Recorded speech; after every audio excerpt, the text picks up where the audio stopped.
The year is 2017. A younger Ray fixes his eyes upon the reveal of Nintendo's newest console, the Nintendo Switch.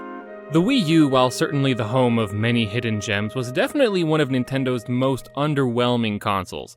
Look no further than the marketing and commercials for the Wii U, and you'll find yourself wincing in physical pain.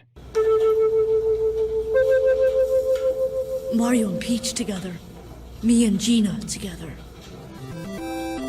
For the reveal of the Switch, though, it seemed that something had changed, and I was eager to move on to something new. What wasn't new, however, was the main headliner for the Nintendo Switch, The Legend of Zelda: Breath of the Wild.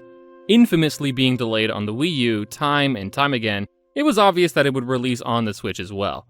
I worried that a game that was spilling over from the Wii U's turbulent life cycle would be similarly disappointing.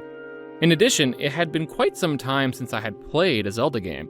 The last Zelda game I played before that was Phantom Hourglass, 10 whole years before Breath of the Wild. So, suffice to say that though I had always had a soft spot for the franchise, I wasn't really moved very much by its recent releases for quite some time. In all honesty, I only bought Breath of the Wild because it was the only notable launch title on the Switch, and I had paid very little attention in general to any of the game's trailers or mechanics that were being drip-fed on Nintendo's various social media pages. Something that would be an unintended blessing upon my playthrough. You see, Breath of the Wild ended up being a fantastic, revolutionary game, and the experience only gets better when you discover what the game has to offer on your own terms. My playthrough of Breath of the Wild was filled with moments that had me saying, "You can do that?" Honestly, if you haven't played Breath of the Wild or Tears of the Kingdom and have seen nothing of those games somehow, I recommend keeping it that way if you're interested in playing, just so you can have as many of those moments as possible. Since playing Breath of the Wild, I would tell you that I would absolutely rank it in my top 5 or even top 3 games of all time, and the initial playthrough experience is a huge part of why I rate it so highly. Honestly, even my second and third playthroughs were fantastic. Tears of the Kingdom has the disadvantage of being an extremely derivative sequel with the same engine taking place in the same world, with a similar gameplay loop of going to 4 major regions and then ending your journey at Hyrule Castle. All of these factors existing in a sequel to a game where a huge appeal for so many people was the aspect of discovery and exploration may lead you to believe that the sequel was just DLC being sold for $70 to capitalize on that initial game's success. Well, if you couldn't tell from the length of the video, I have a lot of things to say about this game that I thought was worth sharing, starting with one simple fact. Tears of the Kingdom may just be my favorite game of all time. Now, having said that, obviously I'll have a lot of positive things to say about the game as I break down why I believe it is so exceptional. But I also have my fair share of criticism, so I can assure you this isn't a rose-tinted review where I'll just be singing the game's praises for hours. For over 20 years, my favorite game has always been Paper Mario: The Thousand Year Door. When thinking about where Tears of the Kingdom would rank among my favorite games, I contemplated if recency bias may have been clouding my judgment.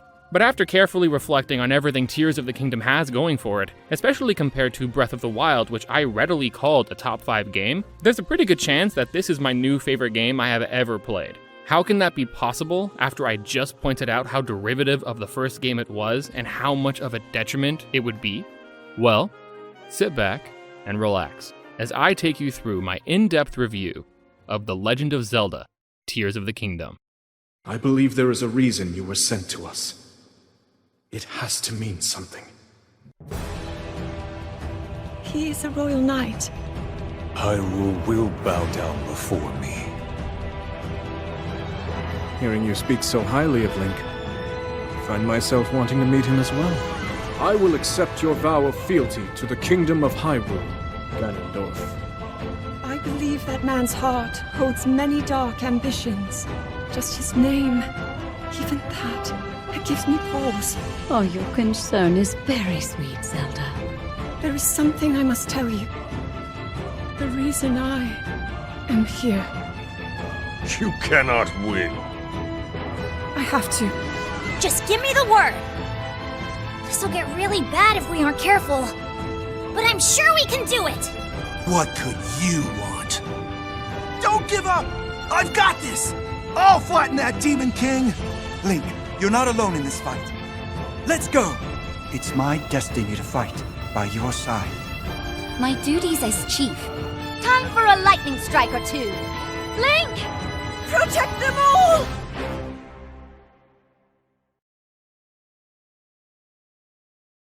This review will have a dedicated section talking about the story, which will contain spoilers, and I will give an appropriate warning for those looking to avoid spoilers.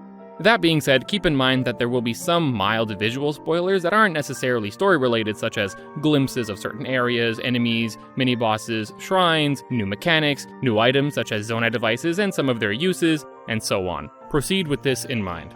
It's going to be difficult to judge Tears of the Kingdom completely on its own merits given its similarities to Breath of the Wild. It would be like reviewing Majora's Mask without mentioning Ocarina of Time. Now, technically, you can totally do that, and many have, but a review of this game needs to come from both the perspective of enjoying it as its own experience, as well as how it succeeds or fails as a direct sequel. This game sold an extraordinary 10 million copies during its first 3 days, and now sits in the top 10 Switch sales after only 2 months on the market at the time of writing this script. Given those numbers, it's basically impossible to say that there was no one who bought Tears of the Kingdom who didn't actually play Breath of the Wild. And of course, on the other side of that coin, there's going to be a lot of people who bought the first game and then purchased the sequel. So, understanding the game from both perspectives is imperative when deciding if certain features were justified. I'm sure people who played Breath of the Wild may feel impatient running into the odd tutorial shrine in Tears of the Kingdom, but such shrines are of course necessary for a new player who might have no idea that they can activate a flurry rush or parry projectiles. Honestly, given the 6-year gap between these games, I could even see veterans enjoying the refresher. Personally, it would have been nice if the option to skip these tutorial shrines were available if Breath of the Wild save data were present on your system or something, but it's such a minor thing that I can see why they didn't bother. Speaking of tutorials, let's talk about the opening hours of the game. The game opens on Link and Zelda as they are exploring the area beneath Hyrule Castle. I'm going to skim over some of the finer story details, but I do find it kind of insane that Zelda has this line about how Hyrule Castle has been slowly falling into a state of greater decay since the events of the first game due to it being deserted after the fall of Calamity Ganon. And it's like, what? You mean you liberated the castle and then just pissed off and didn't start any sort of rehabilitation for the castle or anything? I don't know, that just seemed kind of unrealistic to me, but okay. We'll just roll with it. There's some faffing around beneath Hyrule as they explore this strange red miasma called gloom that makes folks ill when they come into contact with it. There's also, inconspicuously, some ruins that are covered up by rubble that you can't clear away, which I'll revisit later. Seriously, Link, where are your rune bombs when you need them? You actually get to play as Link a little bit here, but you don't do much other than go through this very linear area and swat away some keys with your Master Sword, which really, they pose no threat to you since you're rocking some juicy HP anyway. You make your way deeper into the final room, and I have to say that the music in this area is extremely effective at instilling this sense that something is off. Throughout the game, whenever you're exploring an area heavy with gloom, some of the main bosses, or even a rare enemy later on that is just so freaky, the music incorporates what I can only describe as operatic gasps that are being played in reverse. I can't say for sure that's how the music was created for these sections in Tears of the Kingdom, but it certainly felt that way, and it's the first time since Majora's Mask that I got this pure instinct that something was very, very wrong. Indeed, something is wrong. Link and Zelda are confronted with a man that looks like a corpse being held down by a disembodied hand, which suddenly falls to the floor, and the sealed man quickly starts to revive himself. Somehow, he knows Link and Zelda by name, and the attack he ushers towards Link and Zelda quickly break the Master Sword and drain Link of almost all of his health and stamina. But not before a piece of the Master Sword cuts into the man's cheek. As overwhelming as this foe is, the Master Sword is capable of hurting him, but clearly it was not enough.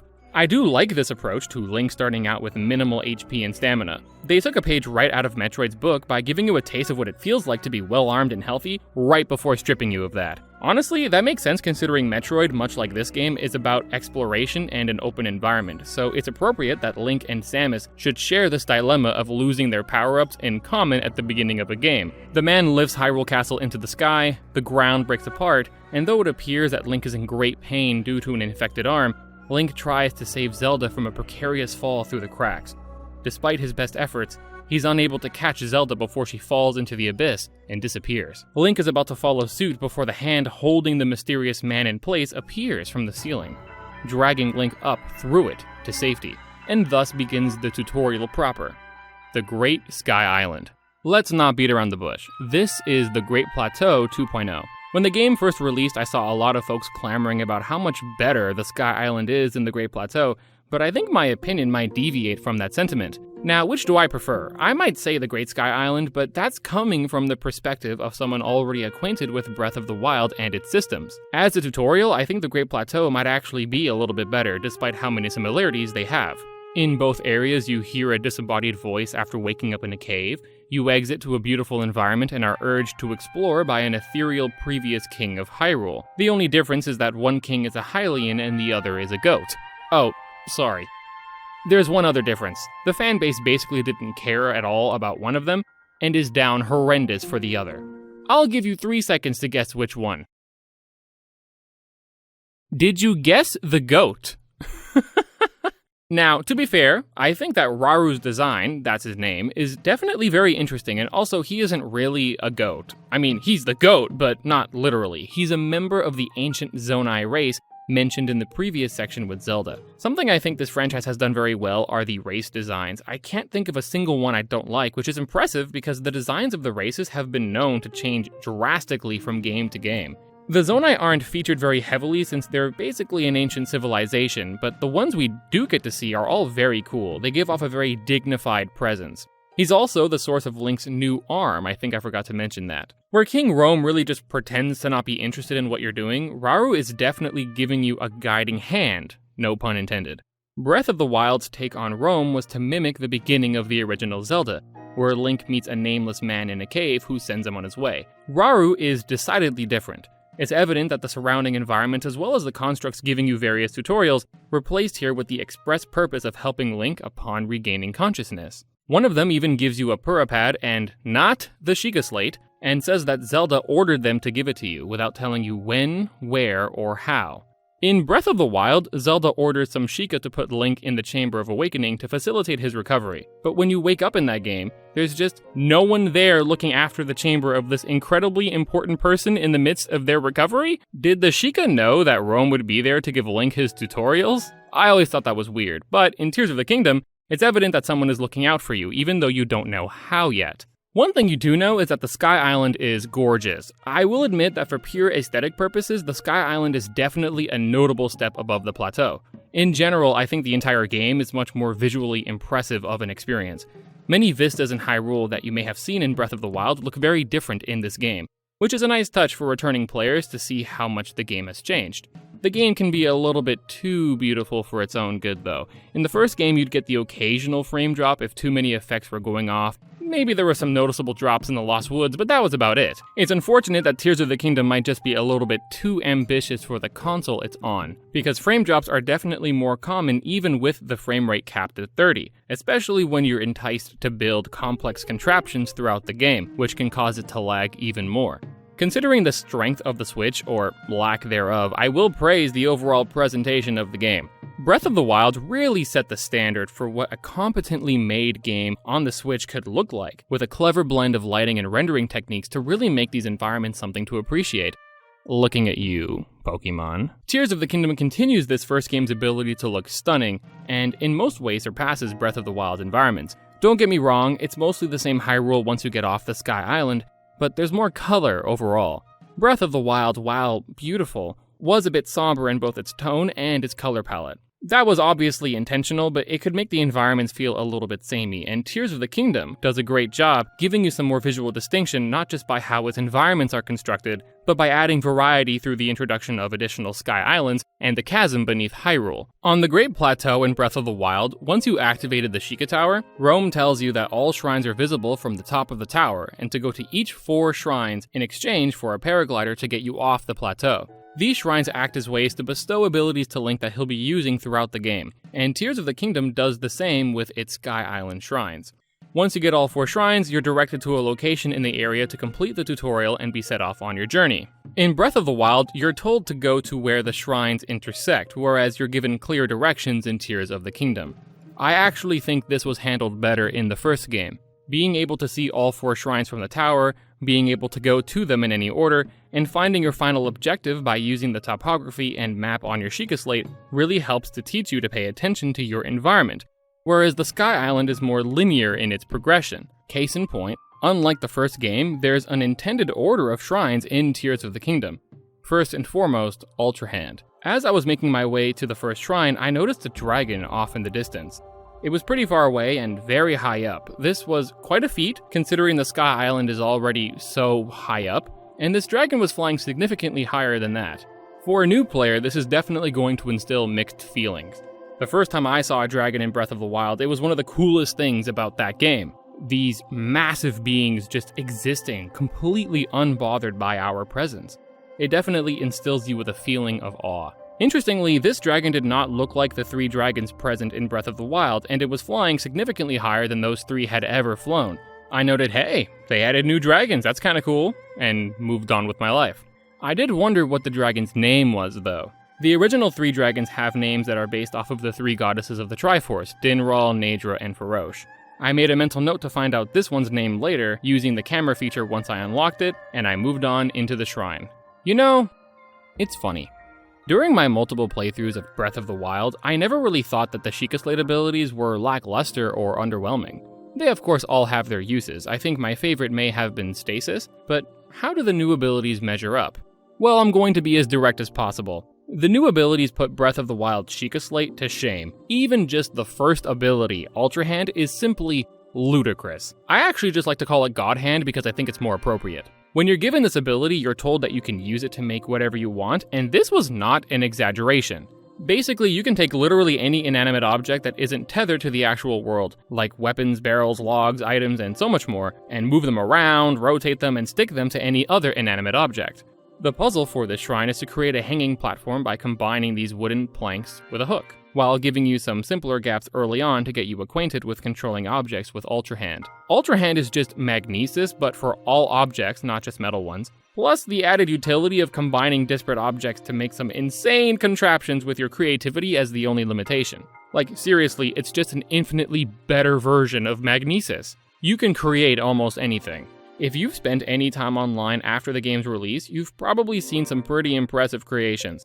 There are even websites dedicated to sharing builds online for people to try out using Ultra Hand, which is a testament to how varied the ability is. The shrine puzzle itself is simple, so you might find this silly, but I legitimately was popping off when I solved it. Not because of its difficulty, but because of what makes Tears of the Kingdom so special.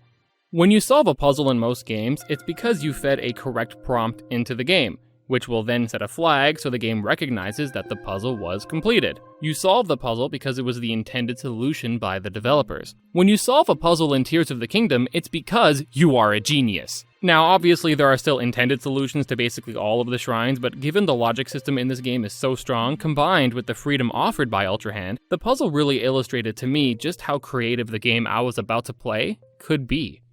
One of the advantages of the Sky Island being more linear is that the path to the next shrine can be heavily curated to the new ability you just received, sort of acting as an extended tutorial for that ability, to test it out in a real environment.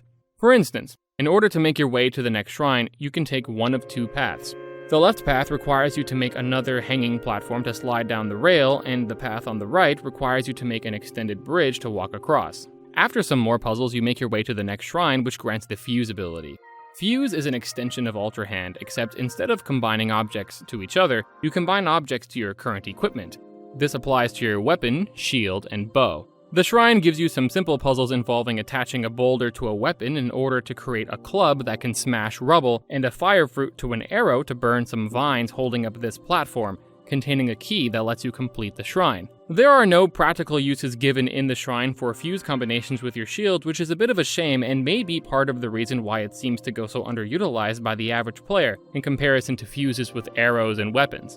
It's even more strange because there are shrines later on that do require you to fuse things to your shield in order to progress. I think those puzzles would have been better suited here. I can sort of understand the immediate gratification of improving your damage output by attaching something strong to your current weapon, but make no mistake, there are great uses for shield fusing as well. Fuse is perhaps one of the most necessary changes for Tears of the Kingdom with regards to its relationship with a much maligned mechanic, that being weapon durability. You see, when you pick up a weapon, that weapon isn't there to stay forever. Once it's been used, it breaks completely and disappears. Many players hated this feature in the first game, and if you were to ask any sizable group what their least favorite thing about that game was, I would hazard a guess that your top result would be weapon durability. That or rain, one of the two. Now, I'm actually in the minority when it comes to weapon durability as a mechanic. I never found it to be annoying on a purely personal level, but even from the perspective of a critic, I see it for the necessary mechanic that it is. For one, if your weapons never broke, there would be nothing stopping you from making a beeline for the strongest weapons in the game and using nothing else, which then rewards you for not being on the lookout for interesting weaponry in the future, since you've already got all of the best stuff. In addition, it forces the player to experiment outside of their comfort zone, to find different solutions to challenges posed before them, given the arsenal available to them. You might not ever think to use a spear of your own volition if given the constant comfort of the one-handed broadsword, and any player unwilling to experiment would find that their experience in combat would be significantly less varied as a result. A criticism often levied towards weapon durability is that since weapons can break, people often hoard weapons that they would like to use but won't, because they fear that they may need that powerful weapon for an encounter down the line. The reluctance that many players feel to use consumable items like potions also apply to this game's equipment, as they are essentially limited-use items that disappear. Though I disagree that this is a reason to do away with durability altogether, it's definitely a complaint I can understand a little more, even if I do think the positives outweigh the negatives. Fuse perfectly addresses these concerns in a way that honestly I can't think of a way to do better. You can do away with the fear of wasting a powerful weapon by simply picking up any other weapon off the ground or off of an enemy and sticking something strong on the end of it. You're actually incentivized to do this because, with very few exceptions, every weapon you find in the overworld is rusted, so its damage will be lackluster on its own. Even the strongest weapon by itself may give between 15 to 20 damage. Stick a strong monster part on the end of it though? Now any weapon you find can be a winner. It's essentially a way to simply craft strong weapons for yourself without the effort of grinding out materials to craft in a traditional sense. Fuse also provides a much needed use for monster parts. It was very likely in the first game that you'd have an inventory of monster parts reaching triple digits like Keese wings or something, with no use for them outside of making elixirs, which even the most cautious and prepared players will find redundant or unnecessary after enough playtime. In Tears of the Kingdom, these monster parts can be invaluable. You'll find that when you abuse the fuse functionality, you might just run out of certain monster parts and be hurting for more. Something that irritated me for the first time was how gemstones would have descriptions in the first game talking about how ruby embodies the power of fire, which is just flavor text and serves no purpose. In Tears of the Kingdom, you can attach a ruby to a weapon and give it fire properties. Attach a Keese eyeball to an arrow and it will home in on enemies. Of course, stronger monsters yield better parts for fusing and will have better properties. Your flame sword made with a ruby or flame Lizalfos horn will run out of juice after a few swings and need to recharge. But a flame Gleeok, which is one of the most powerful mini-bosses in the overworld, its attached horn is not only stronger, it will never need to recharge. You can spin and swing and spin some more, and it will always produce its elemental output, outperforming monster parts and gemstones of lesser rarity.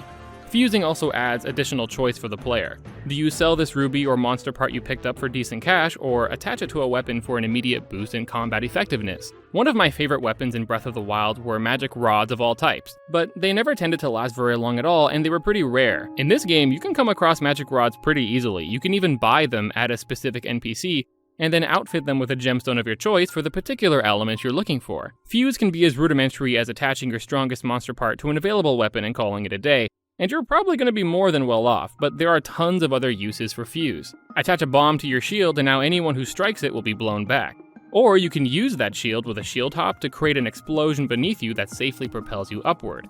Maybe there's a particularly tanky enemy that would take a while to kill who happens to be near a body of water. Mushrooms and springs have extreme bouncy properties. Launch that fool into the water and watch him drown. Okay, maybe those are a bit more well-known, so here's a slightly obscure one. If you attach a wing to your shield and do a shield jump, you get more height than usual and fall slower, so you can quickly pull out your bow and initiate bullet time. I'm just scratching the surface of Fuse's applications, but I would be here all day if I tried to showcase every combination. Ultra Hand and Fuse provide the core of Tears of the Kingdom's unique sandbox experience, and I cannot imagine going back to Breath of the Wild without them. Cryonis, remote bombs, like, they simply do not compare. Before you move on to the next shrine, you're approached by a construct and given a battery cell. This cell is used to power Zonai devices and can be upgraded over time so that it can last longer and support more devices simultaneously without immediately draining it. Though I wish there were more than 2 stations total for increasing your cell capacity. A Zonai device is a device created by the Zonai, which have many different varieties: fans, wings, flamethrowers, carts, wheels, and so much more. You can find versions of Zonai devices that you can put in your inventory and take out for later use, mostly from the Zonai device dispensaries. If you see them already in the overworld, you can't put them in your inventory, but you're free to use and fuse them at your leisure. I mentioned that people have been sharing their device builds online, but try to resist the urge to go looking for them. Use your own ingenuity. Push the limits of what your creativity is able to achieve. That's part of the fun. You also come across a Zonite mine where you learn you can trade Zonite for Zonite charges which can then be used to replenish your battery in a pinch or to trade it in for Zonite devices at those dispensaries I mentioned earlier. However, Zonite can mostly only be found in the depths. More on that later. After getting the battery, you push through some puzzles meant to test your understanding of Zonite devices in conjunction with fusing, and you're introduced to the concept of extreme temperatures being a hazard you need to overcome with food, elixirs, or clothing. After making your way through these areas, you reach your third shrine and the ability Ascend. Ascend lets you, ascend upward through terrain that's directly above your head.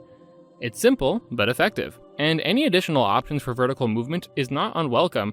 It just may not be necessary. I think out of all of the abilities in Tears of the Kingdom, this is the one I see people forgetting about the most. You would not be blamed for this. In an interview with Eiji Aonuma, it was revealed that Ascend was actually an ability added later in development to alleviate the monotony of having to manually exit caves every time you explore them. So even for the developers, Ascend was more of an afterthought. Though I understand their thinking, it definitely reveals why Ascend can often feel like the most replaceable of Link's abilities.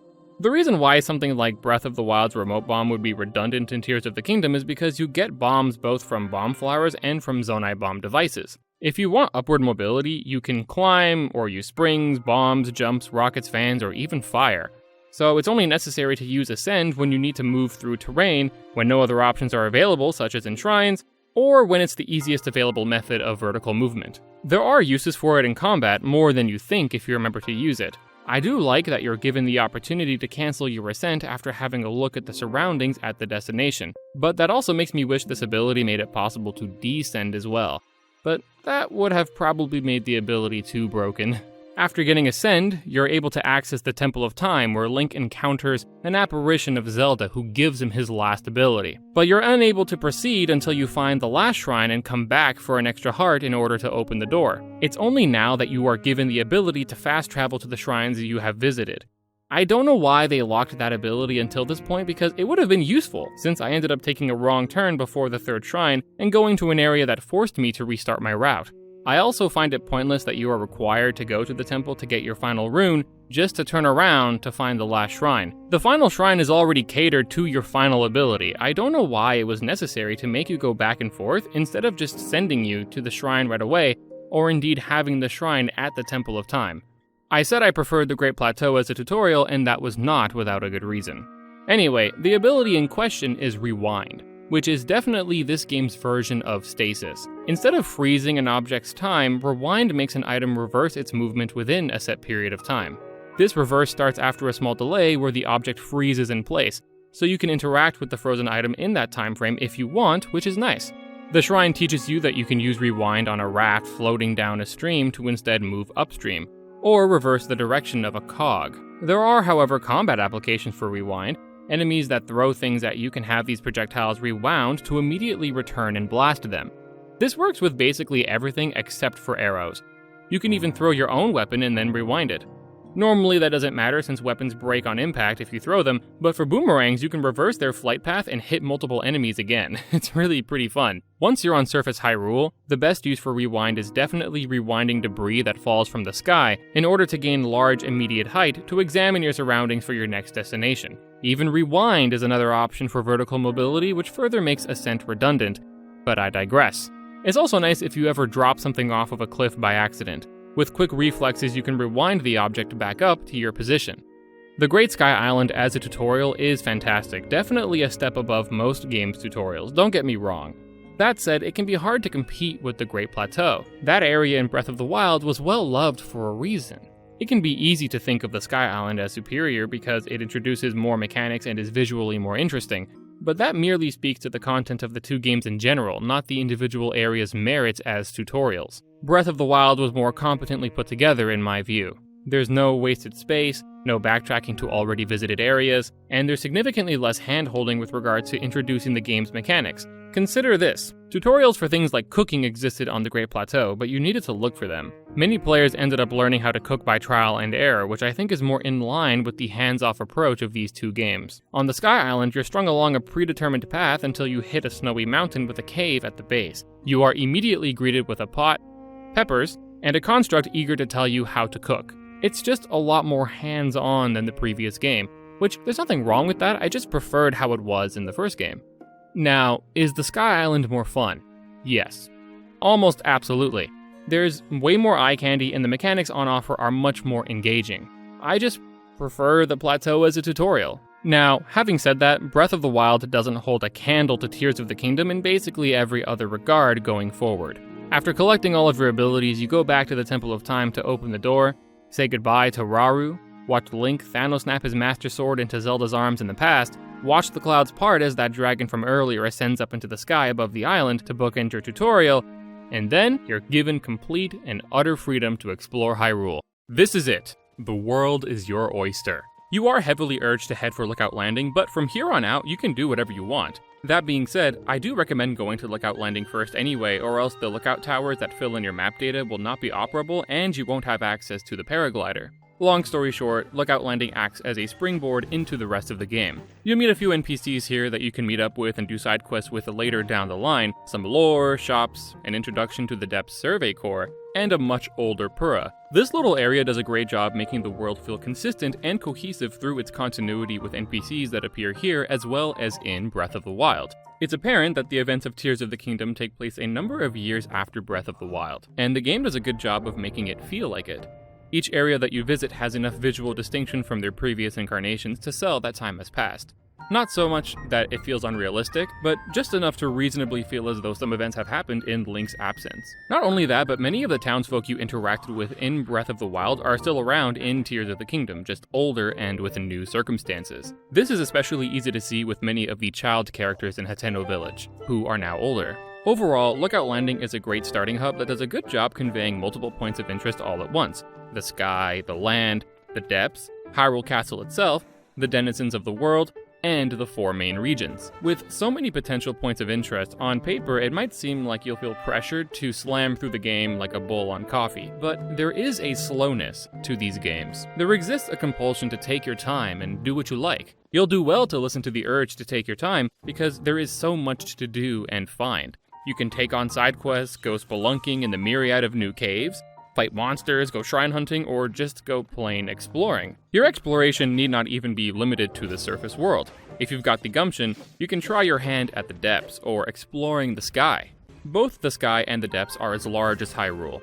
Breath of the Wild did have some criticisms that the world felt empty in comparison to its size. If the environment is barren, there is a risk that the player doesn't feel as engaged, no matter how many Korok seeds they find. The Sky Islands certainly don't feature the same total surface area as the depths or surface do, but when you consider that Hyrule itself has also added a plethora of new areas and encounters, I feel confident in saying that Tears of the Kingdom has at least 3 times the amount of content in it compared to its predecessor, if not more. This is particularly true in its shrines and exploration.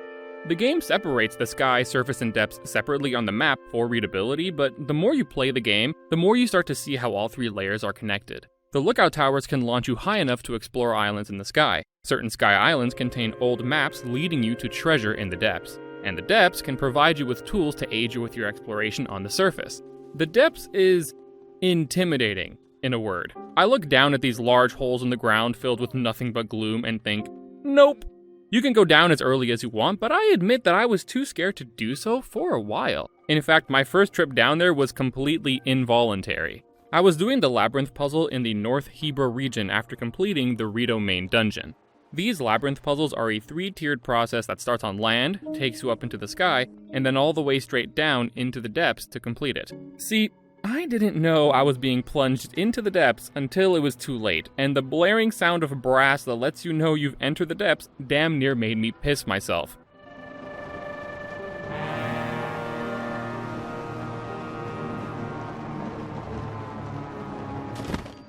Since I was now in the depths, I figured I would do some exploring. The depths is an entirely blacked out area as large as the surface above. I may be in the minority here, but this place really just gave me the creeps. It really might just be that Subnautica has traumatized me to pitch black subliminal spaces. Some of my more memorable moments in the depths was me standing in the darkness, holding a Bright Bloom seed in my shaking hand, hoping that when I throw it, it doesn't land on some massive beast standing 2 feet in front of me in the darkness.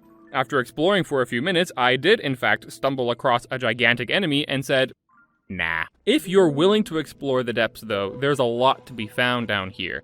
Unrusted weapons, mines containing lots of Zonite, and the occasional treasure chest. And after doing a Yiga Clan side quest, you'll even get your final ability, Auto Build, which is essentially a way to set favorites to things you've built using Ultra Hand, so that you don't have to manually build it again in the future. It will automatically pull surrounding items to build your device, and any pieces that you don't have present when you try to build will instead consume Zonite.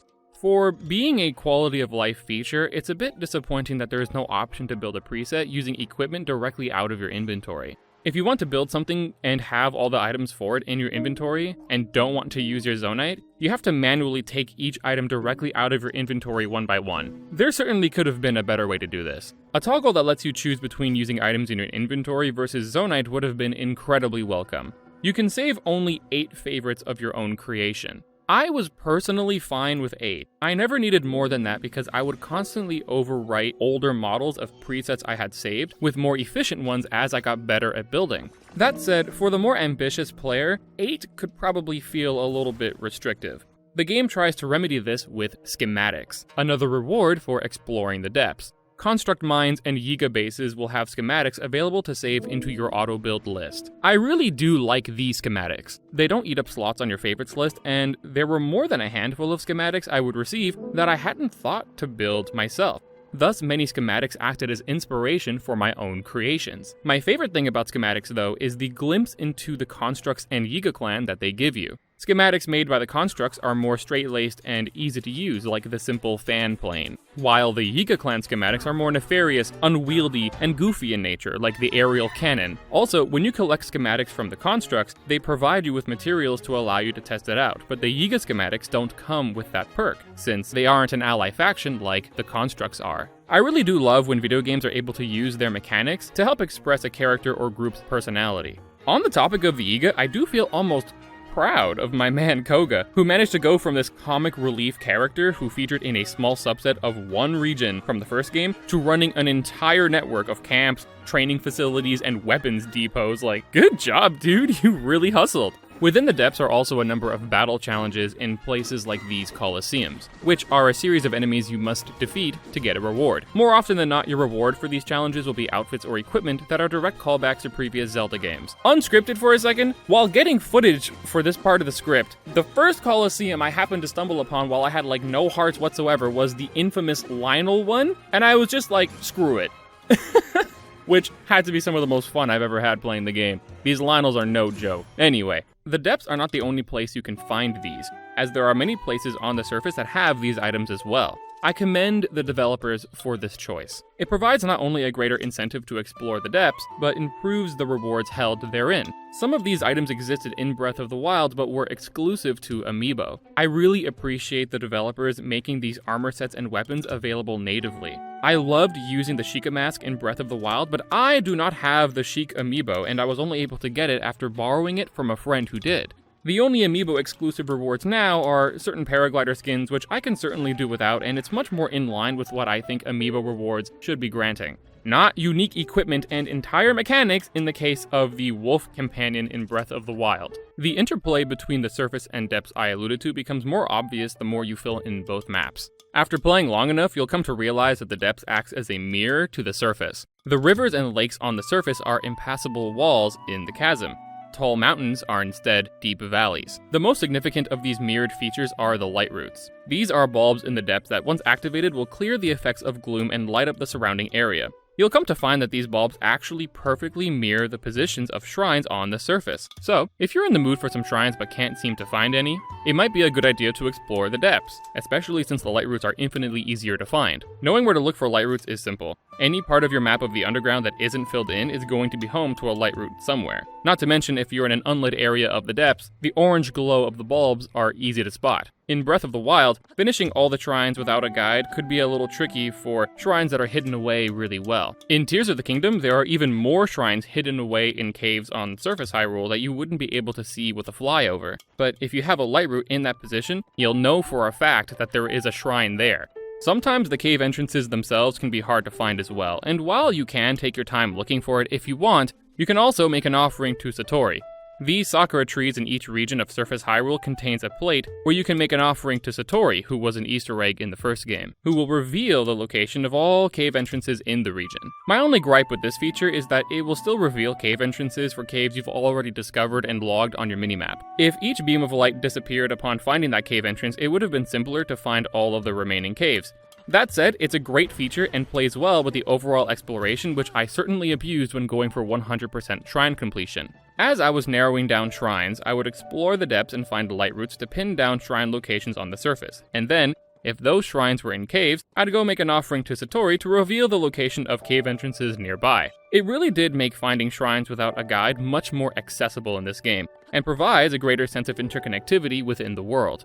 Although the Sky Islands and Depths are an amazing addition that adds an insane amount of content, acting as though they were crafted with the same level of care as Surface Hyrule would simply be a lie. The Sky and Depths, once you explore them enough, tend to become expanses of empty space with very little notable actual areas of interest. And what areas of interest do exist repeat themselves often. For example, if you see this in the underground, you'll know it's a Zonai device platform. If you see a configuration like this, you'll know it's a mine, and so on. Land masses in the sky often follow this trend as well. There are of course some unique locations in both regions, but for every example of a unique area, there are 15 examples of topographically reused formations. There is some benefit to be drawn from this. If you're looking for something specific and you've come to recognize these patterns, you'll know what you're in for before you embark on an expedition. Besides that, in a game where the exploration is a major driving force in the gameplay loop, it's a shame that the Sky and Depths contain so many homogeneous areas, especially since they are the largest additions to Hyrule that you're meant to explore. Such constant familiarity will necessarily make your exploration of these areas formulaic, and thus less spontaneous, and thus less fun. I know personally that once I had made this realization, that initial fear of the depths that I had that made exploring it so compelling immediately dissipated, which is a darn shame. While I won't pretend the sky is an empty void, it pales in comparison to its underground counterpart. The lack of surface area in the sky makes it such that fulfilling exploration of these areas is rare. Most land masses you do discover tend to be very simple areas that are fully looted for all their worth almost immediately. There are some islands that buck this trend though. My favorite bunch are the skydiving challenge islands that reward you with the skydiving gear. These are long, treacherous spirals of rock that you'll have to ascend, climb, or fly just to get to the peak. Just to recontextualize the entire landmass you just conquered by having you skydive back down through it as fast as possible. I have occasionally splat on solid rock attempting these challenges, which has got to be some of the funniest moments I've had playing this game. It's a shame because I've never had a dull moment on any Sky Island, whereas the depths can sometimes have its shortcomings. So the main sin the Sky commits is that there simply isn't enough of it for the player to chew on. I was able to go in depth when talking about, well, the depths, whereas the sky is pretty surface level. Overall though, I think the sky and depths are in fact a very welcome addition to the game, which supplements the original world of Hyrule extremely well, even if the areas are not as original or as expansive as you may be expecting when first introduced to them. With how large all three layers of Hyrule are, you're going to be doing a lot of traversal. There are a few areas of the game where you're given as many options as you are for ways to move across the world. Your means of getting around play a much larger role in this game compared to its predecessor, given the fact that you have so many more places to explore, as was just covered. In Breath of the Wild, most of this exploration took place on the horizontal plane. If you wanted to go up into the air, you had to rely on Revali's Gale, float up slowly on some Octorok balloons, or find some high-up terrain to glide down from. You could also double minecart, but that was more of a glitch than a feature. These limited options made getting up to the dragons more challenging, and the developers had the foresight to make the dragons fly a bit higher in the sequel so that reaching them wouldn't be a complete joke. In Tears of the Kingdom, your ability to move across a vertical space is drastically improved. Anyone who misses Revali's Gale is probably forgetting you could only use the damn thing 2 or 3 times before going on a half-hour cooldown. And it's not as though Revali's Gale was replaced with a much easier to use and plentiful resource or anything. Climbing in the rain is a bit less of a chore given the fact that you can avoid the act of climbing altogether quite frequently. But if you absolutely need to, you can make new anti-slip elixirs, and there's even a whole armor set dedicated to providing slip resistance when climbing on wet surfaces, which I dyed pink because I enjoy making Link look ridiculous. I will say though that the side quests required to get the entire set, while fun in a vacuum, carries on for way too long if your priority is to just get the damn armor. You need to do like 12 side quests, it's a little bit indulgent. This anti-slip effect won't allow you to make jumps on walls without slipping, but you can still slow climb for much longer before slipping. I did wish at first that I could just leap up walls with the suit on, but I suppose if they allowed you to do that, rain would serve basically zero purpose. I'm sure a lot of people might have actually liked that. Personally, I do enjoy when the environment has a hand in the gameplay, but I understand rain was a pain point for most people, so this middle ground solution was likely the correct one. Yes, all rain serves to do is slow you down, but that's how rain in real life works too. It's supposed to add a sense of realism to a world that is a living, breathing place, and sometimes factors like rain or below freezing temperatures are going to happen whether or not it's advantageous to you. Its implementation in certain puzzles was extremely memorable for me, particularly the lookout tower that's covered in these thorns under a perpetual rain, and you need to create a roof to block the rain so you can actually burn the thorns down. Moments like this make me appreciate rain so much more because I can use my intuition to figure out creative ways around it. And despite the new vertical traversal options, most areas of interest are going to exist at the ground level. So, how best to get around? For the traditionalist Zelda player, there is of course the option to tame wild horses and ride them around on the surface. The game will even bring horses you have registered from Breath of the Wild save data on your Switch to your stable in Tears of the Kingdom for you to use, which is great if you've got a particular horse you liked a lot, and you won't have to go looking for a horse with good stats in Tears of the Kingdom if you already had one in Breath of the Wild. There's even this new pony point system at stables which rewards you for registering more horses and using the stable, which gives more slots for registering horses plus some cosmetic upgrades for them. In my opinion, the most notable upgrade offered by Pony Points is the towing harness, which lets you attach things to the back of your horse like a cart, so you're able to take things with you over long distances while on horseback. This feature is actually necessary to complete certain side quests, particularly the Great Fairy side quests. You can even upgrade your horses so that they can have max stats and everything, though the requirements for these upgrades can be a little bit irritating. Now that I've gone over that, I can stop pretending that a horse is a method of choice for most players. In the early game, the horse is of course a convenient, easy, and free way of covering a lot of ground quickly, but as you get more battery and Zonai devices, you'll eventually forget the last time you called your horse. Making your own inventions for getting around more efficiently is not only infinitely more fun as it provides more opportunities to express your creativity through your creations, which will likely become more multifaceted and competent the longer you play the game, but it's also a far more efficient way of getting around than on horseback. I'm going to flash some on-screen examples of super basic vehicles that you can create easily, and even these rudimentary machines are either on par or superior to most wild horses. Obviously, a horse with max stats might be better than some of these, but the effort you'd invest doing so does not justify the work when you can just make a motorcycle. The ultimate reward of Breath of the Wild's DLC was a motorcycle. In this game, you can make that with a few wheels and some planks of wood. It doesn't help that horses are not very terrain versatile. The developers do attempt to fix this by allowing horses to get themselves unstuck with the lock-on button, so they can shimmy their way over terrain they can't normally traverse. But this headache is more trouble than it's worth when I can quite literally fly over most of this terrain at greater speeds and with minimal effort. This is doubly true in the depths where the bevy of Zonai device platforms almost always offer a superior form of movement than the Stalhorse, which is infinitely less common to come across anyway. The final nail in the coffin for horses are the Sky Islands and the Lookout Towers, both of which grant insane height to glide over terrain, which is a superior form of movement and provides the player with a better line of sight over the environment. This is even easier to do the more you explore the sky and gain access to more shrines and Zonai device dispensaries for getting around more efficiently. One advantage horses have is that they don't require food or battery of any kind and are an infinite form of movement. Many Zonai devices like the balloon or wing will disappear after being airborne for enough time.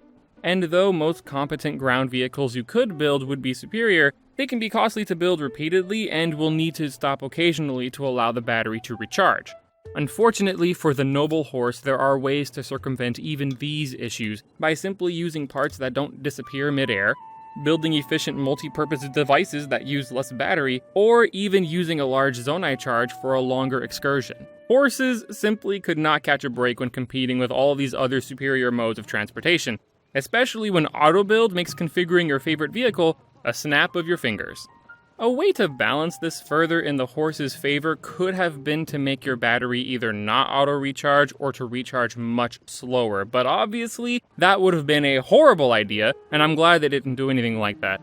Zonai devices are a huge part of the game, and making them tedious would have absolutely been the wrong way to go. It would heavily dissuade experimentation, lest you waste your precious battery. If horses could sprout wings and become a Pegasus, it could have made them a viable competitor.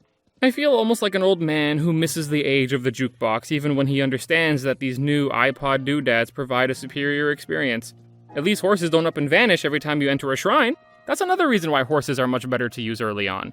You won't have as many materials to build with, and at the beginning of a playthrough, shrines are abundant, so you'll be in and out of them quite frequently, and it's nice to know your horse will still be there for you when you exit, unlike a Zonai vehicle. Finding shrines is much easier in this game compared to Breath of the Wild.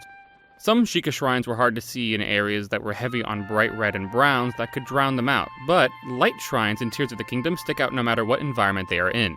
In general, the presentation, structure, and rewards of shrines are all 100% congruous to the first game. You're granted a Blessing of Light rather than a Spirit Orb, but the function is the same, except a statue of Rauru and an unknown woman beside him grant you the blessing instead. And of course, 4 orbs will later give you the option of upgrading health or stamina. I recognize that this is blatantly repackaged from the first game, but the shrine system in Breath of the Wild was arguably one of its strongest appeals, so I can't really complain about more of a good thing. What few problems shrines did have in Breath of the Wild are masterfully addressed in this game as well. Your ability to discover shrine locations with tools like the light roots I mentioned earlier was part of the many improvements shrines received. Most shrines feature a main puzzle to complete, but also an optional, typically more challenging puzzle for an additional reward. These additional challenges are welcome for those seeking a little more from shrines, but also allows those who don't really like the current shrine to move on immediately to something else. With such a large variety of shrines, even if one doesn't suit your fancy, it's over with relatively quickly, and hopefully the next one is more to your taste. Personally, I found almost every shrine to be a winner, and there's quite a number of them, 152 of them to be exact, compared to Breath of the Wild's 120. An increase of 32 shrines doesn't seem like so much on paper, but these numbers don't quite sell just how much the quality of these shrines have improved. In Breath of the Wild, about a third of the shrines were once in the category A Test of Strength. These were just a big room where you could fight a mini-guardian and be on your way. These strength trials were doubly uninteresting if you stumbled on a minor Test of Strength shrine, the weakest of the 3, while you were near the end of the game, making the challenge non-existent.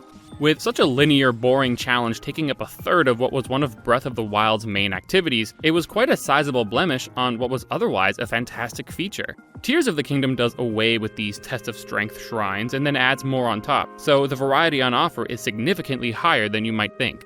With very few exceptions, there are 3 types of shrines: Puzzle, Beam, and Proving Grounds, but I like to call them Eventide shrines. A small handful of shrines are heavy-handed tutorials that teach very basic mechanics like Flurry Rush or Bullet Time, but that only amounts for about 5 shrines total, so I'm not accounting for them in my shrine classification, if you will.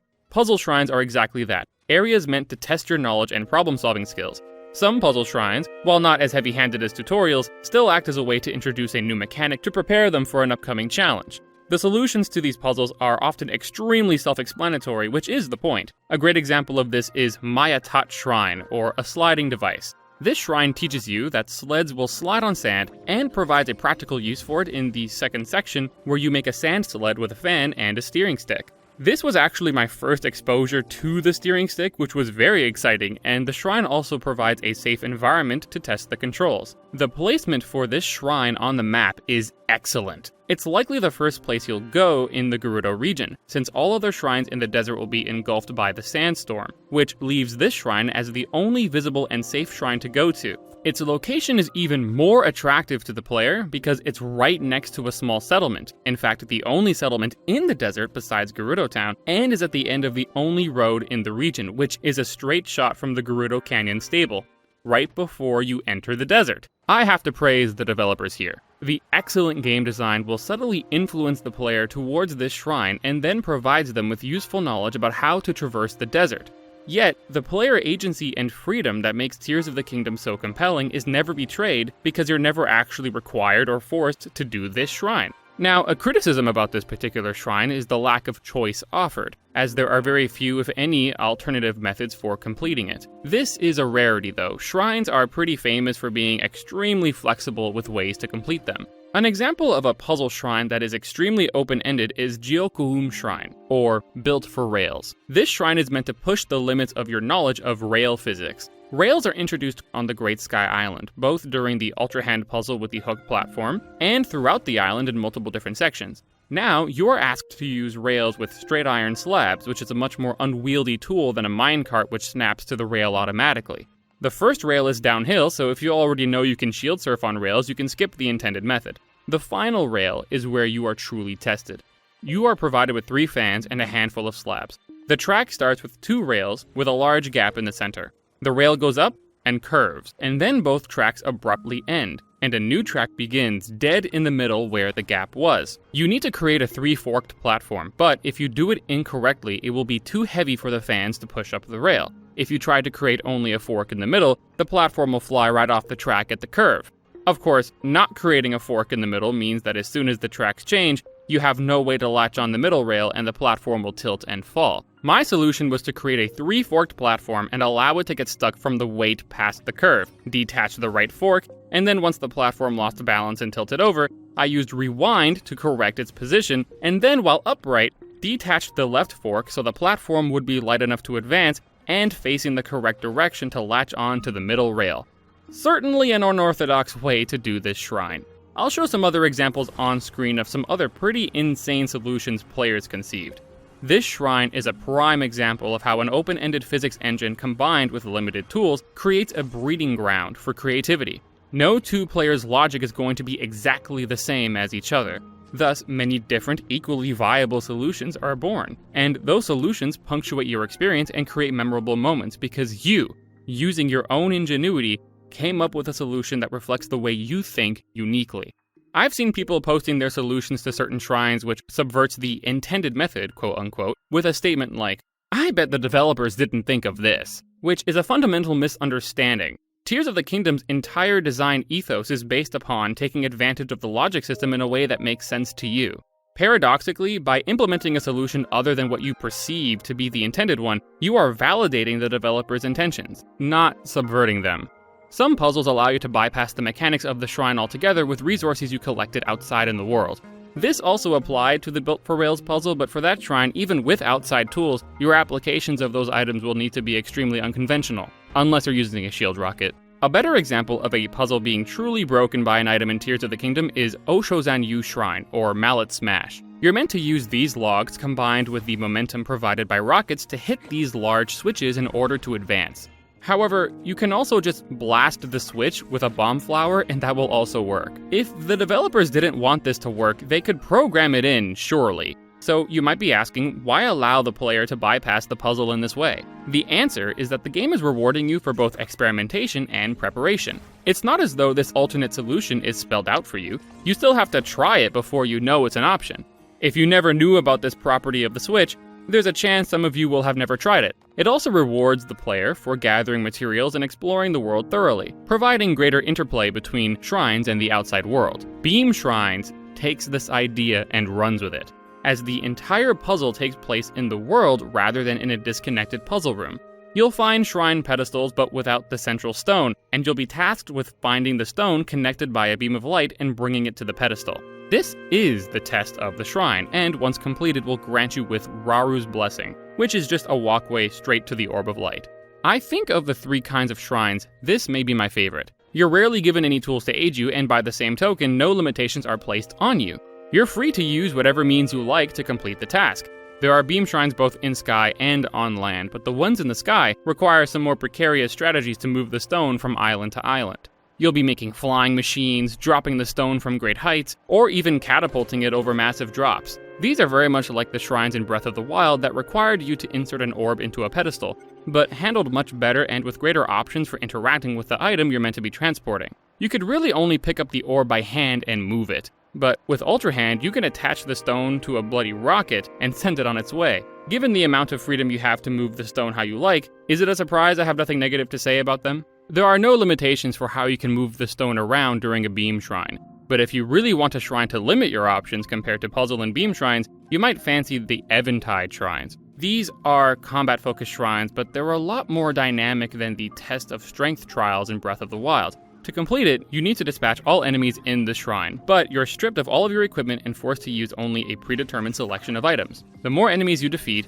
the better armed you become, which helps you to progress through ever more powerful enemies. The reason I call these Eventide shrines is because in the first game, Eventide Island acted the same as the Proving Ground shrines in this game. With Eventide Island being so popular and engaging, the developers decided to use it as the blueprint for multiple bite-sized shrines in the form of the Proving Grounds. But in my opinion, these Proving Ground challenges don't quite live up to Eventide Island. Part of what made Eventide Island so compelling was feeling like it was man versus nature. You were way out in the middle of nowhere, and since the trial was not in a shrine, it felt less like a man-made challenge and more like a test constructed by Mother Nature herself. The pure size and scope of the island also meant that you needed to carefully plan your route to be properly prepared. You were scurrying around in the jungle, collecting anything useful like sticks and bananas. You'd hide in the bushes as you spied an enemy encampment off in the distance, trying to spot your objective, take stock of your current inventory, and execute your attack. It was a much more committed experience, asking you to dedicate time to gathering weapons and cooking food for greater recovery or special effects in order to be best prepared for an upcoming encounter.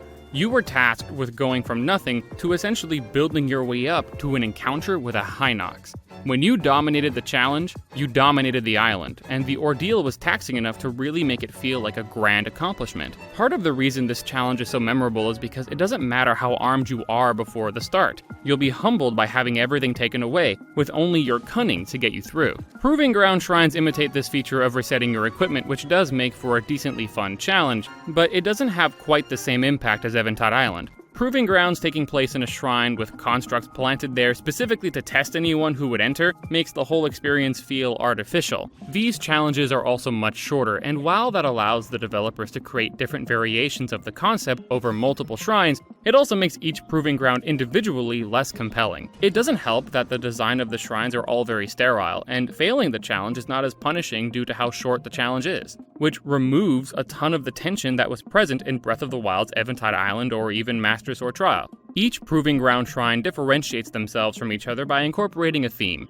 They do this by being configured to heavily encourage a specific mechanic or tool. While I appreciate the effort to add some variety, the tools given are rarely more effective than simply running up and beating the crap out of the constructs. Medial Tanog Shrine, or Proving Grounds lore for instance, provides a link with many different traps, like tripwire-activated flamethrowers. While this is certainly not useless, it can be a little inconsistent, but more importantly, it's time-consuming. Much time and effort can be saved by simply using the brute force method. My favorite of these Proving Ground shrines is Mia Chideg Shrine, or The Hunt. But this challenge had the opposite problem. The Lure challenge attempted to inject some unique gameplay, but ended up being too inconvenient to bother taking advantage of this, while The Hunt is far too direct of a combat challenge. It's literally just a large room filled with enemies. The reason this shrine is my favorite in this genre is simply the absolute legion of homing cart devices at your disposal.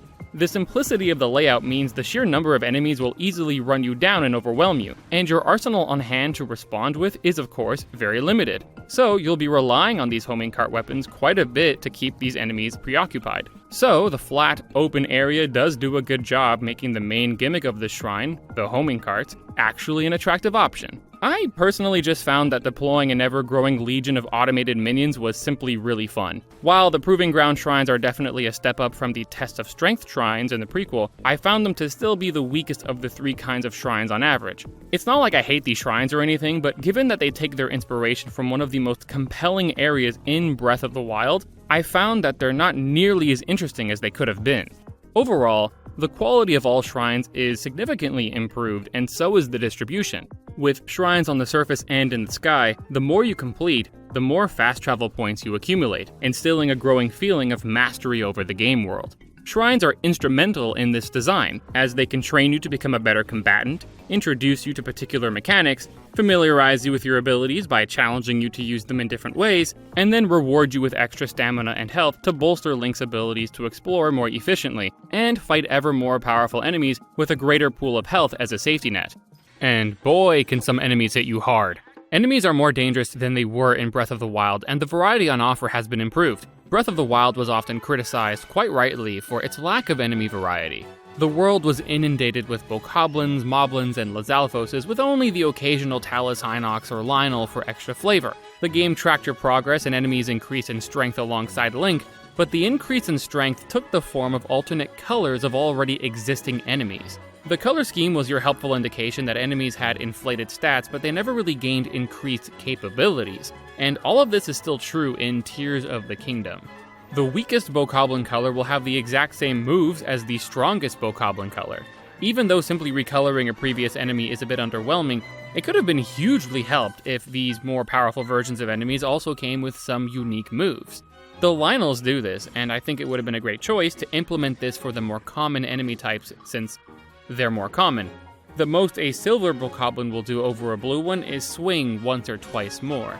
The Yiga aren't very dangerous because they can be dispatched in a few hits, but I found them to be much more fun to fight, as they're much more evasive than common monsters, and in the depths in particular, every Yiga camp features some new Zonai creation of the Yiga that they'll be piloting, which differentiates that camp's soldiers from others.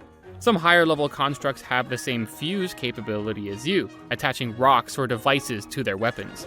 Some will be armed with flamethrowers and then sweep the ground in front of them, so you can either block or try to hop over it. Some constructs on the Sky Islands have infinite rockets, and they'll attach them to arrows to get some insane speed and distance when sniping you. The regular monsters do sometimes wield pre-fused weapons, so they'll occasionally have extra range or elemental attunements to their weapons, but that's as far as they go. If monsters shared some of the construct's intelligence, it could have made them more memorable as enemies. I won't, however, pretend monster encounters haven't been improved a decent amount. Not only is there a wider pool of monsters, but monster encampment layouts are a lot more varied. I almost feel like the layout of these camps play a bigger role than the enemies who occupy them. Though the new enemy selection is not as robust as it could have been, the few they did add do bring more flavor to combat overall. Boss bokoblins, Arrokudas, like-likes, Horriblins, Constructs, and even Gibdos. Arrokudas can dive bomb from the sky and are often carrying bokoblins in their grip to drop down on you, which is a great callback to the Wind Waker. They're one of the few airborne enemies, and in a game where most threats are on the ground, the odd Arrokuda or key sprinkled in can break up the monotony of constant forward-facing combat by forcing you to engage with a new angle of attack. For how large and aggressive they are, they're relatively weak. They die in just one hit, just like a Keys. But you won't find me wishing that they were damage sponges. If they were, then engaging with them would only serve to waste your arrows and break your bows. So I imagine that many players would then simply choose to ignore them and hope they don't become a nuisance, which would quickly garner the Arrokuda a reputation as a hated enemy, rather than just an annoying one. Boss bokoblins are a bit more straightforward. They're a bigger, stronger, tankier bokoblin. Other than its physical appearance, its characteristics and capabilities are similar to a moblin, but the visual distinction is always nice. You'll often see large lines of bokoblins following a boss bokoblin around, which serves a narrative purpose. These monsters are able to follow a chain of command and have become more sophisticated since Breath of the Wild. This follows logically. Calamity Ganon was the source of the monsters, so, as the source becomes stronger in the sequel, the monsters gain more sentience and the ability to work in groups more competently. I hadn't thought about it until just now, but Ganon gaining power is a handy story explanation for all of the new enemy types that did not exist in the first game. Like-likes and Horriblins are both new enemies who like to cling to surfaces, and they are almost exclusive to caves, which is both a good and a bad thing. It's good because caves will be home to a different combat experience compared to the surface, which gives caves more distinguishing features, but this also means Horriblins and like-likes aren't present in other areas of the game to help provide a more varied combat experience overall. Gibdos are an enemy type that, in my opinion, better achieves the task of being a unique enemy variety that appears in limited areas. The Gibdo are unique to Gerudo Desert, which is a sizable chunk of the map, and they also serve a story function for being there, which makes their appearance in Gerudo Desert much more memorable. It's unfortunate that this is the only time this happens. If each major region had a unique enemy type, It would have given those regions more distinction with regards to their monster variety.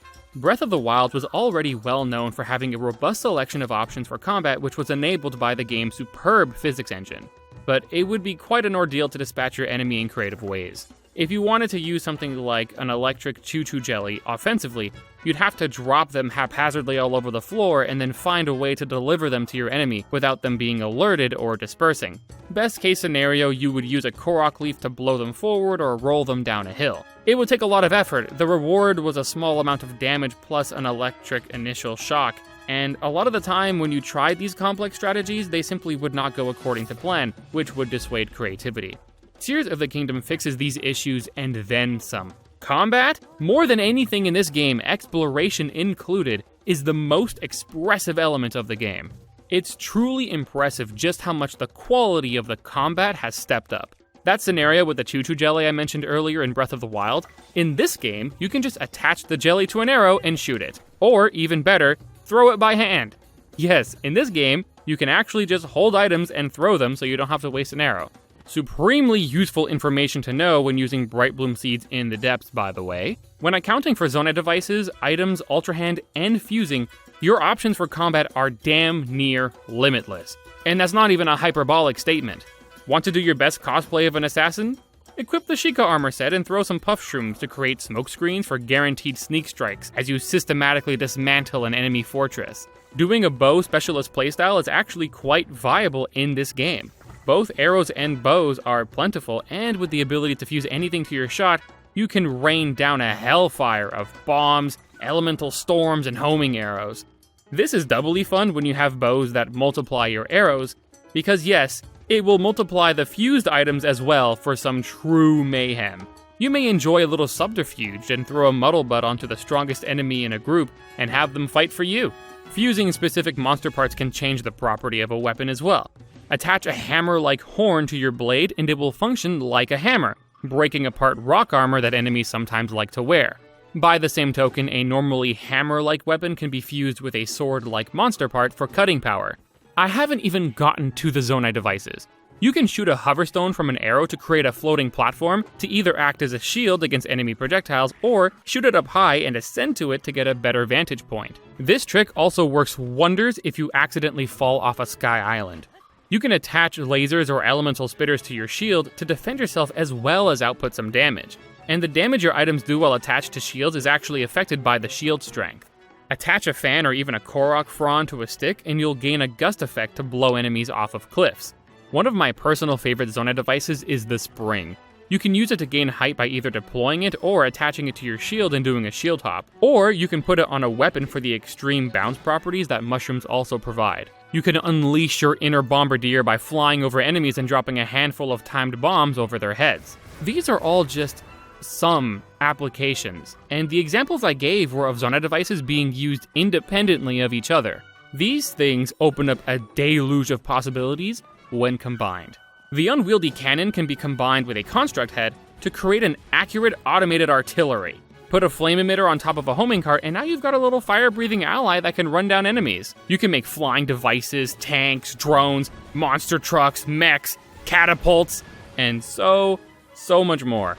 Honestly, you can get damn sadistic with the way you'll be treating monsters, or even Korok, since people like to torture them for some reason. What's most important is that the usage of all of these options is effective and easy.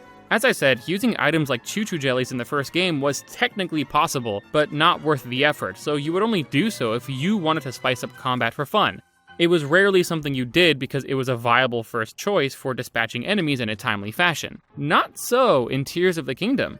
Using an item is as simple as throwing it or fusing it, so its ease of use allows it to be worth actually deploying. The only complaint I have about fusing items is that the user interface for fusing items to an arrow, for instance, is poor. You need to fuse items manually with each shot, and you'll need to scroll along a single row for quite some time if you want something specific. Luckily, there does exist the sorting feature, which allows you to sort items by usage and type. But if you're looking for something you don't use that much, it can take a couple of seconds to find it. For the more complex Zonai contraptions, you do have auto-build to speed up the process of configuring a preset. And while using something like a mech to take out some bokoblin is certainly overkill, it's definitely going to be effective, but more importantly, it's really fun. Link's personal moveset is not as robust as an action game like Devil May Cry or Bayonetta, but the amount of freedom you have to customize your arsenal creates an experience of comparable depth, if you're willing to push your limits. Sometimes that customization can make Link a little too powerful though. In Breath of the Wild, you were able to pause during combat at any time, change your equipment, armor, and eat food to replenish your health. If you have a lot of food, it can sometimes take away from the tension of an encounter. You can pause at any time and get rid of any damage you took. On the other hand, a player that isn't as adept in combat can easily rely on being prepared with food before fighting a challenging enemy. And let's not forget that Breath of the Wild and, indeed, Tears of the Kingdom tend to be the most unforgiving games in the series. I said one of, not the most. Please, Zelda 2 fans, don't come after me. It can be said that the option to approach combat with such a brute force method is just as legitimate as any other, and that the freedom to do so should be celebrated. If anything, the fact that making many dishes in one sitting is still a little bit of a cumbersome experience acts as an unintentional deterrent to relying on food. An actual fix for this, of course, would be to not allow Link to eat while in combat or being targeted by an enemy, but I do think that runs the risk of the game being too hard for some players. I've watched a lot of people play this game from start to finish, and I took a lot of notes for the purposes of writing this review, and something I observed is that many folks who have been playing games all their lives still ended up relying on or flat out needing food for certain encounters. If those people had enough trouble for that to be the case, I can imagine a more casual gamer would be in dire straits without being able to eat mid-combat. I suppose if you want to challenge yourself, you could impose that rule on yourself, but it might have been better if there was a difficulty mode that disabled the option to eat food mid-combat. That could have been a welcome compromise in my opinion. If you really want to test yourself though, you can fight the many bosses dotted across the world. Breath of the Wild had 4 mini-bosses, Taluses, Hinoxes, Lynels, and Molduga, though Molduga was unique to the Gerudo Desert. Seriously, what's up with the Gerudo always getting unique enemies? I hypothesize that the reason for this is because in both Breath of the Wild and Tears of the Kingdom, you're intended to go to that region last. So the developers probably wanted to change things up for the player after what would be hours of familiar enemies across the other main regions. That familiarity is certainly compounded if you've played Breath of the Wild because the bosses that make a return from that game have little to no shakeup in their design. Lynels get a pass from me because their abilities are diverse enough to remain interesting, but the rest were pretty shamelessly brought over without improving their capabilities very much at all. I can excuse this for regular monsters, but it would have been nice to see the Hinox, for instance, be a bit more threatening. As it stands, I'd make an argument that boss bokoblins are a larger threat because they're often surrounded by goons, and they're able to use a variety of weapons. The Hinox is the same as before. He's a damage sponge that can be easily immobilized by shooting its eye. I'll give props to the later versions of Hinoxes for getting wise to your arrow and moving their hand to cover their eyes. That's a nice touch. Stalnoxes differ slightly in the fact that their actual HP bar is in their eyeball, and while this does make fighting it a bit different from its living relative, it only means that you're forced to endure the tedium of having your damage not matter at all unless you knock out the eyeball and hit it directly. Hinoxes may be simple, but I at least appreciate that they're quick to get out of your way as compared to Stalnoxes. Molduga is a much more intimidating enemy. Monsters that you can't always get a great look at until they strike you always make a good first impression. The Molduga will react to vibrations in the sand, so if you don't move, it can't see you. In Breath of the Wild, you would throw a remote bomb and the Molduga would be attracted to the vibrations and eat it, giving you an opening to strike. At first, without the rolling remote bomb, you might be confused about how to bait them. However, you can bait them now with just about anything. You learn about its sensory abilities both from your interactions with it as well as from certain folks living in the desert, and you use those context clues to turn its sensory abilities against it. If you're someone who hasn't played Breath of the Wild, these encounters will certainly be memorable, but many people playing this game with their experience of Breath of the Wild will find very little to look forward to. The rock monster, Talus, was the only returning mini-boss to get a new form, the Battle Talus. If only one mini-boss from Breath of the Wild was going to get improvements, I'm glad it was Talus, because he's one of my favorites. 1, he reminds me of Thardus from Metroid Prime, and that's always cool. And 2, he's the most approachable to fight because his weak spot is always able to take damage, and your means for battling him are abundant. He's impervious to damage besides the ore mine on his back, but if you manage to shoot it with an arrow, you'll stun him. It's not immediately intuitive, but you can climb up his body to lay waste on it with your weapon. You can destroy his limbs with bombs or rewind his arms after he shoots them at you to stun him. The Battle Talus comes with an added fort built atop its back, making climbing up his body basically impossible. And he'll have bokoblins on the fort shooting arrows and rocks down on you to make the challenge more difficult. This is a great boss design because, as I touched on in the section on traversal, your means of upward mobility are quite abundant. I've seen people fly up using fans, rockets, jumping onto the fort from a cliff, and I've even seen some players content with simply lobbing arrows at the ore mine from the ground until he's dead. Certainly not the way I would do it, but it's great that that's an option for those who want to take it on that way. My personal favorite method is to stun him and then ascend through the fort sticking out over his shoulders, if he has those. Overall, a decently fun boss that doesn't waste your time no matter which variant you fight. I would also consider Froxes among the lesser mini-bosses. These are a new boss unique to the depths. I somehow never encountered these things until I was damn near the end of my playthrough. I don't know how, it must have just been insanely bad luck that I barely missed every Frox in the game, even as I was clearing 100% of it. This led me to feel a false sense of danger. I thought that this was some superior behemoth monster that only spawns when you're near the end of the game. Froxes are essentially King Dodongo from Ocarina of Time, which sounds like an insult considering how simple King Dodongo is, but I think it's pretty cool that something that was considered a major boss in the most critically acclaimed Zelda game of all time can have this monster succeed it in Tears of the Kingdom. You can throw bombs in its mouth to stun it and attack the ores on its back, similar to a Talus. The Frox also has an eye you can shoot at for the same effect, which is significantly easier than waiting for it to open its mouth. Though it should be noted that locking on will not give you a free shot on the eye, because your lock-on will target the ore mines instead of his eye, so you'll have to manually aim it. A curious and singular enemy omission from the first game is the Guardians. In fact, anything Sheikah related has just disappeared in this game without explanation. The Guardians do get a similar enemy to replace them called the Phantom Hands. Phantans? Phantoms?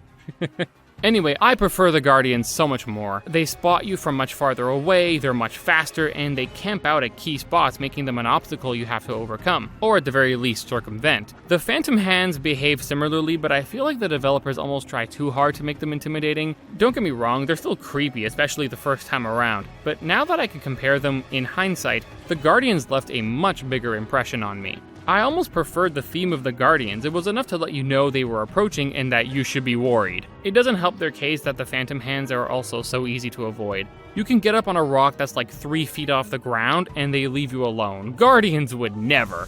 The only area they excel over the Guardians is that they do provide a greater challenge early on should you decide to actually fight them. Fighting them directly with so few hearts is a quick way to get yourself grabbed and drained of all of your hearts because of the gloom. The Guardians, by comparison, you could kill very easily with a few shield parries, which wasn't hard to learn the timing of at all. If you do manage to defeat the Hands, there's a follow-up mini-boss called Phantom Ganon, who's become somewhat of a regular in the Zelda series. But this one can come with a different variety of extremely powerful gloom weapons that you can then claim for yourself if you manage to defeat him. But honestly, I find him to be much less of a threat than the Hands themselves. The Guardians didn't drop weapons, but they did drop parts you could exchange for weapons or arrowheads, so they're similar in that regard. But the gloom weapons are much more powerful. They're meant to come with the drawback that you'll take gloom damage as you use them, but this doesn't apply when they're fused to another weapon, so you can benefit off of their massive damage by just attaching them to something else, which makes them incredibly broken. It's not so ridiculously unbalanced, because unless you're very good at the game from the start, Phantom Hands are enemies that you're only going to be capable of taking down later on, and they're pretty rare as well compared to the Guardians. Another boss that's pretty rare are the Lynels, at least on the surface. They were relatively plentiful in Breath of the Wild, but now they mostly take up residence in the depths. As one of the strongest enemies in the game, it makes sense that they would spawn closer to the source of their creator. They're virtually unchanged from their previous incarnations, which isn't a bad thing, honestly. They were memorable, intimidating, and tough, and defeating them will grant you some incredible gear more often than not, alongside the sense of accomplishment. As I mentioned, higher level Lynels actually will have the odd new move compared to their lesser brethren, so make sure you're always ready to react. Knowing how to fight them is simple. Just hit them when they get close. The challenge comes from the fact that Lynels are just as eager to hit you as you are to hit them. They are a test of your reaction time and combat skills given that they have so many different ways to hit you. However, Lynels are easily dispatched once you master the timing of both parries and perfect dodges. They can be pretty relentless, which makes fighting them very fun, but I mostly enjoy the fact that I don't have to chase them around, since they'll always come and fight me willingly. Flux constructs are the opposite to Lynels in basically every way, not to mention how visually distinct they are from each other. You don't need a ton of reaction time or reflexes to fight the Flux construct. In fact, most fights against them are going to happen at a very slow pace. The challenge comes in not how robust or actively dangerous Flux constructs are, but in figuring out how to damage them. They can take up to 3 different forms throughout combat, and it's up to you to figure out how to approach them. I'm torn on whether or not I actually like these enemies, so let's start with what I like. These bosses come in multiple levels, version 1, 2, and 3. As the number increases, so does their strength, but their behavior changes slightly as well. For instance, during the transformation where the Flux construct is floating in the air, versions 1 and 2 will stay low enough on the ground that you can ascend up to them and attack their weak spot, but version 3 will fly too high to use ascend, so you'll have to rely on something else, like an item or using the Flux's blocks against them with rewind to elevate yourself up to their position. I also like that there's a lot of ways to go about fighting them. You can hit the weak spot with an arrow to stun it, or you can just pull blocks off its body with Ultra Hand until its body gives way so you can lay the smackdown on its weak spot. You can also just blow up their bodies with a cannon if you want to disperse them easier. Flux constructs coming in different difficulty levels was an inspired choice that is not only thematic, given that they're such an artificial mechanical enemy, but also because it behaves differently from other monsters in the world. Typically, more difficult enemies with better drops only start spawning after you've made progress in the world and story. But Flux cores do not level up with the world in this way. Their level is always stagnant and they are in fixed positions throughout the sky and depths. So if you're looking for a challenge early on, there's nothing stopping you from risking an encounter with a level 3 Flux construct. On the other side of that coin, if you're not confident, the lower level variations are a great way to introduce you to these enemies. The reason why I think they're also lacking though, is because after you've figured out their weaknesses, any excitement or risk of fighting them disappears forever. With a Lynel, you can always mess up in combat because you're only human, so if you crack under their pressure even once, they can do some serious damage to you. Flux constructs are much more passive by comparison, and they give you plenty of time to do what you want, so there's no sense of urgency. They also only have access to specific attacks while in specific forms. Their human form has the most attacks, but their cube form can only roll and then slam down on you. And the hovering form will only launch blocks at you slowly, which are very easily sidestepped. These different forms should have either had more attacks each, or maybe combine all of their capabilities, such as letting the cube or human form still shoot out blocks like the hover form would. As it stands, they're too passive to be a risk. And while figuring them out for the first time is a fun experience, it makes any repeat encounters not only boring, but time-consuming. You already know what you need to do to beat them. It's just a matter of running through the motions. There does exist a boss in this game that combines the combat skills of a Lynel encounter with the problem-solving demands of a Flux construct. And that is the Gleeok.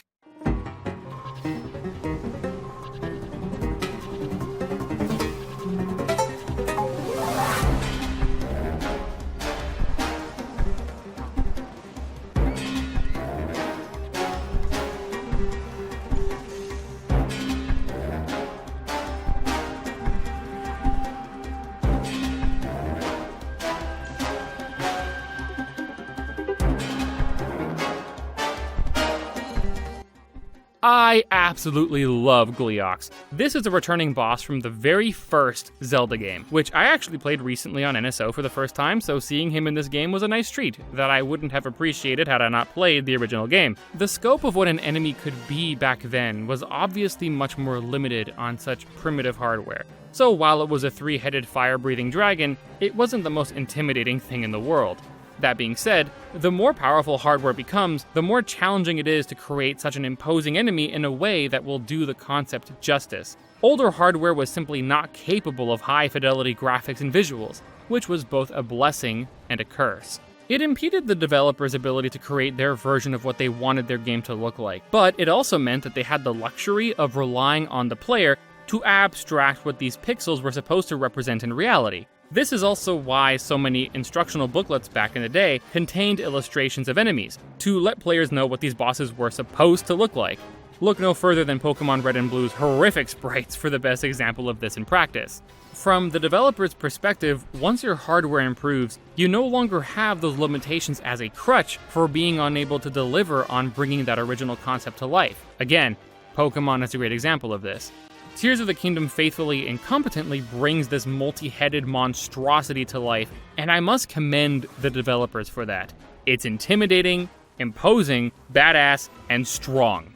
Gleeok was present during the promotional trailers for the game, but I was under the impression it would be like a major dungeon boss. A befitting role for such a beast, I thought. But no! Gleeoks are just a boss encounter throughout Hyrule. I wasn't prepared for this, so you can imagine the double take I did when I was exploring the Hebra region and saw one flying around in the distance casually. What the hell? Of course, I eventually decided to fight one, and the first Gleeok I face in combat was the one on the Bridge of Hylia. You're going to need to be well armed if you intend to fight these things. They do tons of damage, but they can also take tons of damage, so you'll need many arrows and strong weapons to crunch through its health bar. Gleeoks don't play by the rules of the world. There are no weak versions of them that level up as you progress through the game like a Bokoblin. They are always powerful. But that doesn't mean they don't come with some variants. They have flame, ice, and lightning arrows with an exceptionally rare King Gleeok. Flame Gleeoks burn you and do more damage. Ice Gleeoks freeze you and leave ice structures on the ground that can also freeze you if you make contact. And Lightning Gleeoks will shock you, which makes you drop your weapons. Almost as important as the abilities of Gleeoks are where they are stationed. The environment a Gleeok is in often plays a very significant role in the fight. The Bridge of Hylia, for instance, is very narrow, which made approaching the Flame Gleeok pretty challenging with so little room to maneuver. When I eventually fought against the Frost Gleeok in the Hebra region, dodging its ice laser attacks proved basically impossible because the snow slows you down so much, and I did not yet have the snow boots. Again, another great example of the environment having a role in the gameplay like I mentioned earlier when I talked about rain. It forced me to change my approach, so I took my horse into the battle so I could have the speed to dodge his laser, and I had to carefully navigate around the hazards on the ground while doing so. This was among the greatest moments I had playing Tears of the Kingdom. Riding on the back of a horse through treacherous terrain, fighting a three-headed flying dragon. It's the quintessential fantasy scenario for a good reason. It was simply an epic fight, okay? The first Lightning Gleeok I found was in the Colosseum in Central Hyrule where a Lynel used to be in the previous game. And these multi-level floors were a great help in getting the height I needed to activate bullet time with my bows to shoot the dragon safely. All three Gleeoks also include a super dangerous desperation move when they get to low HP. They'll fly super high and unleash an attack that differs by the element. Flame Gleeoks will shoot down a huge, slow-moving fireball that has a massive explosion radius when it hits the ground. The fireball can actually be parried, but good luck timing that properly considering how formless a fireball is. I fought the Fire Gleeok early enough that I had limited options to combat this, so I ran under the bridge, and once the fireball hit the bridge, I ascended back up and used the updraft created by the fireball to get high enough to shoot the Gleeok down. A sequence I was quite proud of myself for pulling off. The environment, namely the bridge, played a significant role in my ability to defeat this enemy. I used the previously hindering surroundings and turned them into an advantage. And that experience made this bridge so much more significant for me. This bridge was memorable for me in Breath of the Wild as well, but only because it was where I encountered my first dragon, Farosh. Yet, despite the area being reused, Tears of the Kingdom made it memorable once again, but for an entirely different reason. The Ice Gleeok's super move is to drop icicles down on Link, which can be rewound to get high enough to engage it, but it can be tricky to get on top of these icicles with the rest of them falling down on top of you. Lightning Gleeoks create lightning storms, so you'll need to watch out if you have metal items equipped. And his lightning strikes create gusts of wind you can use to fly upward, similar to the Flame Gleeok. All of these attacks are difficult to contend with, but what of the King Gleeok? This is a Gleeok variant that combines the attacks of all of the attributes into its arsenal, and that includes its Desperation move. When it gets low on health, it will use multiple of the 3 elemental super attacks at the same time.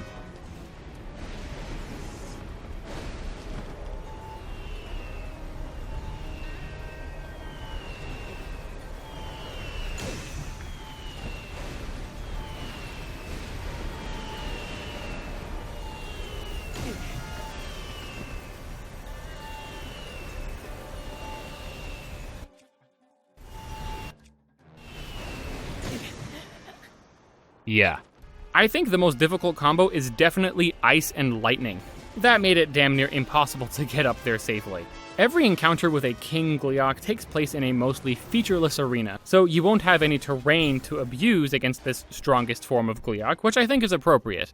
My only complaint is that King Gleeoks don't drop anything unique to them. They'll just drop a mix of the other 3 Gleeok parts simultaneously. It goes without saying, but Gleeok parts are some of the best attachments you can get in this game.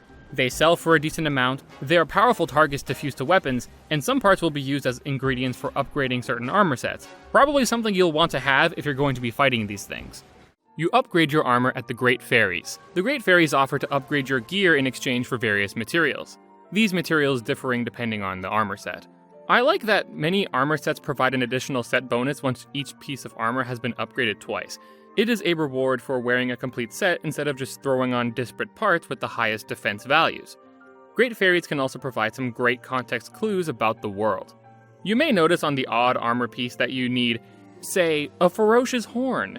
If you don't already know you can collect this from Feroce, this would be your first in-game hint. There are pieces you can collect from the dragons that weren't available in Breath of the Wild, namely claws, fangs, and spikes. So even I, someone who played that first game, saw that a piece of armor needed dragon spikes and learned from that information that I could land on the dragons and collect this new resource. Landing on the dragons was not possible in Breath of the Wild, so this is actually a situation where a player may be betrayed by their prior experience. It's difficult for me to decide whether I prefer the convenience of being able to activate the Great Fairies with rupees like in Breath of the Wild, or the much more involved sequence in Tears of the Kingdom. Whenever I found a fairy fountain, I kept thinking, oh, why can't I just do this now? Part of that frustration comes from the fact that these fountains are no mystery to me as someone who played Breath of the Wild. I know exactly what the deal is going to be with these things, and that made my inability to access them immediately more frustrating. I will admit that in hindsight, the Great Fairy side quests are much more engaging because it involves multiple meetings with a troupe of musicians scattered across the world that you bring together. However, in the way that I praise Tears of the Kingdom for making shrines accessible as soon as you find them and no longer locking certain shrines behind side quests, I must now criticize the Great Fairy mechanic for doing the opposite. These side quests are uninspired with only one exception. I believe the best aspect about the Great Fairy side quests, however, is that they provide a nice sense of continuity to the world. You're meeting these musicians multiple times throughout the game, and that contributes more to the feeling that this world is living and breathing. In general, that applies to the overall quality of the side quests as a whole. I won't comment on individual side quests too heavily because it would lengthen what is already a very long video. I'll just say that many NPCs make their appearances in multiple parts of the world, and will comment on your various exploits or things you did in previous side quests with them. Lurelin Village even has an entire sequence of liberating the area of monsters and then helping the town to rebuild. My suggestion is that it's worth doing side quests in this game. I found that the rewards for quests in Breath of the Wild were considerably lacking, whereas Tears of the Kingdom has improved the rewards for doing side quests substantially. For instance, you get to undergo a long sequential storyline in Hateno Village that involves politics, propaganda, and Link deviously playing both sides of a conflict for the greater good of their society. And no, I'm not joking. Stuff like that makes the side quests a lot more fun. Completing these large side stories often grants you with access to new armor sets or even new ingredients available for cooking that would be impossible to get otherwise. Some side quests may seem inconsequential, but ignore that impression. Pay attention to what the NPCs have to tell you, as they provide information on things you may not know about, for instance the existence of certain rare horses. There are even some quests that provide lore on the main story, including a sequence intended to help you find a major area of the game, but I want to touch on that in the segment on the game's story later on. Speaking of the story, I'm not going to go into the finer details quite yet, but it's finally time to touch upon the main regions of the game. In doing so, I will necessarily be delving into the isolated stories that take place in each of the 4 regions of Hyrule, including an in-depth analysis of characters, dungeons, and bosses held therein. This section will then bleed into a discussion on the rest of my thoughts on the story overall, which will cover much of the larger plot and main story revelations. You have been warned thusly for spoilers ahead. If you want to avoid them, click off now. 3, 2, 1, Tulin. Tears of the Kingdom borrows heavily from its predecessor. As much as I can highlight differences and improvements, there can be no doubt about that fact. This doesn't necessarily have to be a bad thing. That familiarity can be a reason a series succeeds. It can be a powerful temptation to reuse elements and resources from a series that has already proven successful. Why take a risk on an entirely new idea which may fail, instead of reusing one people already love? It can be hard to tell when such sequels are done because there were passionate, fresh ideas for that franchise or simply as a safe business move.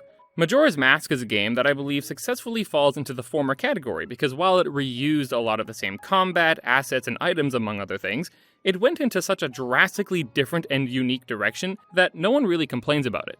Tears of the Kingdom and Majora's Mask are the two games that borrow the most from a previous title in this series while still being an excellent and unique experience. The aspect in which Tears of the Kingdom borrows most from Breath of the Wild is certainly in the progression of the game's story. Notice I said progression and not the story overall. Tears of the Kingdom's story is actually quite different from Breath of the Wild, and any similarities, familiar areas, and recurring characters can be reasonably excused by the fact that this is a direct sequel taking place in the same world. So of course your experience is going to be, at the very least, reminiscent. Even Majora's Mask can't excuse its blatant reuse of character models to represent entirely different characters. But in Tears of the Kingdom, seeing the same character models makes sense because, of course, these are the same characters from Breath of the Wild. In this way, you can make an argument that Tears of the Kingdom is actually less derivative than Majora's Mask, despite using the same overworld. But maybe that's a stretch, and I'm certainly not here to pit the games against each other. I bring this up because while Majora's Mask borrows heavily from Ocarina of Time in general, it manages to craft entirely unique areas with different themes. Ocarina of Time's Zora's Domain and Majora's Mask's Great Bay are entirely different experiences, even if you only choose to view it through the lens of the water area. Tears of the Kingdom does take a bit of a half measure with this. The layout of the 4 regions you visit are completely unchanged, but they each suffer from some unique plight that needs to be resolved, which heavily affects the societies living there. This makes visiting the regions fun in a different way. You get to see how all these areas are faring many years after Breath of the Wild, so while it can be said that going back to a familiar place is a bummer to many players, it does come with the unique experience of seeing how that area has changed. For anyone who's played this game to the end, you'll recall an implication that the Rito area was the intended first region, but you might forget why. It's a bit of a quick line, so it won't stick out too much in your memory, but after going to Lookout Landing, Joshua mentions that the Rito area in particular is in danger. In Breath of the Wild, the Zora area was intended to be first, since you have a scripted encounter with a Lionel in its weakest form, and it's closest to Kakariko, which is where you're set off for the regions in that game. That said, even if I was not directed to the Rito area explicitly in this game, I'd probably have chosen to go there first anyway, because Revali's Gale was above and beyond the most useful champion ability, and I was expecting a similar traversal skill from the Rito once again. The Rito village is striking. When you arrive at the village in Tears of the Kingdom, it's covered in a thick blanket of unforgiving snow, and none of the adults are present. The snow is a problem for the residents, so it may be inconsiderate to say, but I really do love the Rito village looking this way. You learn from the children that the region has been pelted by a blizzard which has reduced the appearance of natural wildlife in the area. In order to get by, all of the adults have to focus their efforts on hunting and gathering just to have enough food for the people living there, leaving the village solely in the hands of the children. The only exception to this rule is Tulin, who, while young, is among the most skilled of all of the Rito warriors. Tulin was hardly a character in Breath of the Wild. The main NPC you worked with in that game was Teba, his father, so if you forgot Tulin existed, I don't blame you. The main themes of the Rito story are responsibility, teamwork, and parenthood. A good portion of this area is following landmarks with groups of Rito stationed there to give Link directions to the next location in search of Tulin, who repeatedly moves on without his group, trying to handle everything on his own. He's at an age where he wants to prove he's capable of handling things on his own, even though that puts him at a lot of risk. At some point, you find Tulin and discover he's had his bow taken by an Arrokuda.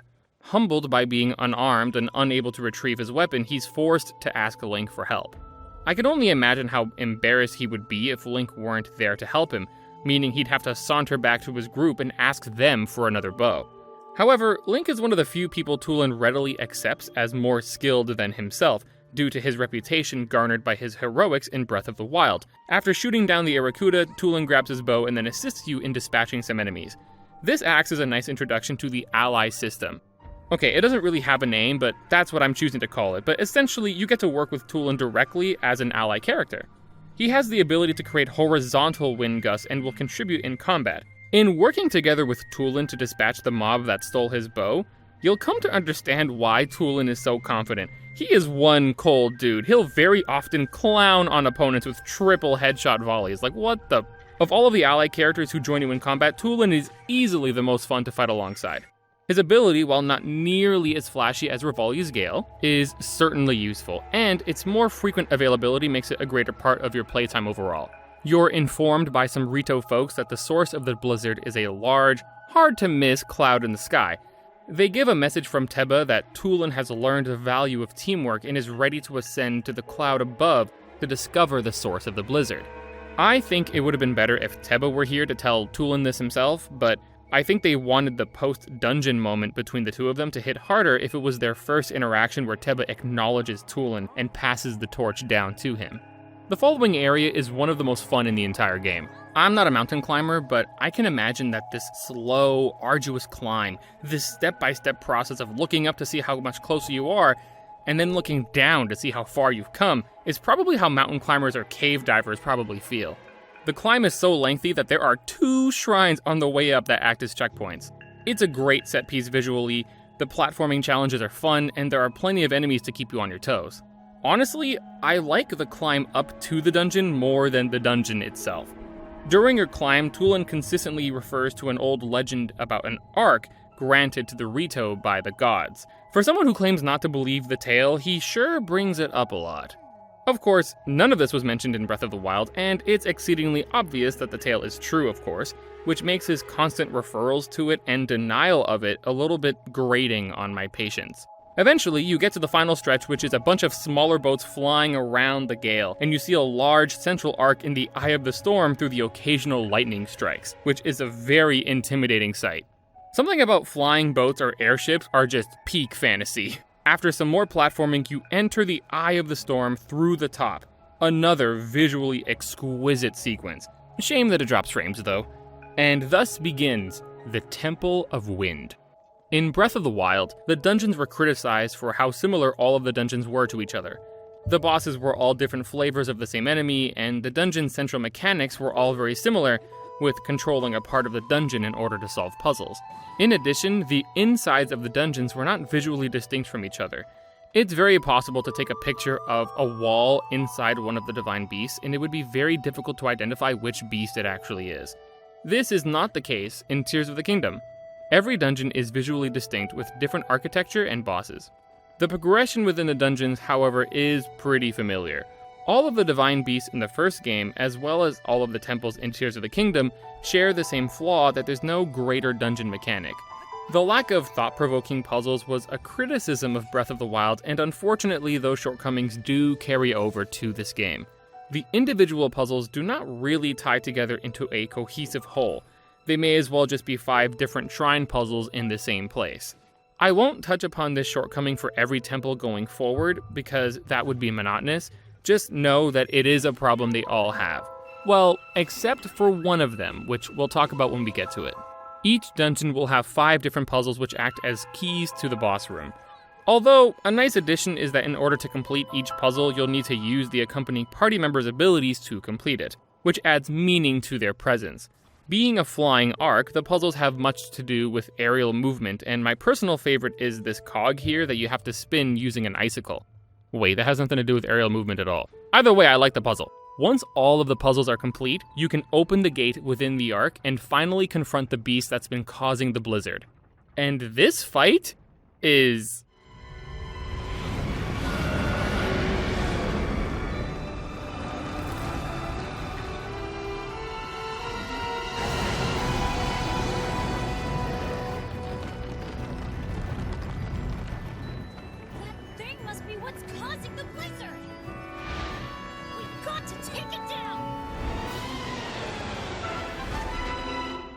amazing. I'm not going to act as though this is the most original boss, both from a design perspective and from a mechanical perspective. Colgera is a reimagining of a boss that existed in the Wind Waker called Molgera. I much prefer Colgera though. It looks a lot more intimidating and you don't have to deal with an obnoxious area of sand. Though I think if Colgera had some little baby minions to obstruct you or give Tulin some enemies to dispatch so we had something to do, that probably would have helped, and Molgera did have baby worms in his boss fight, so there would have been precedent for Colgera having some as well. The way you combat Colgera is simply to shoot the large ice scales that he has with an arrow. You can take the hard route of flying closely under him, or wait for Colgera to be exposed from the top, which happens after he launches the spikes from his back. So you can dive down, bobbing and weaving the spikes for a cinematic falling slow-mo shot on the scale. This is actually how I found out that if you initiate bullet time straight out of a dive, Link's pose is actually way more badass, which just makes the fight even cooler, especially with the amazing music playing. Okay, let's talk about the music in this fight. Okay, the music is superb. I think out of all the songs in this game's soundtrack, this is the one with the most views on YouTube and people reacting to it, and with very good reason, because it's fantastic. The beautiful assortment of wind instruments sells the theme of aerial combat, and all of it kicks in when the fight starts, where Tulin flies next to Link to give him a look that sells the feeling of, oh, this shit is going down. Just so good. The absolute best part of the music is when the Dragon Roost motif cuts in occasionally, reminding you of what's at stake here. Now, this isn't my favorite track in the game, although I do acknowledge that it is the most prolific one. I'll divulge which one is actually my favorite when we get to it. In general, the music in this game is phenomenal, and much of it is due to its clever use of motifs, which I'll touch on more later as well. Moments like this is why I didn't talk extensively about the music in Tears of the Kingdom. All bosses come with a second phase which initiates at half HP. The music gets even more intense, and Colgera will be even more aggressive. I don't know why I said Colgera only, like the other bosses don't do the same thing. Whatever, all the bosses get more aggressive. But their weaknesses usually stay the same. Now you might wonder, what if I run out of arrows? Well, that's not likely to happen because the dungeon throws legitimately like 100+ arrows at you, which was likely done in preparation for the boss. But if somehow you still don't have arrows or refuse to use them or don't know that's how you're supposed to beat the boss, you can use Link's incredible cranium to simply crash through his ice scales, which is both incredibly funny and is also conveyed as a possibility during the climb to the dungeon. There are these ice platforms during the climb that you break by jumping on them, so this is a context clue in case you run out of arrows. Now, I've gushed about this fight a lot, but I can't pretend it's the most challenging fight in the game. It's probably the third easiest in the game. Despite his straightforwardness and lack of difficulty, Colgera was a very cinematic and fun fight, and it makes a great first impression for the rest of the dungeons. After you beat Colgera, you're granted with a heart container, and Tulin is granted a secret stone. Not a sacred stone, but secret stone. You're pulled into a cutscene with the ghost of the Rito Sage that has been beckoning Tulin throughout the entire ascent and dungeon sequence. This is a theme that's present among all of the other regions as well. The ancestor informs the descendant that the monster was planted by the Demon King, and recounts the story of his imprisonment at the hands of Rauru. This happens every single time. And it's even worse that the descendant always reacts the exact same way to this information, which only makes the repetition of hearing the same tale over and over again even worse. Demon King? Secret stone? Secret stone? Demon King? That stone that you are wearing. Demon King. Secret stone. This is an unfortunate consequence of the open world nature of the game. The game can't assume you're going to tackle the dungeons in any specific order, so its delivery of the story takes a hit. But it's particularly egregious in the dungeons. I mean, it's the exact same cutscene every time. Come on now. The geoglyphs out in the world provide way more interesting story segments, and they can be encountered in any order. Each individual encounter with the ancient sages could have been fixed by providing a unique memory, maybe where that particular sage has a little bit more of a presence, but the game can't even pretend to care about the ancestors. They don't even have names or faces, they just wear masks. It's so weak. You know, the champions in Breath of the Wild, they made much more of an impression even though they weren't even alive during the events of Breath of the Wild. The masks that the ancestors wear are even modeled after the Divine Beast, which only makes me miss those champions even more. After that disappointment, you're granted with Tulin's Gust to use alongside an apparition of Tulin that follows you around forever. It would have been nicer to just have Tulin following you around, but the ghosts don't talk or make noise. If they did, having all the sages with you later in the game would have been a little bit distracting with all of the voice lines, so this is actually preferable to what could have been. No! We lost the upper hand. You're done! No! I wasn't planning on losing today.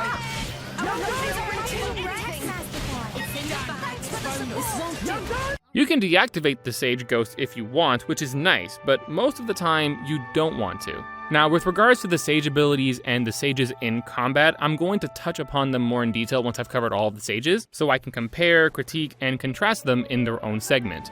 Once Colgera is defeated, the snow at Rito Village melts and the music returns to its normal, cheery version. Tulin and Teba have a touching moment, and the village is populated once again, providing a heavy visual contrast before and after Link arrives to fix the problem, so the player can appreciate the positive impacts their actions have had on the Rito society. And every region does this. Except Death Mountain. Don't get me wrong, Death Mountain is a step above its previous appearance in Breath of the Wild, but I still believe it's the weakest of the regional quests. The Rito are going through a famine, experiencing food shortages, necessitating Tulin, a young warrior, to undergo his own coming-of-age story, stepping up to assist Link in confronting the problem with a strong theme of parental bonds, teamwork, and entrusting the future of a nation to the next generation. So, what is Death Mountain's dilemma?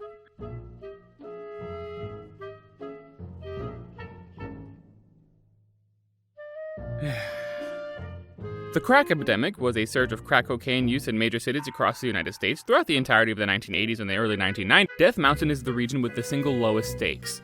All other regions' problems are caused by an external factor beyond their control, which are genuinely natural disasters. The Goron's plight is the arrival of Marbled Rock Roast, which seems to mind control the Gorons into total passivity, and the only thing they care about is their next fix of Rock Roast. There are some effective examples of how addiction can affect your life, like this blacksmith here who was disappointed with his pupil for no longer coming to the smithy due to his addiction. And once you cure the region of this rock roast, the student is ashamed and must prove his dedication once again to his master. Stuff like this legitimately does happen to people with addiction. It affects your relationships with those around you who care about you. It saps your work ethic and becomes all you think about and do. Don't get me wrong, addiction as a theme can be a very powerful thing. I just don't think it's on the same level of urgency and helplessness as droughts, blizzards, monsoons, tornadoes, and so on. It doesn't feel as dire as it could be because about half of the population aren't under the influence of rock roast.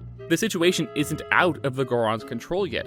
It feels as though this is a problem they are technically able to solve on their own. Where this region does excel is in the demonstration of Zelda's negative influence. Something I didn't touch on until now is that Zelda has been spotted all across the world, and as you explore the world and talk to various people, it is readily apparent that all of her actions have had a decidedly negative impact on Hyrule. Even without the reveal later that this Zelda is an apparition created by Ganondorf, it is blatantly obvious that these are not the actions of the real Zelda, who is still MIA. In every other region, Zelda's negative impact is implied but not overtly seen, which makes her involvement within those regions forgettable. You could easily remove any mention of her and it would change nothing about how those stories progress, which is a shame. In Goron City though, the evil Zelda is paramount to the events that unfold. You get to see her face to face. She is the one to introduce Marbled Rock Roast to the Gorons, and puts Yunobo under a mind control mask. So I actually like that you can see Zelda's influence in this region unlike the other ones. There is a lot of missed potential with Yunobo here. Yunobo is a hulking mass of muscle capable of feats none of the other Gorons can do, yet he's a gentle giant type of character, extremely timid and unsure of himself. At least, that's his normal characterization in Breath of the Wild.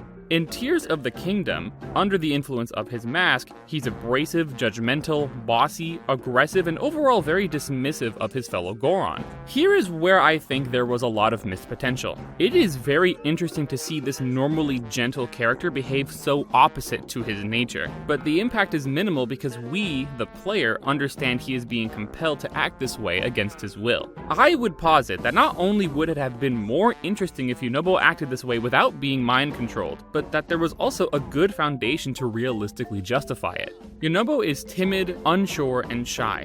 Now, after many years have passed since Breath of the Wild, he's able to break rocks no one else can. He's opened his own business. He's next in line to lead the Gorons, and basically already acts as a second elder, and he's gained some confidence with all of those accomplishments under his belt. Would it really be so surprising that Yunobo's demeanor could pendulum swing in the other direction? That all of these factors together would go to his head after being so soft for so long? This would provide some great character moments for Yunobo. He's gained confidence and has become a commendable Goron, but now he needs to learn to use those attributes to lead a community, instead of looking down on them. It could be said that this would overlap with the lesson Tulin had to learn, but Sidon goes through a similar arc as well. With this change to Yunobo, all three of them would learn the valuable lesson of working with their communities as a collective while having to overcome character flaws that would be unique to them in order to do so. Tulin, filled with youthful ambition, tries to take on more than he can handle alone.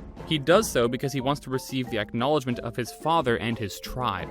And he thinks the way to attain this is to show how capable he is on his own. He learns that everyone already knows how capable he is. He instead needs to understand that by working with others and contributing those skills to a unit, you'll maximize the results. Sidon also takes on more responsibility than he can handle. He's in a stressful situation because his father, the king, has fallen ill and thus he must act as a surrogate king. Under the sudden pressure of a nation on his shoulders, he takes on too much on his own, but he does so because he doesn't want the people he cares about to incur risk. In his mind, by doing everything alone, he has more control, thus protecting the Zora from being put in harm's way. His intentions are pure and justifiable, but he needs to learn that those around him are also capable enough to contribute, and he needs to trust them enough to do so, to let go of some of that control. That is his unique character flaw. Yunobo, with the proposed change I outlined, would also need to learn to respect others and work with them.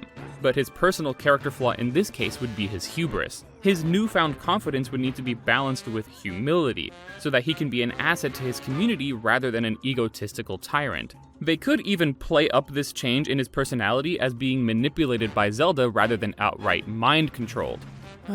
Unfortunately, we don't get any of that. Instead, Yunobo is the same fellow he always was, and he's only acting this way because he's being mind-controlled. It's a little bit disappointing, and though the Elder scolds Yunobo at the conclusion of the Goron story, it feels completely unjustified, considering that none of Yunobo's actions while he was under the influence of the mask was his own. Wait a minute. Under the influence. Oh my god. The mask is another metaphor for addiction. I take it all back. The writers are geniuses. Anyway, that wasn't serious. You find Yunobo and end up getting into a fight with him over his mining of the marbled rock roast. Initially, the idea of fighting Yunobo was pretty cool, but it's more of a minigame than an actual fight. You need to daze him by having him slam into a wall, and then your next attack while he's dazed will do a set amount of damage. It's a pretty unremarkable battle, and fighting an ally character who's been mind-controlled is one of my least favorite video game tropes ever. Fighting games are particularly guilty of this. Since most of a fighting game's development time goes into the combat system, the game has to rely on its only resource, the combat system, in order to stitch together a story. And oftentimes, mind control is the in-universe justification for fighting a gauntlet of characters during that story that would otherwise have no business fighting each other. Tears of the Kingdom did not have to resort to such lazy storytelling. How much more impactful would it be if, given the small story adjustment I suggested earlier, Yunobo was choosing to fight you of his own volition, as a way to assert himself over the so-called savior of Hyrule, who dared to have the arrogance to enter his land and bark orders. Again,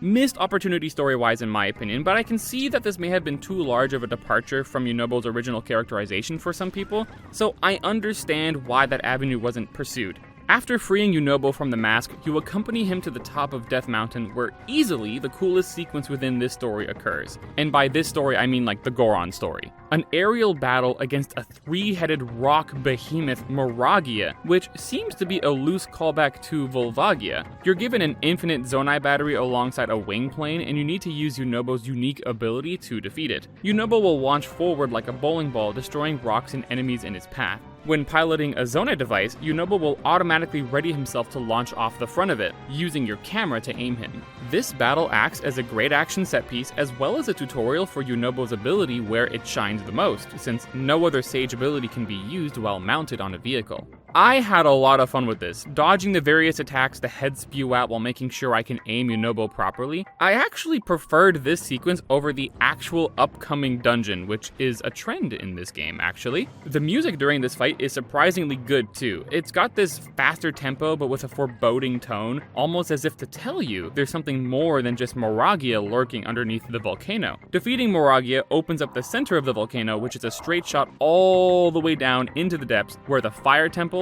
Gorondia resides. There's some good payoff with one of the child Gorons who insists that Gorondia, the ancient city of the Gorons, exists. Because this child is not a main character, his ramblings actually do come off as easily dismissible, unlike with Tulin, but it turns out he was right. That's some nice payoff. Of all of the temples, the Fire Temple is one you could realistically stumble upon accidentally while exploring the depths. All other temples, you're very much aware of what you're about to find, so the ability to find the Fire Temple by pure coincidence and exploration is pretty cool, though you wouldn't be able to do anything with your discovery without Yunobo present. I also like that the temples take place in different areas: wind in the sky, lightning on the ground, fire in the depths, and... Okay, Zora is also weirdly in the sky when it should have been like out in the ocean or something, but for the most part, the differentiation in location, say that 5 times fast, does add some unique visual flair to each locale. I had heard many rumblings about the Fire Temple specifically on social media prior to doing it myself. Lots of folks have shared the opinion that this dungeon is either too convoluted or too easy. So, what do I think of it? Well, for one, I'm not hugely on board with its layout from the perspective that it's supposed to be a city. Really doesn't seem like anyone would live here given how inconvenient it is to get around. I suppose you could make an argument that Goron's used multiple rails as a means of commuting around the temple, but that seems kind of like a stretch to me. Now, given its merits purely as a dungeon, it's actually one of my favorites among the temples. This dungeon is a highway of rails and with multiple floors. Getting around involves hitting switches, switching tracks, and carefully reading your map to find the correct place to go. You can progress through the different rooms with the intended method via minecart, or you can use a combination of Zonai devices, ascend, or even climbing the walls as alternatives.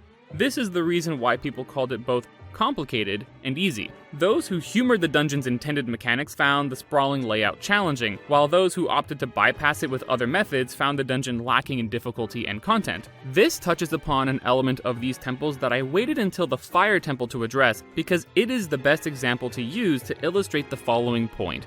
Dungeons in Tears of the Kingdom are very much like solving a Rubik's Cube, except you have the option to just paint the sides of the cube the correct color instead of actually solving it.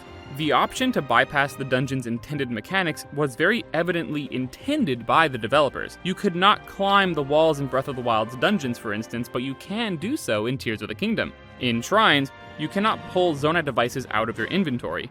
Limitations were clearly put in place for some areas, and putting such limitations on the temples would have been a simple task. The game allows you to break these dungeons open if you don't want to put up with the puzzles as constructed. This is a natural extension of the freedom Tears of the Kingdom gives to the player. Ultimate freedom means the freedom to not engage with any of the game's core mechanics. It's up to the player to decide if such autonomy is empowering, or if the obsolescence of those mechanics wasn't worth it. Personally, I think it's the correct approach to leave that choice up to the player instead of forcing that choice upon them. If you don't want to cheese the dungeons, there's nothing forcing you to do so. However, if your opinion on this differs from mine, I would totally understand your perspective. I incorporated a bit of both in my approach. Sometimes I used the intended solutions, and other times I chose not to, so I appreciated the freedom to choose on a whim even more. After completing the 5 puzzles, you see Zelda walk into the boss room, and in going inside, you are greeted with Marbled Gohma, another reimagining of a previous Zelda boss. Of course, Gohma is the source of the marbled rock, which is kind of disturbing. Marbled rock roast isn't really a rock, it's some kind of biological material off of this bug. It kind of makes you wonder what it truly is that the Gorons have been eating this entire time. You are intended to use Yunobo's ability to break Gohma's marbled legs to knock her over so you can wail on the weak spot. If you find a way on top of her without destroying the legs, the weak spot is always exposed, so you can bypass using Yunobo if you really want to. Phase 2 has Gohma attached to the ceiling, a nice nod to Ocarina of Time, so Yunobo will have to ride the wall up to the ceiling to smash the legs, which is a cool use of the arena's shape. Unfortunately, this is the only time Gohma does this. You can rematch the temple bosses in certain areas of the depths, but since there's no ceiling for Gohma to attach to underground, her Phase 2 is mostly the same as her Phase 1 during any rematches. The music is serviceable, but it's nothing compared to Colgera or even Moragia, which immediately preceded it. Honestly, I think it would have been a far better choice to have Marbled Gohma be the mini-boss and Moragia be the dungeon boss. It would have made for a much better action set piece, and Moragia is just a more intimidating looking enemy. Definitely feels more like a final boss than Gohma. Moragia is a 3-headed rock dragon erupting out of a volcano and towering over Death Mountain. How awesome is that? Marbled Gohma is just like a spider. Once Gohma goes down, Yunobo's will becomes an ally just like Tulin. You get the exact same story beats as usual, and the Goron region is complete. The overarching themes of addiction are not as satisfying as the personal growth Tulin experienced in the Rito storyline, especially because the lessons of teamwork and maturity were expressly present in Tulin's journey, whereas the themes of addiction are not nearly as prominent in Yunobo's. The player needs to do some of the heavy lifting for the writers in order to view the story from that perspective, so much so that I can't even be 100% certain that the writers intended the player to view the Marbled Rock Roast as an allegory for drugs, alcohol, or any other abusive substance. While the Fire Temple is one of my favorite dungeons in the game, and Moragia is a really cool mini-boss, I found that the overall plot of Death Mountain is extremely lacking. The stakes are much lower than the other regions, there was missed potential on characterization, Death Mountain is still the most visually stale place in all of Hyrule, and the score is very forgettable. All of the region's main towns have a slower, more somber version of their original theme before their respective temple is dealt with, which then goes back to normal once you complete the dungeon. But the Goron City's theme was already so slow and lumbering that you hardly even notice a difference. Unlike Zora's Domain.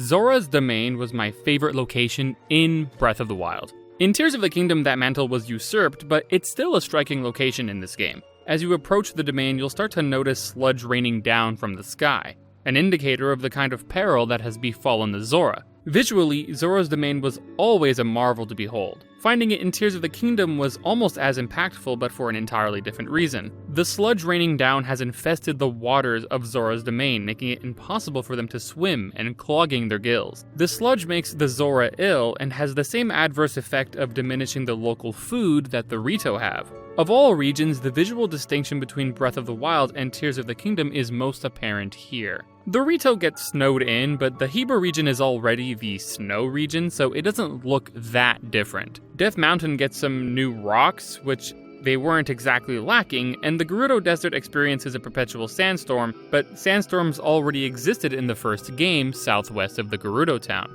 Zora's Domain was a peaceful, serene blue. Now it's a muck of brown and purple, with sludge constantly raining down everywhere. The music of Zora's Domain is as bogged down as the people's spirits. The peril of the Zora is immediate. You understand that they're on their last legs. There's a greater sense of urgency here than the Rito or the Goron had. After looking around, you find this green Zora here who informs you that she is Sidon's fiancé, and makes the oddly deliberate choice to refer to Sidon as your best friend rather than her fiancé. Considering there's literally a statue of Link riding Sidon dead set in the middle of the domain, I guess I can't blame her for wanting to stake her claim when Link comes strolling into town looking for her partner. If I saw someone as good looking as Link taking an interest in my man, I'd probably be a little self-conscious too. Hell, he already rocks both male and female clothing flawlessly. I mean, good lord, Link is versatile. And the denizens of Hyrule tend to agree with me because the amount of people who flirt with Link in both Breath of the Wild and Tears of the Kingdom is suspiciously high. Nintendo certainly knows their audience, I'll just say that much. Sidon's fiancé points you to where he is, and when you go find him, you discover the site of a literal sludge waterfall responsible for the majority of the domain's pollution. Sidon has made it his responsibility to use his water powers to continuously cleanse as much of the water as he can to slow down the degradation of his home. Zoras can usually climb up waterfalls, and they certainly would love to go up into the sky and find the source of the sludge, but the sludge waterfalls are too thick for them to climb up, making this a problem that the Zora cannot tackle alone, which gives purpose for Link actually being there, unlike with the Gorons. In the Goron section, I already touched upon Sidon's personal character struggle of needing to learn to distribute responsibility and trust his fellow Zora rather than trying to shelter them, so I won't break it down too much in depth here. But I will add that pollution is another strong theme for Zora's Domain. The juxtaposition of seeing Zora's Domain in a healthy state in Breath of the Wild versus its decay in the sequel really drives home how much damage blatant pumping of sludge into our environments cause. It's also a problem that no individual can tackle alone. It takes a community to set things right. Zora's Domain is home to a litany of chores, unfortunately. It's easily the region with the most busy work. You need to find one NPC, read an ancient slab telling you need a crest from the Zora King, but he's hiding, recovering from his injury, and for some reason, no one will willingly tell you where he is even though Link is clearly there to help them. So you need to spy on these children to find the king's location, and then you can get the king's crest. Then you need to fly to a flying island in the shape of a fish, and shoot the crest attached to an arrow through this tier, which is a cute perspective puzzle at least, but it's still obtuse. Then, an opening underwater makes itself known, and Sidon helps you go inside, leading to a sequence of water puzzles until finally, you activate a magical beam that cleanses the waterfall Sidon was purifying. But wait, there's more. In order to climb the waterfall, you also need to do a side quest for Yona, where you need to fetch her a rare fish in order to make the Zora chest armor, which will actually give you the ability to climb the waterfall. Now, this side quest for Yona, I'll admit, is a bit cute because the rare fish is found in the waters of Mipha statue.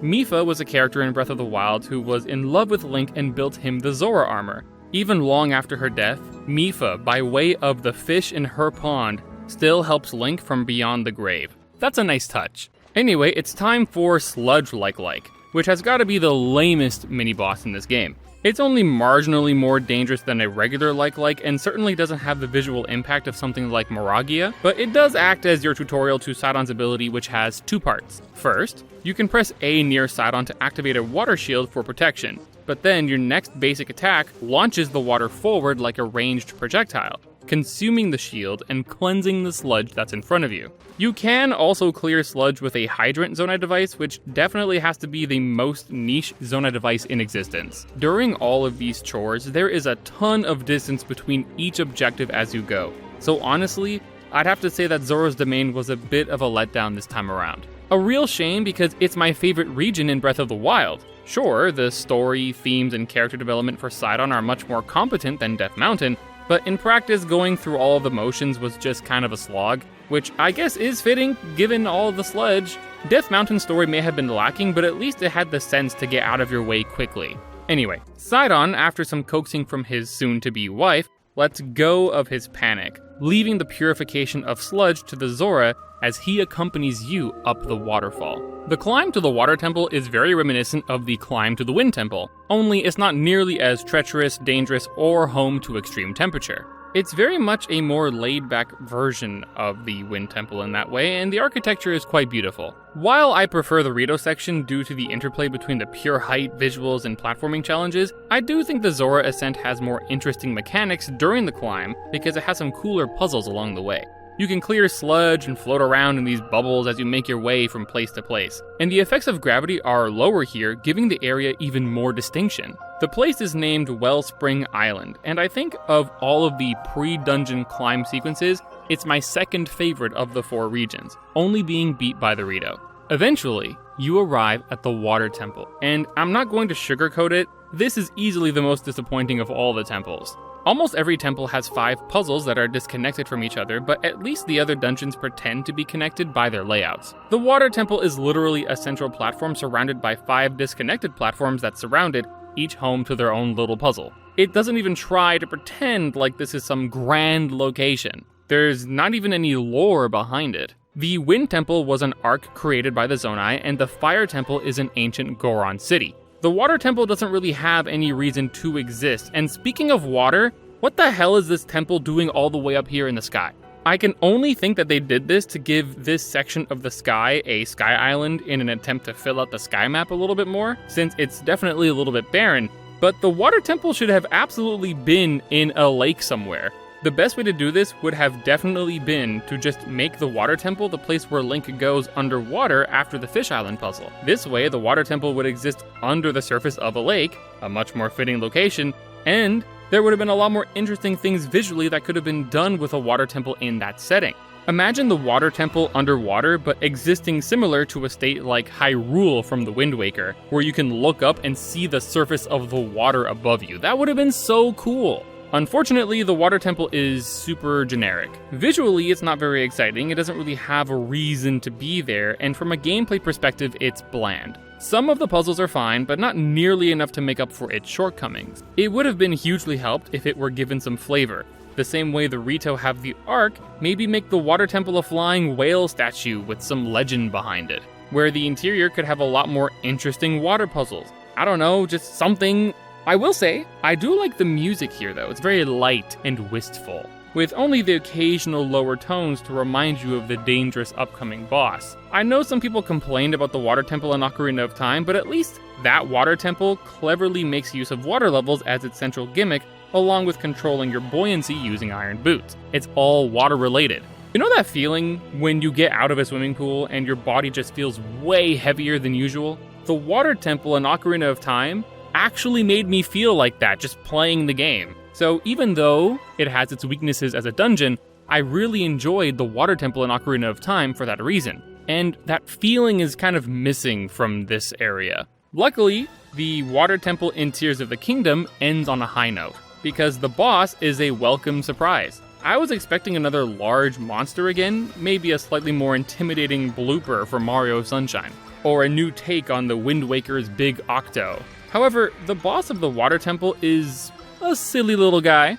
Its name is Muktarok, and it's hardly bigger than Link, yet it's capable of spewing out sludge at an alarming rate. Muktarok carries the air of a prankster, waddling away frantically from Link whenever he takes damage. The goal here is to use Sidon's ability, or any water for that matter, to cleanse the area of sludge in order to run Muktarok down. During the second phase, it will spew sludge all over the ground, inhibiting your advances greatly. I really do like that the option to not use the Sage abilities is continuously given to the player. You can use Splash Fruits or Hydrants in order to achieve the same effect as using Sidon's ability, and honestly, this might be preferred because coordinating with Sidon during the chaos of this boss fight can actually be a little bit tricky. You'll be trudging through sludge trying to clear it just to get to Sidon, all the while Muktarok keeps spitting out more and more attacks at you. At this point in the game, Muktarok was definitely the most difficult dungeon boss I had faced yet. There's a lot going on in this fight, and you'll be in a rush to take advantage of an opening once you get it. A task made even more difficult by the fact that Muktarok is constantly trying to get away from you. The music for this boss fight is frankly hilarious. It ties perfectly into the frantic, chaotic nature of the fight, tied in with Muktarok's goofball antics. It has this element of juvenile mischief, while also instilling a sense of panic as you try desperately to catch this thing. When viewing Muktarok through the lens of the themes of pollution, Muktarok is a lot like humanity, carelessly spewing poison around like a child, either unaware or uncaring of the damage it causes to everyone else. Luckily, in the world of video games, resolving this complex problem is as simple as putting the blade to Muktarok's neck, and after some struggle, you eventually do. Despite feeling initially underwhelmed by the stature of this boss, I have to say it's certainly the most unique in this game's library, and it was a surprisingly welcome challenge. Yes, Muktarok is really annoying and can be frustrating, but that was very clearly deliberate, so I'm not going to view that as a negative. Rather, I commend the developers for incorporating frustration so effectively into a boss encounter that doesn't bleed into the territory of being tiresome. Another heart container, Sage Ghost, Secret Stone, and repetitive cutscene later, Zora's domain returns to normal, and Sidon is actually named the king proper by his father. Another passing of the torch moment. Good on my man Sidon. I really do like his character, even though I find his voice direction very strange. The English dub catches a lot of flack in general. Some people don't like that Zelda is British.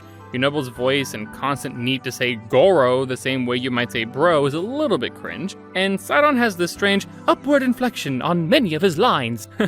I try not to hold these choices against the actors themselves, of course. Voice actors are professionals. Trust me, they know what they're doing. When performances are done in a way that feels off, 90% of the time, it's because they were either directed to perform that way deliberately, or they weren't given enough direction or scene context to use the correct tone for their lines. Xenoblade 2 is a great example of the latter, where many of the voice actors have commented publicly that they had no idea what was happening during scenes that they had to read lines for. Shut up!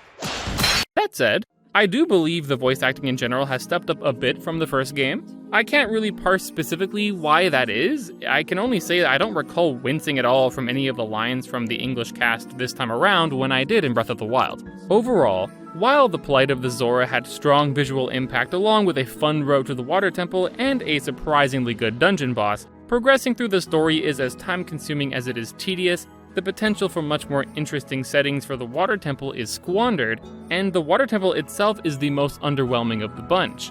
At least Sidon actually progresses through the story, who, unlike Yunobo, actually steps into his role as the new king of the Zora. Sidon is not the only monarch among the sages, however. It's time to see how Riju is holding up.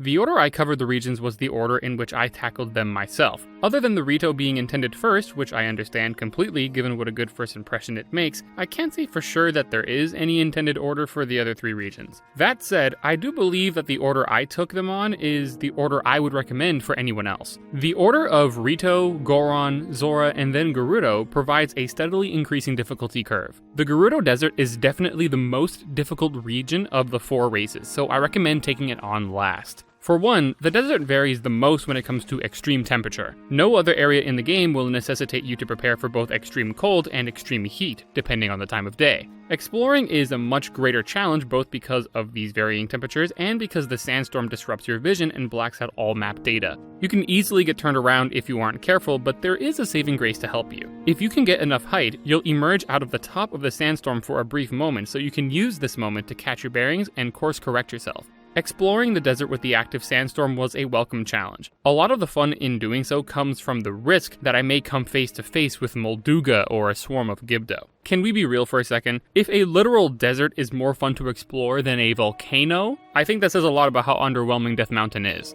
I mentioned earlier that the Gibdo and the Molduga are unique to Gerudo, at least as far as the surface world is concerned. Such unique monster encounters gives the Gerudo Desert a unique flavor that the other regions fail to replicate. It is noteworthy that the Gibdo only appear in the Gerudo Desert, the Underground, and in the chambers leading to the game's final boss. There seems to be a connection between the undead and Ganondorf, which makes perfect sense considering his penchant for using redeads in other games, but also looking at the freshly revived Ganondorf next to the Gibdo, there's definitely a visual relationship. The underground and final boss rooms are of course closer to Ganondorf's domain, and the Gerudo Desert is his place of birth, so the Gibdo appearing uniquely in these locations is a nice touch, story-wise. The Gibdo, unfortunately, are not nearly as dangerous as basically any other enemy in the game. The Redead's ability to freeze Link in fear gave the player a certain level of anxiety in games like The Wind Waker or Ocarina of Time, but the Gibdos don't share this quality in this game. Good thing too, because then that would have made the boss of the Lightning Temple legitimately impossible. What makes the Gibdo unique in this game is that they are invincible until they come into contact with an element. This is another factor that would make the Gerudo region difficult if you tackled it really early. Your options for elemental damage at that point in the game would not be as robust, turning this normally slow, easily disposable enemy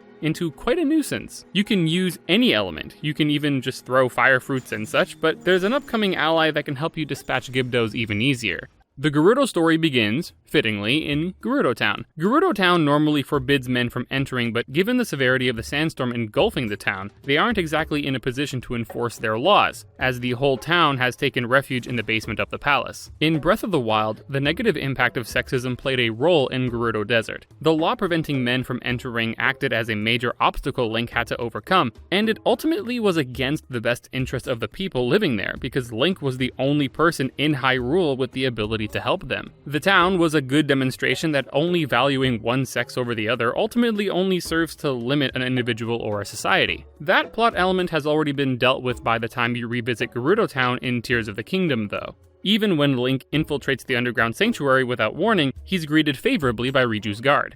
After asking around, the Gerudo point you towards Riju's location. You find Riju training alone at some ruins, using target dummies as practice for aiming her lightning strike. She, pathetically, can't hit anything 10 feet away from her.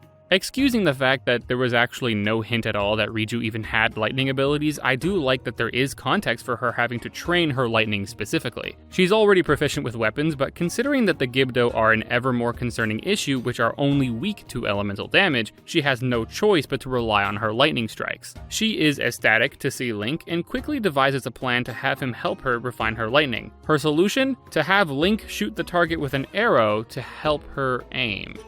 Do I need to explain why this makes no sense? I have to explain why this makes no sense, don't I?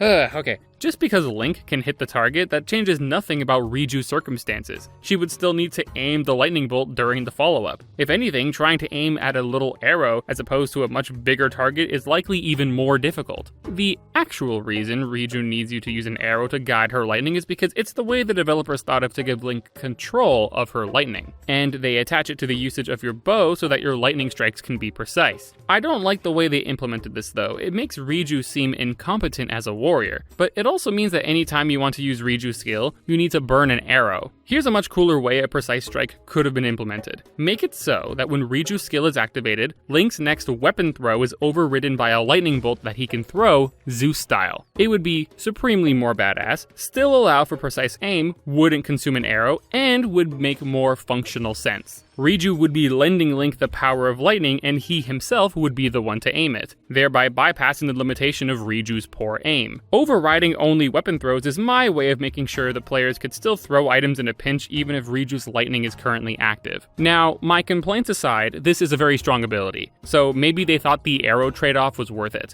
A massive lightning strike that can be aimed precisely with a wide area of effect is a pretty good ability to have. Urbosa's Fury from the first game was definitely more user-friendly and more powerful, but you were limited to a few uses at a time and then you had to wait. Riju's Lightning trades the massive area of impact for a more focused attack, but provides much more consistent use since it's got about a 10-second cooldown. The game chugs while you're charging this ability though. The longer Riju winds up, the more range she gets, but this is indicated by an ever-growing yellow field. The larger this eyesore of a visual effect gets, the more the frames tend to drop. Particularly in the Gerudo region where there are sand particles and Gibdo hordes all over the place, the drops can be even worse. After helping Riju dispatch a few enemies during her ability tutorial, you immediately trek back to Gerudo Town. I can appreciate that the story isn't wasting any time, but I also wish there was a bit more substance here. All of the issues facing the Gerudo are purely of a physical nature. The sandstorm is a purely physical problem, and Riju's lacking ability with her lightning are her own physical shortcomings. There is no character growth for Riju here.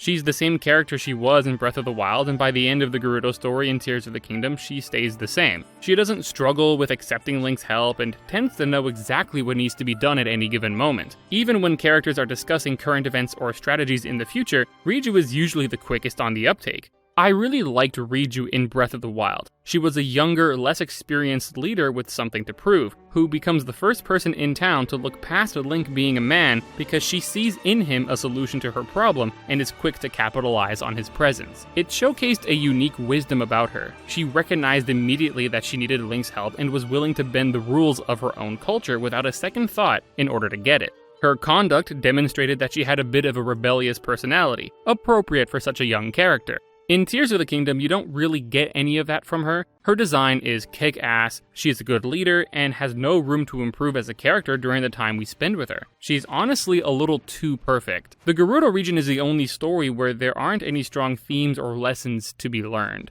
The Rito have generational responsibility and teamwork, the Gorons have themes of addiction, and the Zora have environmental lessons alongside Sidon growing to trust those around him enough to take care of themselves. The Gerudo region has no such lessons. The sandstorm could have been interpreted as symbolism for a clouded mind in reference to the Gerudo's restrictive customs, but it doesn't really apply in Tears of the Kingdom because Link is not restricted from entering the town, and the Gerudo customs don't change once the sandstorm is cleared away. The lack of meaningful development and themes makes the Gerudo Desert feel a little bit flat. Now that I've whined about that, I can start complimenting this section of the game. Upon returning to Gerudo Town, you are informed that the Gibdo are launching a coordinated assault on all gates. You need to prepare for the attack by stationing certain battalions at different gates, but there isn't really any rhyme or reason to place them anywhere specific. If there are strategic advantages to putting certain groups at certain gates, I certainly didn't notice them. At some point, every gate is going to need help anyway. If this sounds like a tower defense minigame, that's because it is, and honestly, I kind of like it. You don't do anything like this anywhere else, and large waves of enemies essentially means a lot of combat in a short amount of time, and if I didn't make it apparent in the section on combat, I'm a big fan of it in this game. The waves will be endless unless you destroy the Gibdo towers we saw earlier. I hate these things. Okay, I'm not quite done complaining yet, but it's just this one last thing. You're supposed to destroy these towers by using Riju's ability on the glowing spot. Even if you shoot your own electric arrow, it won't work. It has to be Riju's ability. This is fine, except for one thing. Very often, Riju's ability will simply not work. Like, I'll aim the arrow and hit the purple spot dead set in the center, and very often the game will just not register it. So now I've got to run around in circles like a moron waiting for the ability to recharge just for it to happen again. I want to say that of all the times I've ever shot at a Gibdo tower, the ability has failed to register maybe like 30% of the time. It would have been fine if I could use other means to shoot the towers down, but no, you have to use Riju's ability, which is kind of a departure from how you can use alternatives to the other Sage abilities in the other regions. Normally, the task of shooting down these towers while contending with the encroaching mob of enemies would be a fun challenge, but the hype can be sucked right out of an encounter when, by no fault of your own, the towers fail to be destroyed. It's not too difficult, but you will have to keep in mind any enemies that sneak through and get to Riju, who you're meant to be defending. During my playthrough, Riju actually took a couple of hits, but you'd have to significantly mess up for her to actually go down, I think. After dispatching the assault, Riju directs Link to solve a puzzle in the desert that will reveal the Lightning Temple. I had already solved this puzzle. You're meant to find these 3 towers containing large lights and mirrors, solving puzzles meant to rotate and point them to the next tower and so on, eventually creating a triangle of light, which triggers a pedestal to rise from the sand in the center of that triangle. Using Riju's lightning on this sigil will cause the Lightning Temple to rise out of the ground. This was very reminiscent of offering the orbs to the statues in The Wind Waker to reveal the Tower of the Gods, except these towers all have nice little puzzles attached to them, and even navigating the towers is a fun challenge. On one hand, I enjoyed these light tower puzzles, and once again I commend the game for allowing the player to find and solve them early. It's just another example of how players are rewarded for their exploration. On the other hand, it's a shame that you can't uncover the temple without Riju's help.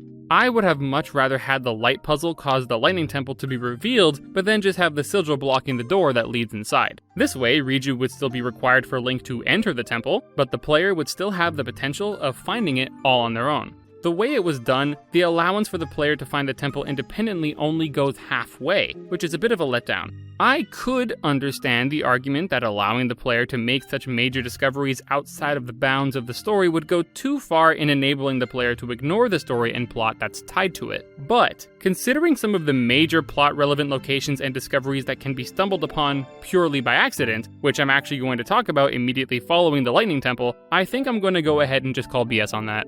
The mini-boss of the Gerudo region is a bit of a two-parter. The first part is the tower defense section, but the second part consists of a bit of a sneak peek encounter with the actual boss of the Lightning Temple, the Queen Gibdo. She's a bit of a tricky one, and when I said that the Gerudo region is the most difficult of the 4, I'm talking mostly about her. Like a Gibdo, she's immune to damage until you hit her with an element, but she's always on the move. She moves quickly and creates sand tornadoes which block your arrows, making it more difficult to use Riju's ability. Introducing the Gibdo Queen as a mini-boss encounter is a tasteful choice for 2 reasons. 1, you get a sneak peek of the boss of the temple, which creates hype and anticipation for the rematch at the end of the dungeon. This was pretty reminiscent of Paper Mario The Thousand Year Door for me, where Hooktail flies over Petal Meadows, and immediately you think, oh, I have to fight that thing. Awesome, cool, very nice. And 2, it will familiarize you with the Queen Gibdo and her moveset because, spoiler alert, her actual boss fight in the temple is much more hectic, so getting some practice against an easier version of the boss is actually pretty valuable. I think it's also pretty cool that the regions always have something unique about them, and the Gibdo Queen is just another example of that. After getting her to half HP, she'll fly off inside the temple, allowing you to go inside. The same criticism I had about the Water Temple not really being relevant to the lore still applies here. At the very least, visually speaking, it is reminiscent of a pyramid, so its place in a desert location at least makes sense. The Lightning Temple is a bit daunting at first. It's a huge central room with something like 6 floors, and it's not immediately apparent where you're supposed to go. The main gimmick of this temple is light reflections, very much a callback to the Spirit Temple in Ocarina of Time. Many of the puzzles in these disconnected rooms cause light to be shot out into the main room, and then you'll use that beam of light to open the way to the next challenge. Yes, the Lightning Temple actually introduces interconnectivity between the disparate puzzles by how they all affect the central mechanic of the dungeon, that being the main room. The Lightning Temple is the only one to do this, yet it still carries the benefits of the Fire Temple by allowing you to bypass most of the challenges, this time by way of the Zonai Mirror device. Much like the Hydrant device, mirrors are extremely niche and used basically only for light-related puzzles. But if you have a couple of them on you, you'll be able to bypass the need to use the dungeon's mirrors by bringing your own. Now, visually, the interior of the Lightning Temple is the most bland and samey of the 4 regions, but as a dungeon, it excels above all of them. Not only does it contain a central mechanic by way of the main room, but many of the puzzles in this dungeon had me scratching my head for a while, which none of the other temples achieved. The 5 MacGuffins of this dungeon are meant to power an elevator up to the boss room. This is slightly undercut by the fact that you can actually just ascend into the boss room. Unfortunately, doing so will not lead to an encounter with Queen Gibdo, but I guess it's cool that you can get a sneak peek at her boss room and the 4 Gibdo towers within, which also can't be destroyed outside of the boss fight. Wish I knew that earlier, because I wasted a lot of arrows trying to get rid of them ahead of time. The music for the Lightning Temple is very reverent and slow, tying effectively into the fact that a pyramid is very often a resting place for the dead. The slower pace also encourages you to take your time working out these puzzles. The music for Queen Gibdo is quite the opposite. The Queen's movements are frantic and unwieldy, and the battle theme matches this energy. She's already a challenge on her own, but Phase 2 really ups the ante. The Gibdo towers will start spawning minions endlessly, while Queen Gibdo gets no less aggressive. You'll have to contend with the Gibdos on the ground, the towers around you, and the Queen herself, who often flies up high out of view while raining down a sand laser on you. I said that Gibdo could only be made vulnerable once you attacked them with an element. This was a bit of a lie on my end. There's one other way to do it, and that's with mirrors. There are beams of light that shoot down from the ceiling of Queen Gibdo's quarters, and if you use a mirror, you can expose the Gibdo using the light. The best way to do this is by attaching a mirror to your shield and then targeting enemies with it. The Mirror Shield is an item that has appeared in many Zelda games in the past, so using Tears of the Kingdom's unique fuse mechanic in order to create a Mirror Shield of your own volition and then having it be an actually effective tool for the fight is extremely satisfying. A very nice touch. This one's a lot of fun. It provided an actually difficult challenge. Queen Gibdo is one of those bosses that feels unfair at first and then over time reveals herself to be pretty fair once you get to know how her moves work. Now that I think about it, basically all of the bosses in Tears of the Kingdom are designed that way. It's just more readily apparent with Queen Gibdo because she actually provides a significant challenge to overcome in the first place. Once again, when the Queen Gibdo goes down, Riju obtains a secret stone, you get the same flavor of cutscene you've always seen, and you're able to use Riju's ghost as a permanent ally. If it seems I really glossed over these cutscenes, it's because I did. Trust me, there is nothing new here, and the steps are retread quite literally the exact same way as the Rito every time. There's no real change to Gerudo Town or Riju other than the sandstorm clearing out, making traversing the desert significantly easier. That, and many of the citizens who were underground during the sandstorm are able to exist in the town as normal once again. Now, while I have touched upon the abilities of your companions as they travel with you, I haven't shared my thoughts on the companion mechanic specifically, nor have I divulged my opinion on the abilities themselves outside of describing their uses. Normally, I would use this opportunity to segue into the sage skills, but there's something very important I need to cover first. At this time, I'd like to offer another spoiler warning. I'll be talking much more openly about certain story sequences and hidden areas of the game. I'll be doing a deep dive into my thoughts on the actual story following this section. You've been officially warned. There does exist one other sage in Tears of the Kingdom that can act as a companion. The method for obtaining them is a little less straightforward. For the regions, you're given quests for each Baipura near the beginning of the game. Thus, the inciting incident for each regional phenomenon is intuitive to initiate. All you need to do is go to the objective. The final temple, the Spirit Temple, does also have an intended story sequence that precedes it. Normally, I would cover the plot leading to the temple, but the Spirit Temple is unique in that it can be encountered and completed outside of the intended method, which is what I alluded to when talking about the Lightning Temple. It is for this reason I am covering the Spirit Temple in depth before talking about the story surrounding it, because it is totally possible to encounter it before you're intended to. Do you remember how I mentioned that you can just stumble upon the Fire Temple by pure coincidence, but that you were unable to interact with it without completing the preceding story event in Death Mountain? The Spirit Temple is similar in that you can stumble upon it unintentionally, except you actually can do it. The Spirit Temple has only one prerequisite: the Thunderhead Isles. In completing the 4 regions of Hyrule, which all exist in different corners of the world map, I was starting to really fill out my map data. There were very few places of interest I had yet to explore once I activated every lookout tower in the game.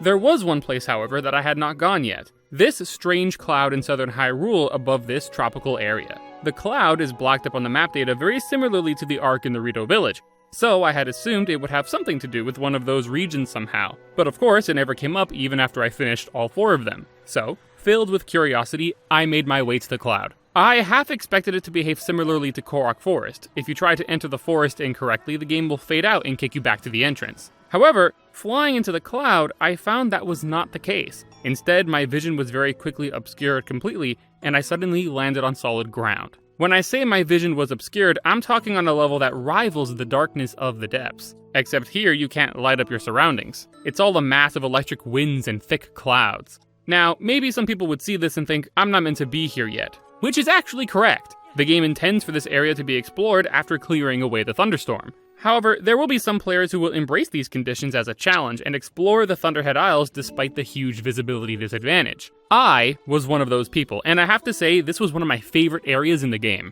Exploring the islands with the active thunderstorm pushes your ingenuity. In an environment where you can hardly see your hand in front of your face, you'll start employing navigational tricks you never needed to before. Some of the things I took advantage of was throwing items on the ground to see if there would still be ground in front of me. At this point in the game, I had about 400 or 500 Brightbloom seeds, so I used them to mark areas I had visited and also to make sure I wasn't about to walk off a cliff. When you activate Ultra Hand, the environment becomes red with a visual effect that stretches across the ground and walls, and this effect can sometimes cut through the fog and help you see the walls of your surroundings. Ascend will still function even if you can't see above you, so you can still advance through platforms that are above your head. The rain that constantly falls can create visible splashes on the borders of objects like trees and walls. Lightning strikes can provide a glimpse of the surrounding topography. The Thunderhead Isles are not shy to throw a lot of enemies at you and even a flux construct in these conditions, and due to the constant thunderstorms, you won't have safe access to all of your metallic weapons, which are often your strongest. I loved this area. It was a challenge that distinguished itself from everything else in the game, and every time I successfully navigated to a new spot, I saved my game in case I messed up. The treasure of the island is a Soul Owl mask. It's right next to one of 2 shrines in the area behind another Vitality door similar to the tutorial island. When I found this mask, I thought it was an exceptionally rare headpiece, and if that's all this was, I would have been satisfied with it because it was tied to a super fun platforming challenge. But to my shock, the owl mask spoke with a voice that was familiar, but I didn't recognize it right away. The puzzle doesn't end here. You need to take the mask down to the ground like a beam shrine stone, which leads to an elevator down to the depths. The Spirit Temple is a bit different from the other temples. The other temples act as the puzzles you need to complete to reach the end.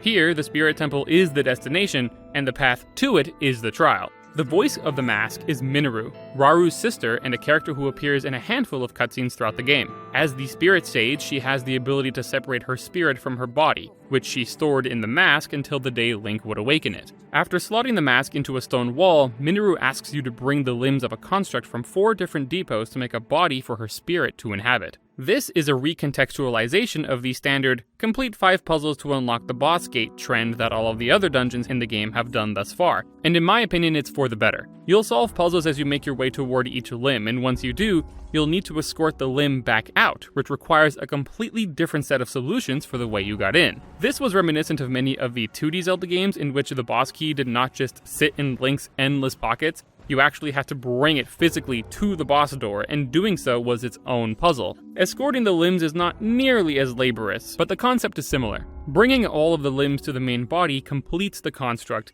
and Mineru introduces herself formally. She then joins you, and she escorts Link to the Spirit Temple to acquire the Secret Stone. It is a wee bit contrived that the Secret Stone wasn't stored with Mineru on Thunderhead Isle. After all, it was certainly a much safer place to hold it than where she ended up hiding it. Even the Construct Factory is a bit of a trek from the Spirit Temple. I would have thought it would have been more sensible to have these things a little closer together. But of course, this is done so that the player has an opportunity to test out Mineru and her companion abilities. Mineru is the 5th and final companion to join Link. I really liked Mineru. Her design is really cool, and she made clever use of her ability to separate her body from her spirit in order to assist Link in the distant future. That said, she's a little bit flat in terms of her development compared to someone like Tulin, Raru, or even Zelda herself. She's Raru's older sister and very much takes on an advisory supportive role for both her brother and Zelda herself, and the competent older sister archetype is played straight and effectively. As a companion, she can attach various things to both her arms as well as her back,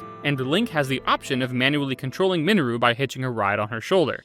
Zona devices are particularly effective here. If you use something like a beam emitter, you can use her arm to precisely aim it. This is pretty cool because if you wanted accurate Zona devices before this, you had to attach them to a shield or a construct head Zona device. Thematically, Mineru pairing well with Zona devices makes perfect sense, since she is not only a Zonai construct in this form, but she herself is a Zonai. As you pilot Mineru and fight against enemies, you'll come to realize something a little bit disappointing though. Mineru is kind of unoptimal to use, at least manually in combat. In practice, her abilities are completely functional. You can attach a frost emitter on one arm just to shatter enemies with a big club on the other. She can equip cannons to blast foes and rock, which can be freely aimed like a first-person shooter. Minoru has tons of variety in gameplay. The issue is that she doesn't have the impact to make it worth sacrificing Link's moveset for. Luckily, Minoru is 100% capable of fighting independently. You can give her some strong devices to use and she'll contribute just fine for a long time before you need to replace her weapons. So piloting her manually just becomes more something you do if you want to flavor up your combat during an encounter rather than being something you do because it's the optimal strategy. I'll talk more on the sages in combat and their abilities soon, but if I had to summarize her as an ally, she's the most versatile and lethal as an automated companion, but that's mostly all she's good for. Outside of niche cases, her actual unique ability, the allowance to pilot her manually, is usually outclassed by something else Link could be doing himself. One lengthy trek later, and you find yourself at the altar of the Spirit Temple, with a definitely not boss arena waiting for you. All you need to do is go claim the Secret Stone, and goddammit. So, the Seized Construct. This is a construct Minoru made long ago that she was meant to inhabit that was instead seized by Ganondorf. A weapon made to fight Ganon being taken over by Ganon. Minoru made the same mistake the Sheikah eventually would in the future with their guardians and divine beasts. Frankly speaking, this fight is the only blemish on what is otherwise easily my favorite of the 5 temples in Tears of the Kingdom. This is my least favorite boss in the game. It's less of a boss fight and more of a minigame where you need to constantly knock the enemy construct into the wall by hitting it while on top of Minoru. The music is pretty dramatic and fast-paced, which is undercut by Minoru's lumbering steps toward the boss, and the frankly tension-destroying animation of Minoru goofily flailing her noodle arms around to attack the enemy construct. There's a version of this boss fight that takes place against Koga as your final encounter with him during his series of side quests that I think took the correct approach. The sight of these unwieldy golems flailing around desperately for an advantage over the other is admittedly pretty funny. The Seized Construct tries a little too hard to be unironically menacing, which at least in my opinion doesn't really work for it. I do appreciate that it can act as a bit of a lesson for Minoru to be careful with what she creates, due to the risk that such inventions can be used against her. As for the Seized Construct, I found it to be a little underwhelming visually, and from a gameplay perspective, it's also a very quick encounter. At this stage, I braced myself for the same cutscene the game treated me with upon completing the other temples, but refreshingly, Minoru offers much more distinct information. And the player is treated with a cutscene that actually reveals the entire encounter with the Demon King in the past. After the sages fail to defeat him, Rauru resigns himself to his fate. He already knows what he has to do. Sacrificing his life, he seals Ganondorf away, brushing off his taunts and boldly proclaiming that a swordsman named Link, wielding the sword that seals the darkness, will stop him, and to remember his name. Ooh, this is absolutely Rauru's finest moment. First of all, props to Chris Hackney's performance as the voice of Rauru. Rauru is typically an easygoing and relatable character, and though his power is shown to be something to take seriously in a couple of cutscenes, he typically never breaks his jovial nature whenever he can afford to do so. In this confrontation though, Rauru is of course dead serious, and it's a great contrast to his usual demeanor, yet it's delivered believably. That, my friends, is range. As a character moment for Rauru, his proud proclamation of Link's eventual victory over Ganondorf is another expression of his purity and earnestness. Zelda, as far as he knows, is a stranger who claims to have traveled back in time, spinning tales of the future that he has no way of verifying the veracity of, yet he believes her all the same. He trusts Zelda so much in the short time he spends with her that he is willing to put unquestioning faith in her assessment of Link's ability, and he makes the ultimate gamble. Rauru is the first king of Hyrule, a distant ancestor of Zelda, so it's fitting to see Rauru have such a strong parental trust in Zelda, who was essentially his great-granddaughter however many times removed. It's also refreshing considering what a stick-in-the-mud King Rhoam, her actual father, was to Zelda in Breath of the Wild, constantly berating her and questioning her methods at every turn, which only served to hurt her confidence. Yeah, I'll take Rauru any day of the week. He's also better looking, but that's besides the point. Following this scene is a conversation between Minoru and Zelda, where they speak extremely vaguely of a ritual Zelda intends to perform in order to restore power to the Master Sword. A bit of a plot hole here. Minoru knows exactly where both Zelda and the Master Sword are in present day, but instead of just telling Link, she directs him to the Deku Tree for more information. To be fair, there's a really cool moment at the Deku Tree if you go to Korok Forest before finding the Master Sword, so in hindsight I totally see what they were going for. After this cutscene is over, you get the final vow, the Vow of Spirit.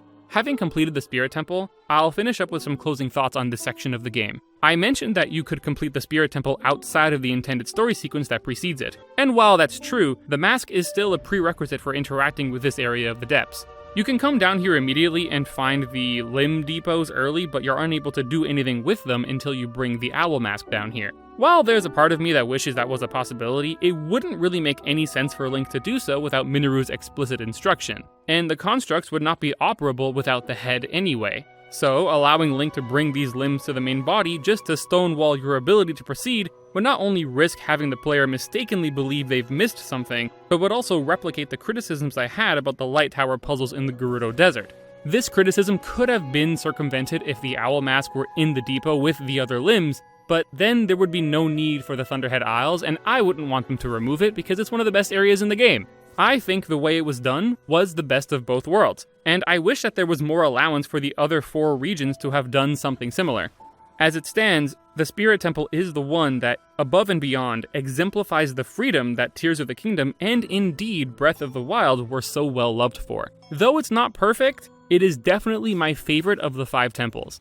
5 temples and 5 sages to match. Link's normally solitary adventure soon gets pretty crowded with 5 other sages all on screen at the same time to assist him. So what's my verdict on the companion system? Well, it's hit and miss on many fronts, but overall, it's a welcome addition. I'll start by saying that I really do like the idea of fighting alongside these characters, some of whom assisted Link in the first game. I would have preferred if the sages themselves joined you, but using their apparitions allows the sages to remain as NPCs in their respective regions, and the game uses their absence to create hype moments where the sages physically themselves come to the rescue during the Hyrule Castle encounter and the final area of the game. So I don't particularly mind the choice not to have them permanently fighting by your side, because those moments would be undercut if they were just always with you. Typically, AI allies run the risk of being a liability. Oftentimes, they're either unable to fend for themselves or willingly will put themselves in dangerous situations, forcing you to play in a way you otherwise wouldn't. This is particularly egregious when that character's survival is mandatory for your progression. Natalia from GoldenEye 64 is a great example of this. While the sages do leave something to be desired at times, one thing they rarely are is a hindrance. They don't have health bars, hell they can't even take damage, so in theory, they're only ever able to contribute, however little that may be. Sometimes they can be a little too eager to contribute though, particularly Tulin. If you're trying to sneak around stealthily somewhere, Tulin will often jump the gun and just start opening fire on whoever you're trying to ambush. Well, at the very least, it's in character for him to do something like that. This is rarely an issue though, and if it becomes something that does bother you, you can disable individual sages by toggling their vow in your menu. Variety is always nice, but what's even nicer is the option to disable something you don't want to use. I don't mean to run down Pokemon so much. Trust me, I do like Pokemon, but the experience share in the modern games is another good example of the irritation that players can experience when the option to disable something is not provided. Yes, the experience share is nice and has a lot of benefits, many of which are unsung by its critics, but that doesn't mean the option to turn it off shouldn't be available. Tears of the Kingdom doesn't make that mistake, and on top of that, the champion's abilities and contributions in combat are so unobtrusive that you'll very rarely have any temptation to dismiss them. I say rarely and not never because while the companions are well implemented and balanced, it's not like they never get in your way. With the exception of gliding with Tulin and controlling a machine with Yunobo, if you want to use a champion ability, you need to go next to that specific champion and press the A button to use their skill. With 5 sages accompanying Link, you can imagine that activating a specific champion ability can become obnoxious pretty quickly. Astute observers may notice the tiny little issue that the A button is how you do a lot of things in Tears of the Kingdom. If you accidentally activate Tulin's Gale while trying to pick up items, he'll just blow a bunch of them away. Or Yunobo will just light a bunch of grass on fire. This isn't so much an issue with the sage abilities themselves, it's more a problem with the UI. Having these sage abilities only usable through a combination of proximity plus the button that's already used for damn near everything in the game makes their usage inconsistent at times. I would have even preferred something like using L3 to pull up a command wheel like the one used for the Zonai abilities, but this one would be for the sage skills. Having to press A with the sage present can also be a pretty significant obstacle. I often relied on Yunobo's ability to break rocks while mining in various areas, but Yunobo is one of the largest party members that joins you. So, he can be pretty stubborn about spawning if there's no room for him to stand there. Speaking of the size of particular sages, I have theorized for a while now that Tulin's size played a significant role in the developers deciding that he should be the Wind Sage instead of Teba. Tulin is a bit of an outlier among his fellow sages. Of the descendants, Teba is the only character to take a back seat for someone new. Part of me wishes that Teba wasn't just moved to the wayside, but Teba is pretty massive, so any excuse for a smaller character for variety is good, and I suspect that flying around on the paraglider with Teba obstructing a quarter of your screen wouldn't have been the best experience. It sucks for people who enjoy Teba, but I think it was the correct choice, especially considering that it created a better story for the Rito region. Other than their abilities, sages contribute automatically in combat with varying degrees of success. Going from weakest to strongest, Riju can have a hard time hitting enemies. She's much shorter than her fellow sages, which gives her a weakness in reach when combined with her short swords. And she won't use lightning attacks outside of you using her ability for her. She is, however, quite good at fighting enemies alone, both blocking and evading attacks swiftly. She can hold her own and keep the aggro of even silver or white enemies, which can be quite a blessing considering that those enemies can be pretty dangerous. Sidon doesn't provide any special qualities either, but he's got long limbs and an even longer spear, so his damage is more consistent and his reach is superior. Yunobo doesn't do particularly more damage than Sidon and Riju. In fact, he might be the worst purely in combat. He doesn't often block, and he's a large target, so he's often getting thrown around. That said, he attacks slowly, but his swings are wide, so he doesn't often miss, but more importantly, Yunobo wields a Diamond Smasher Claymore. The property of Yunobo's Claymore will stagger enemies holding shields and crush rock, which comes in handy against Peblets, but much more relevantly can smash armor off of enemies, which gives him some added versatility that Riju and Sidon just don't have. I touched on Minoru a bit already. She is easily the most powerful sage in terms of damage output and versatility. She, of course, can also crush rock when given the correct attachment, like boulders, and she theoretically has the best range when equipped with cannons or beam emitters. So if I'm talking up Minoru so much and I've ordered this from weakest to strongest in terms of automated ally companions, why do I consider Tulin to be the best combative ally? Well, for one, his consistent range in conjunction with his amazing aim and rate of fire puts him at one of the highest DPSs in the group, but what elevates him above the rest, in my opinion, are both his range and the ability to land critical hits. I can't even tell you how many times I would be fighting a Gleeok or a Flux Construct and Tulin would just obliterate their weak spot with a triple volley of arrows, providing an opportunity for me to capitalize. No other sage can really do that quite like Tulin does, which gives him value that the other sages just can't measure up to. That said, Tulin 100% has the weakest sage ability when it comes to his applications in combat. You can't really use Tulin's ability in combat with much effectiveness at all. Yunobo can barrel through a group of enemies, Minoru can become Link's personal combat mech, and Riju, of course, can call down lightning. Sidon is a bit of a strange case. He grants Link a water shield which prevents damage, but it's impossible to both hold this shield and go on the offensive, because as soon as Link swings his weapon, the water will shoot out like a blade, turning this defensive tool into an offensive one. While I appreciate what they were going for, Sidon chases two birds and loses them both, because both as a shield and as an offensive projectile, Sidon's water shield leaves a lot to be desired. I would have much rather had Sidon double down on one aspect or the other for a singular powerful tool. He's got a bit of a niche trick though. If you're using a weapon that provides a damage boost while wet, you can attain wet status by using Sidon's shield. Nifty. As a side note, I am shocked that having all 5 sages on screen doesn't really seem to have a noticeable effect on the frame rate. Don't get me wrong, frames drop in this game due to a lot of different factors, but none of them seem to be tied with the sages or their activity, which is honestly pretty surprising and very welcome. There is one last sage ability to cover. Even those who have 100% of the game may be confused as to what I'm referring to. I'm talking about a secret technique only Link has access to. After completing a lengthy side quest in various Yiga hideouts and completing multiple challenges, you will gain access to the Yiga secret technique, Earth Wake. Once you acquire Earth Wake, Link can use the technique while he has no weapons equipped. His fist will glow before slamming into the ground, creating a grounded projectile that will home in on nearby enemies and consume stamina while it's in flight. Upon release, jagged earth will erupt from the ground, stunning or knocking up enemies that are hit. The Earth Wake does technically do damage, but it's so insignificant as to not really matter. It's a bit of a gimmick. Requiring Link to be unarmed to gain access to it is a particularly egregious cost. It can have its uses though. If you're down to your last health point and don't have recovery items against a slightly dangerous opponent like a Silver Bokoblin, you can instead opt to spam Earthquake to keep him locked down while your allies or Zona devices do the work for you. I mean, to be fair, in general, that strategy works regardless, but, it's very clearly not intended to be solely relied upon. The same way that you might use a weak Ice Lance to freeze an enemy before switching to a stronger weapon, or carry a Korok Frond weapon purely for its utility, the Earth Wake skill simply turns the unarmed slot in Link's weapon wheel into a nice utility option. Something to use to assist in Link's approach before swapping to a stronger weapon to lay the smackdown on the newly encumbered enemy. It's not technically a Sage skill, but I like to consider it Link's personal Sage ability. If I had to rank the Sage skills for combat effectiveness from worst to best, it would be Tulin, Sidon, Link, Yonobo, Riju, and then Minoru. With all of the Sages gathered together, with their strengths and weaknesses spoken for, what's next?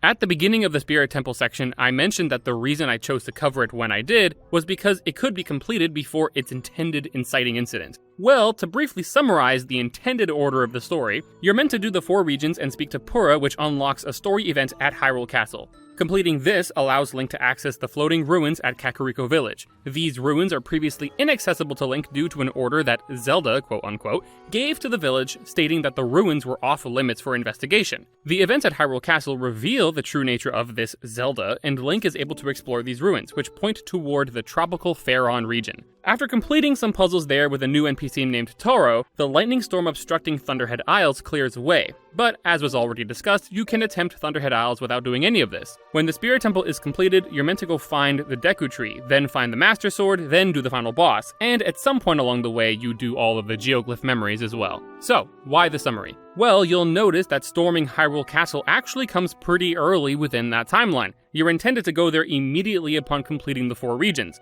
I think that was a huge mistake. In Breath of the Wild, Hyrule Castle was the end of the game. I've been conditioned by my experience with the first game to see Hyrule Castle as the final frontier, especially because Hyrule Castle's condition is almost the exact same as the first game. It's a labyrinth dungeon taken over by Ganondorf. Even for someone who hasn't played Breath of the Wild, the encounter with Ganondorf at the beginning of the game is stated by Zelda to be underneath Hyrule Castle. So, even a player without the experience of Breath of the Wild could be hesitant to go there, mistakenly believing that it would be the end of the game, which at this point in the adventure you probably don't want to do. For this reason, in my first playthrough of Tears of the Kingdom, Hyrule Castle was the very last thing I did before fighting the final boss. This did result in a funny moment after Hyrule Castle where Purah asks you to find Minoru and the Master Sword, only to be like, oh, you did those already? God damn, Link! She even goes like, It's pretty funny. Even though Hyrule Castle was my personal final task on my initial playthrough of Tears of the Kingdom, I think it's still appropriate to cover the events of the game in the order that they are intended,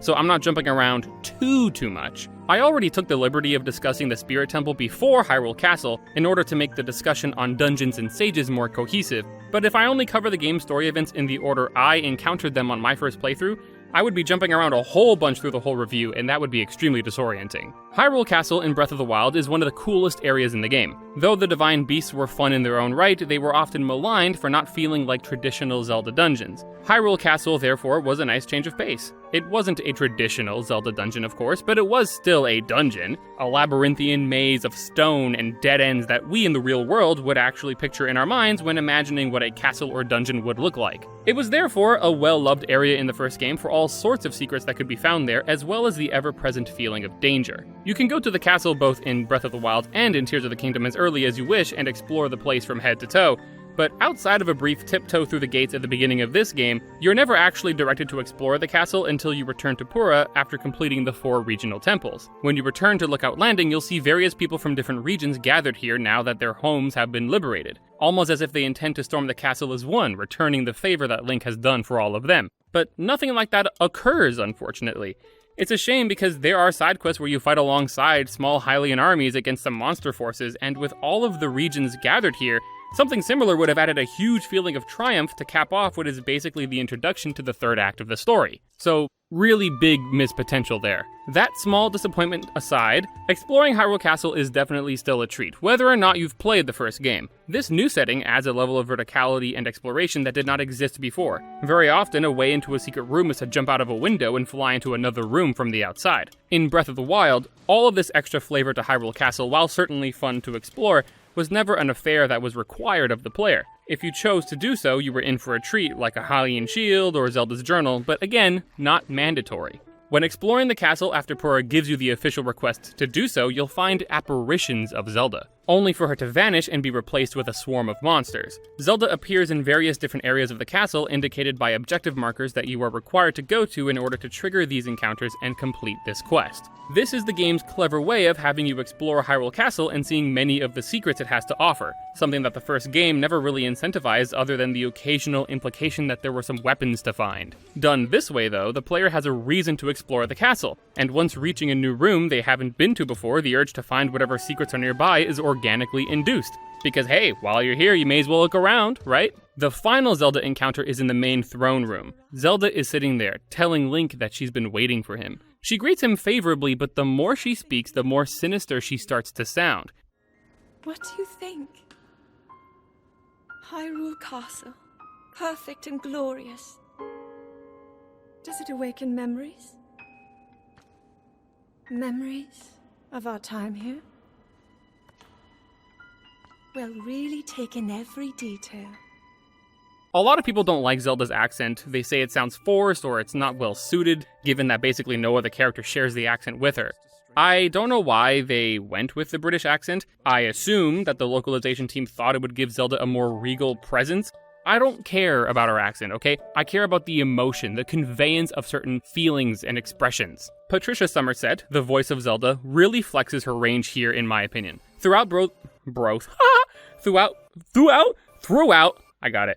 Breath of the Wild and Tears of the Kingdom, Summerset is constantly playing the part of concerned do-gooder princess who's in over her head. And she does it well, but the lack of varied emotion could feel a little bit flat. Here, the actress has an excuse to delve into a more sinister vibe for the character. I know a lot of people play Nintendo games in Japanese dubs whenever possible, and I totally respect that decision. I just wanted to appreciate the work of the English cast as well, because many of their talents go unsung. This is, of course, not actually Princess Zelda. It's a phantom created by Ganondorf, the one causing havoc and imparting harmful rulership over the citizens of Hyrule as Zelda. This subterfuge was likely done by Ganondorf as a means of preventing the people of the world from rallying together and becoming powerful enough to oppose him. The puppet unleashes a gloom attack on Link reminiscent of the one Ganondorf used at the beginning of the game. But this time,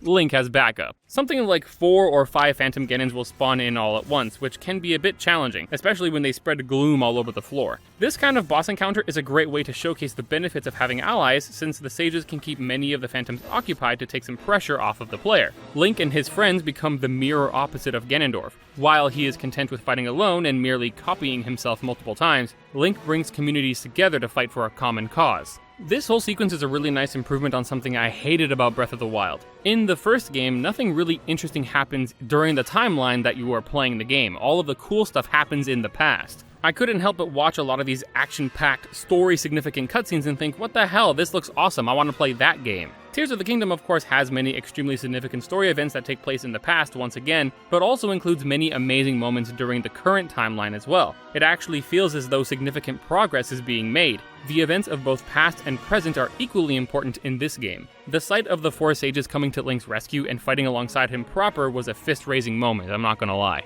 Upon the Phantom's defeat, Ganondorf appears before the group and essentially just scares the living shit out of them before showing them just how powerful he was in his prime. He wanted to strike fear into their hearts by letting them see what he was capable of. And for a while, it works. Until Riju wisely notes later on during a discussion at Lookout Landing that if he really could, why wait? He clearly is still recovering his strength, hence the bluffing. Again, I think it's really cool to see all of the sages together working in tandem and actually just having a normal, open discussion about what their next move should be. The word is then spread across Hyrule that the Zelda everyone has been taking orders from has been Ganondorf all along. Now, the game treats this like it's some big twist, but I don't think there's a single person with a pulse who didn't see this coming. For one, none of this is in line with Zelda as a character. It was very obviously an illusion. Secondly, and more importantly, the geoglyphs exist. If you've collected all of the geoglyph memories by this point in the game, or even stumbled upon this particular one, you're already well aware that Ganondorf is not above using a puppet of Zelda for the purposes of trickery. Given how easily the geoglyphs can be collected versus completing all 4 regions just to see the plot twist, I'm willing to wager more people completed the geoglyphs before Hyrule Castle than those who didn't. If they were going to have Ganondorf impersonate Zelda, they should have gone all the way. Have this Zelda interact directly with Link in a positive way. Earn the player's trust. Have her do things that on the surface looks like she has good intentions but somehow keeps going wrong. Maybe have her disappear at random times once in a while without the player knowing why, and then eventually, they start to second guess if this is the real Zelda or not. It would have been a great reveal to find out that the Zelda that Link has been interacting with all this time, who seems well-meaning and innocent at first, is the enemy he's been fighting all along. It could have been on the same level of something like Bravely Default. I won't spoil what the twist is in that game, but trust me, it's crazy. The ensuing discussion puts Link on the path to finding Minoru.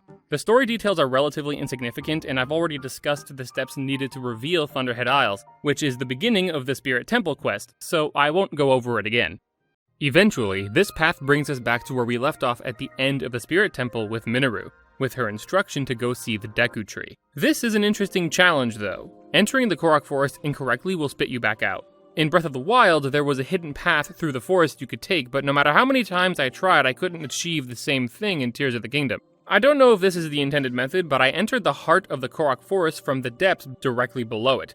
Something I thought to do because of the mirror topography between the depths and the surface. If I couldn't get there on land, maybe I could go through the depths. And hey, it worked! Korok Forest is a familiar area, both for Tears of the Kingdom as a sequel, of course, but also for the series as a whole. Korok Forest, or as it is sometimes known, Lost Woods, is typically a mystical but otherwise peaceful area. This was true in Breath of the Wild, where it was the resting place for the Master Sword. In a game where the rest of Hyrule was recovering from the devastation of the war with Calamity Ganon, Korok Forest was able to escape relatively unscathed. When you arrived, it was clear that the creepy mist surrounding the Deku Tree was just a tool to protect the pure hearts living in the forest. In Tears of the Kingdom, the arrival to the forest is foreboding. No cheery music, no life to be seen, the air is dead, and the tree is red with gloom.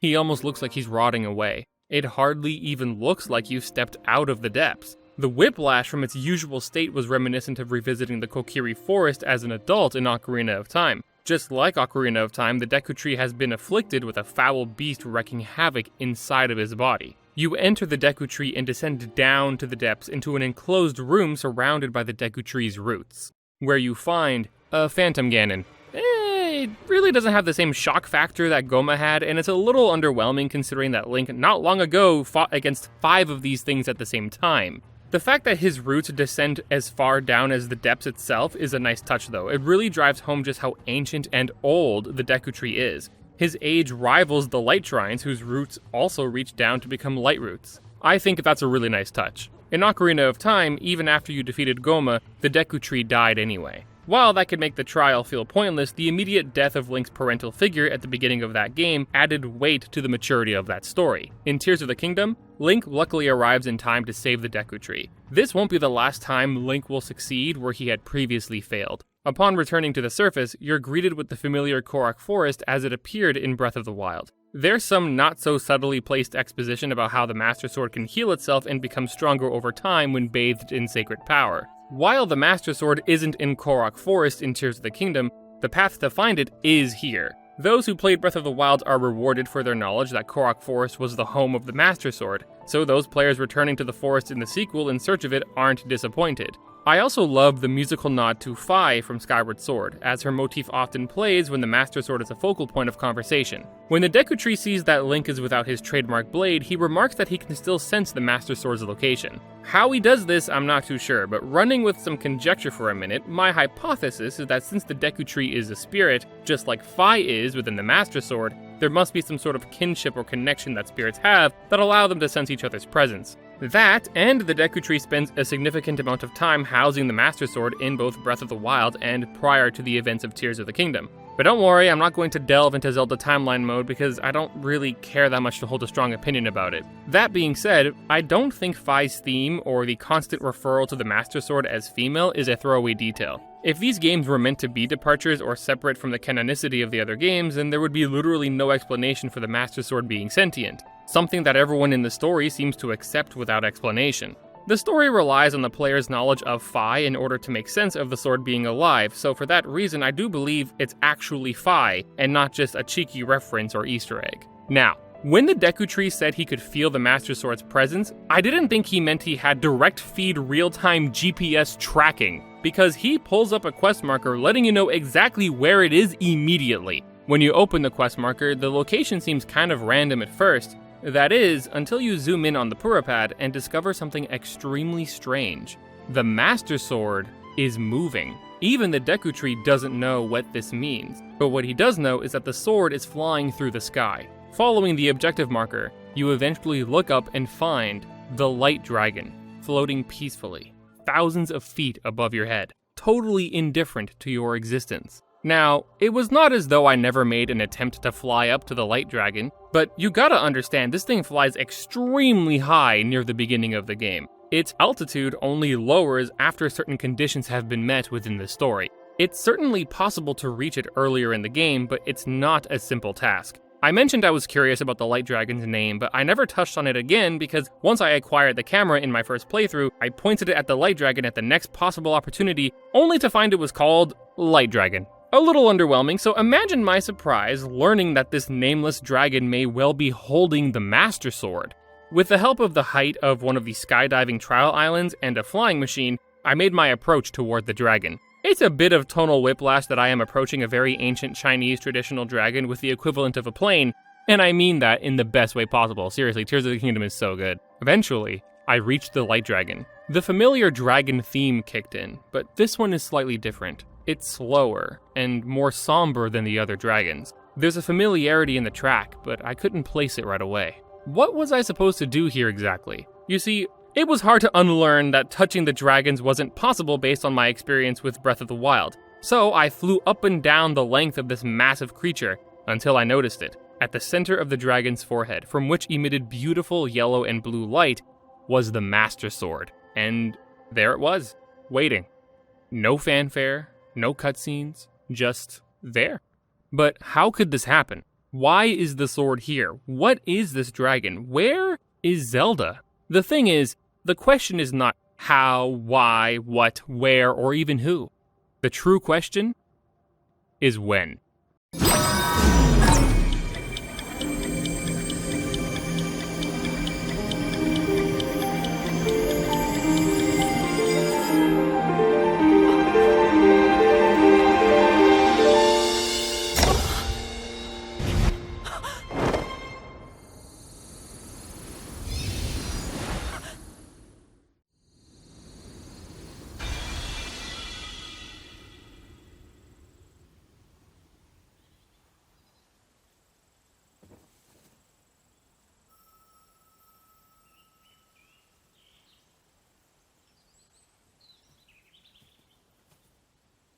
What?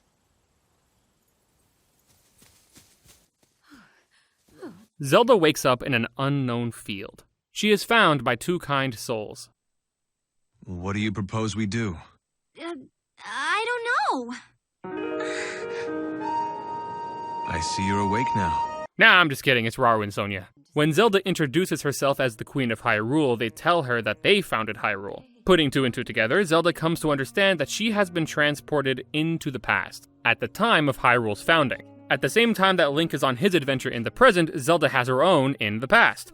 Well, I say at the same time, but it's not the same time, they're in... whatever. All of these events are told to us through the medium of geoglyphs, large formations in the shape of various images found across current Hyrule. They are to Tears of the Kingdom what the Sheikah Slate memories are to Breath of the Wild. Smatterings of storytelling scattered across the world that can be encountered in any order, with the exception of the final memory. The story in Tears of the Kingdom is far superior to Breath of the Wild, in my opinion. The reason for this primarily is mystery. Breath of the Wild dispensed with the critical elements of its story right away. You knew where Zelda was, you knew what the task at hand was, and you knew the stakes. This made the memories in Breath of the Wild completely inconsequential to your adventure. Nothing about them changed the context or meaning of what you were already doing. It was hard to be invested in Zelda's struggle to control her powers in the first game because you're told immediately by King Rhoam that Zelda is keeping the Calamity at bay, using her powers, presumably, so you already know that she will eventually succeed. There's no drama or intrigue. The only value these cutscenes provided was showing the player how Zelda herself felt about it. While that's good for the character, it wasn't good for the story. Tears of the Kingdom, unlike the first game, gives the player comparatively very little information to work with, so the story becomes much more interesting. The events of the past cover Zelda's immediate priority to return home. She's distraught, and we get some excellent characterization for both Rauru and Sonia, where she kind of looks up at him and signals like, hey, you know, maybe we should cheer her up? Rauru also has this frankly adorable quirk where his ears perk up when he hears something interesting or when he's angry. I touched on who Rauru is as a character a bit already, so let's focus on Sonia. Who is Sonia? Simply put, she is a Hylian woman who married Rauru. Rauru has light powers and Sonia has time powers, and being a descendant of the two of them, Zelda has both. This fact, plus Sonia's motherly instincts, are the justification for them to believe her story that she comes from the future. Sonia is such a gem. I absolutely love her design, as well as her gentleness towards Zelda. She immediately steps into the role of caretaker if it means she doesn't have to watch Zelda be sad. While it is at first Zelda's priority to return home right away, her priorities change with two developments. The first being that she learns from Minoru that if she doesn't already know how to return home, no amount of Secret Stone amplification is going to help her. There's a mention of a ceremony called Draconification. Zelda can eat her Secret Stone and become a dragon, making her immortal, and therefore allowing her to reach her own time by simply waiting for thousands of years. But this is seen as an unviable option because she would then lose all sense of self, making the task pointless. It's at this point that players may start to make some hypotheses. The other development causing her to shift her focus away from her own problems is the arrival of Ganondorf. The first cutscene we officially see of Ganondorf, at least in terms of the story's continuity, is fittingly him standing high up on a mountain, looking down at Hyrule with ambitions to take it over. With a wave of his hand, he signals a horde of Molduga to attack the castle. This is a great moment because the player can use their own experience of fighting a Molduga to give a sense of the scale of this attack. The gameplay gives context to the story. If one Molduga is already such a threat, imagine how insurmountable a horde of this size would be. And yet, with the assistance of Sonia, Zelda, and a little Secret Stone juice, he's able to obliterate the entire horde of Molduga instantly. Despite Raru's typical jovial temperament, he is not one to be trifled with, and Ganondorf knows this. He's made one discovery from this endeavor, however. He enviously spots the Zonai Secret Stone on the back of Raru's hand, and plots to take it. Now this part is a little bit of a plot hole. How the hell can Ganondorf see this tiny little stone and even recognize its significance from all the way back there? But no one in Hyrule Castle can see this behemoth of a man standing on a mountain. Like, come on now. Whatever. While this is not Zelda's first outing with voice acting, it certainly is Ganondorf's, other than grunting like a caveman in a few of the other games and Super Smash Bros. He's voiced by Matt Mercer, and he does an excellent job on this performance and delivery. Kudos to him. I do wonder what it would have been like to have Christopher Judge, the voice of Kratos, be casting Ganondorf's role instead, just because he's got that charcoal-esque boy quality that I kind of always pictured Ganondorf having, but of course, Matt Mercer is still an excellent choice and he does amazing with the role. Seeing that force alone will not be enough, Ganondorf decides to swear fealty to Hyrule in an attempt to get closer to the Secret Stones. Zelda warns Rauru about Ganondorf's evil intentions and even recognizes his name from Calamity Ganon in Breath of the Wild. Rauru reassures Zelda that even though he knows Ganondorf is evil, he wants to keep him close, and that there's nothing to worry about. This has never been said by a character in fiction ever without it backfiring. The last cheerful memory we see is of Zelda and Sonia discussing how her time powers work, and Sonia mentions that Zelda doesn't want to keep Link waiting, which is a name Rauru does not recognize. That's another really cute moment. It almost reads like Zelda telling her mom about a boy she likes but being afraid or embarrassed to tell her dad. And now we come to... oh boy, this memory is legendary. Zelda and Sonia are hanging out, and Sonia asks her why she requested to meet her alone. With her back turned, Zelda suddenly brandishes a dagger. Nice touch that you can tell the dagger is from the Gerudo region, by the way, and throws it at Sonia, but the knife becomes frozen in time. With a sickly sweet smile, Sonia turns around, sarcastic as all hell, and calls out Zelda as being a puppet of Ganondorf. Then, the real Zelda appears from behind a pillar, showing both that she was the one to stop the knife in its place, and that she and Sonia had predicted Ganondorf's next move. It's subtle, but again, another great character moment for Sonia here. We just saw her teaching Zelda how to use her time powers not long ago. Yet, Sonia trusts Zelda enough to put her life in her hands to stop the dagger using her powers properly. I also love how even in this tense confrontation where an attempt has just been made on her life, she is still able to maintain that caring, sweet tone in her voice. Jeremy Lay is the voice of Sonia, and I stan this performance, especially after finding out she voices some other characters that I really like who are completely different from Sonia, like A2 from Nier Automata. You are far too trusting.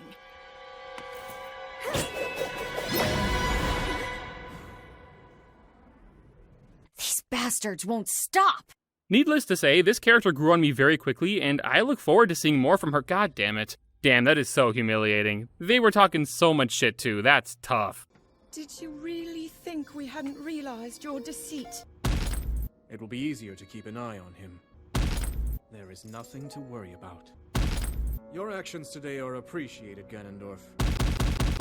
And so Ganondorf steals her secret stone, and then he does this. Oh no! Queen Sonia! Ew, what? Okay, first of all, this cutscene is obviously meant to be a very serious turn in the story. Everyone I've seen watch this cutscene for the first time, including me, laughed hysterically when Ganondorf made this face. It's just so 0 to 100. It doesn't really feel natural. I think maybe this was supposed to have some sort of Joker quality to it, where Ganondorf is finally able to drop his facade and let out his inner insanity. But I think they missed the mark on it completely with the animation of his face. Ganondorf taunts a just-arriving Rauru that his arrogance and attempt to control him was the reason Sonia is now dead. And honestly, he's kinda right. This isn't something the story tries to deny as untrue. Rauru later comments that his hubris was to blame. Rauru meets with the sages from the different regions, including Minoru and Zelda, and grants them secret stones to help him in the fight against Ganondorf. Again, the Rito, Goron, Zoro, and Gerudo Sage really should have been fleshed out more. They're just window dressing. They're there to fulfill a quota rather than be interesting individuals. And there was potential to be had there. For instance, Ganondorf is the king of the Gerudo at this point, yet the Gerudo Sage opposes Ganondorf. We could have gotten some nice moments from the Gerudo Sage about her opposition to Ganondorf putting her at odds with her home. The sages aren't even named, it's so weak. Seeing all of these secret stones gathered in one place makes me think though, what if Rauru just used all 4 stones plus his own at the same time on himself? Would it be a multiplicative stat boost? If it would, it might have been a better idea than giving the stones to these losers. Zelda decides to tell Rauru about the events at Hyrule Castle at the beginning of the game, recognizing the arm holding Ganondorf down as Rauru's, and fearing for his safety. Rauru accepts the very real possibility that he will die in the upcoming battle, but tells Zelda that he's optimistic about fate changing now that Zelda is here, and that he believes she is here for a reason. The ensuing battle, which we see in detail in the conclusion of the Spirit Temple, indeed seals Rauru's fate. He makes peace with his death and instead tells Ganondorf that Link will stop him.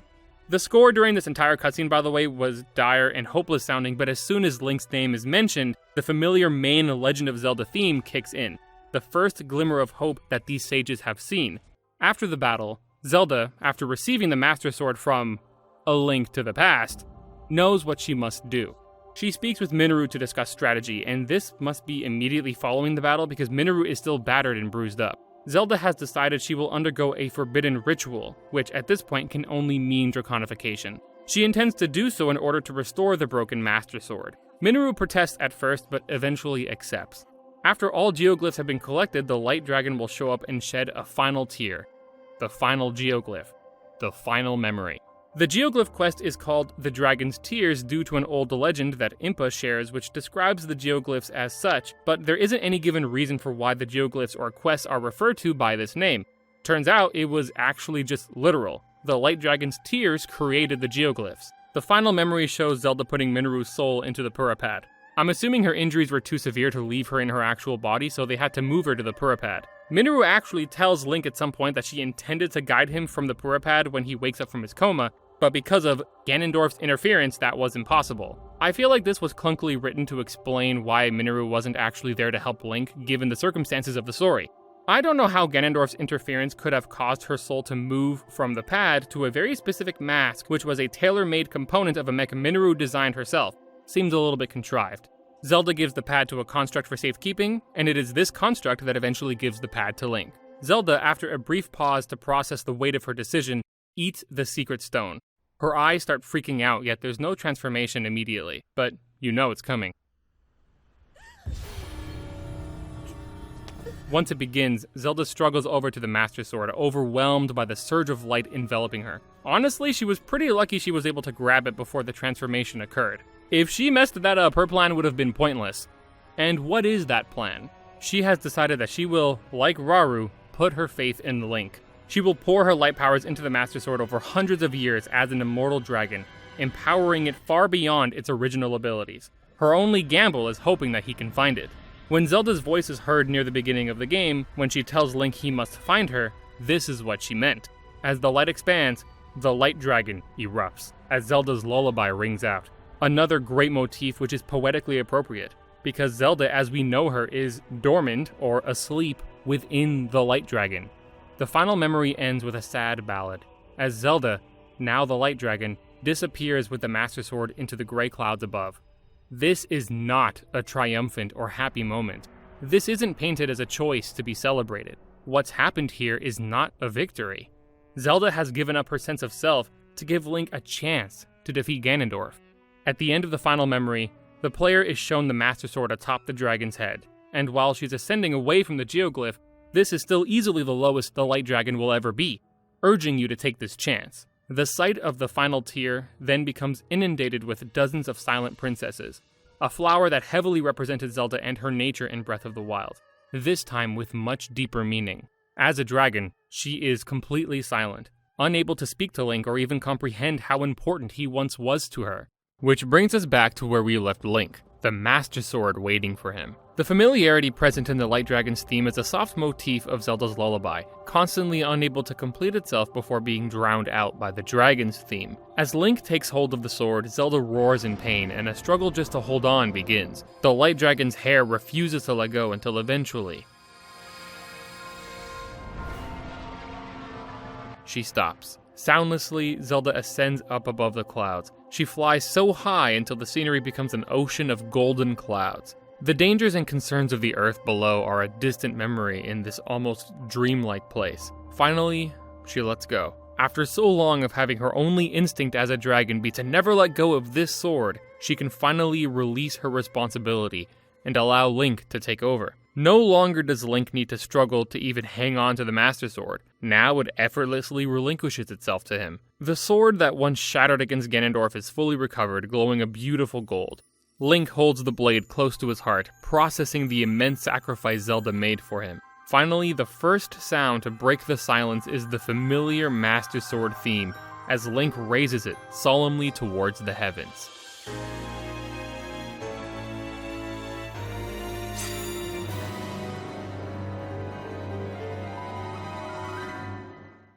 This is absolutely my favorite Master Sword pull in the entire series. I'd probably say it's my favorite anything in the entire series. It's a beautiful moment of intimacy between these two characters in a realm above the clouds far beyond anyone's reach. Honestly, it almost feels like we shouldn't even be allowed to witness such a private affair. The Light Dragon then takes Link back to the Temple of Time in the sky, the place where it all began. The place where Zelda watched over you as far back as the tutorial. The place where Zelda gifted Link the rewind power. The place where she parted the clouds before Link embarked on his adventure, before telling him that he must find her, not knowing she had been right in front of him. The Master Sword is now in Link's hands, and he must use it if her sacrifice is going to mean anything. All that's left now is to take the fight to Ganondorf. But before we do, I'd like to lighten the mood a little bit. I've remarked on this story with my thoughts sprinkled in with each moment. If it wasn't obvious, I really did love this story. It was one of the more engaging stories a Zelda game has presented, in my opinion. Now I'd like to talk a bit about the mechanics of it as well as how that story is delivered to the player. In Breath of the Wild, the Master Sword was a progression check. If you did not have 13 hearts, you could not pull the Master Sword. Tears of the Kingdom instead requires a second full stamina wheel. This is a change I'm sure many players will welcome, as those who are experienced with Breath of the Wild are much more inclined to select stamina upgrades due to being more competent from their previous experience, thus not needing as many hearts as a safety net. The requirement for pulling the sword is also substantially more lenient. Not including heart containers found from dungeons, to get 13 hearts from the initial 4 after the tutorial, Link would need 9 hearts, which was the equivalent of 35 shrines worth of spirit orbs. A second stamina wheel only requires 5 upgrades, which is the equivalent of 20 shrines. So, the player can pull the Master Sword much sooner in Tears of the Kingdom. A good thing too, because the player is also likely to find the Master Sword much sooner. And not just because the Light Dragon is cool enough for players to prioritize reaching it at their first opportunity. The actual reason players are likely to find the Master Sword much earlier in the sequel is primarily the geoglyphs. I compared the geoglyphs to the memory photos in Breath of the Wild, but there are a number of differences. The photos in Breath of the Wild were taken from very specific positions, and Link had to find the spot the photo was taken from in order to access the memory. The geoglyphs are instead large images sprawled across random sections of the overworld. So large, in fact, that you can only really see the image for what it is when you're high enough in the sky. While it's cute that the geoglyphs take on an image associated heavily with the memory it reveals, the geoglyphs, unfortunate as it is to say, are vastly inferior to the memory photos. The memory photos were needles in a haystack. The odds of stumbling over the exact spot a memory would take place was extremely low. Finding the memories was therefore an active task. You had to commit yourself to the activity by studying the photo for any helpful landmarks to help you find the place you were looking for. It required the player to develop a keen eye and to pay attention to the world that they were exploring. Geoglyphs are instead massive glowing eyesores practically begging to be discovered. The combination of accessibility and interesting cutscenes means that the player will both be able to find them easily and will want to do so, which will prompt the Master Sword reveal after all the geoglyphs are found. This, in and of itself, is of course not a bad thing. I think the fact that the game provides different ways to discover the Master Sword's location is best for facilitating maximal player agency, and it's done in a way that never robs legitimacy from the other methods. Both the geoglyphs and the Deku Tree quests are equally authentic ways to find the Master Sword. My gripe lies with the ease in which the geoglyphs are presented and accessed. It's just too easy compared to the other options. When you find a geoglyph, you need to locate the exact landing site of the tier that created it. The first intended geoglyph, the Rauru geoglyph, acts as a tutorial for this mechanic. Oftentimes the location of a tier is intuitive, like in Raru's eye, or in the tip of the Master Sword. But then there are others that feel completely random and are hard to spot even from the sky, so I often resorted to randomly running along the glyph until I found it. This is a far cry from the interesting environmental puzzles provided by Breath of the Wild's memory photos. While I have lauded the freedom Tears of the Kingdom provides, it isn't without its downsides. The freedom to discover these geoglyphs in any order and at any time, while fun and sensible given the game's design, has negative repercussions for the story. It's entirely possible to discover all geoglyphs and the Master Sword before going to any of the regions, which makes Link look like a colossal prick when characters around him speculate on the whereabouts of Zelda. It's particularly jarring in dangerous situations such as Yunobo chasing after the fake Zelda in Death Mountain, or the sightings of Zelda at Hyrule Castle throughout the game. In a playthrough where Link has the Master Sword by this point, he should be well aware that the Zelda people have been seeing is a fake, but he never tells anyone. Now obviously we know the reason why. It's because the game can't assume the player will take on any event in any particular order, so any specific sequence cannot be influenced by Link's progression elsewhere. The story cannot progress in a linear fashion outside of very specific circumstances. Everything is instead mutually exclusive pockets of story. While this is handled better in Tears of the Kingdom when compared to Breath of the Wild, the hindrance that the open world system is on the story is undeniable.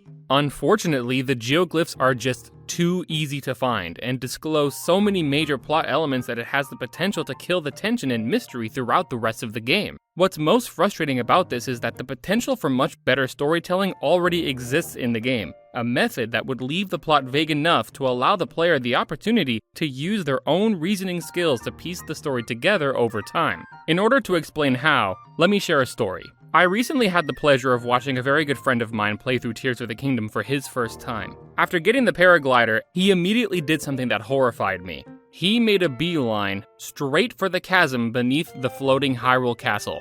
For those unaware, this is the path that leads to the final boss of the game, which can be tackled at any point the player desires. At such a low level, he ran into some trouble, but eventually made it to a familiar area, the Hyrule Castle depths that Link and Zelda were exploring at the beginning of the game.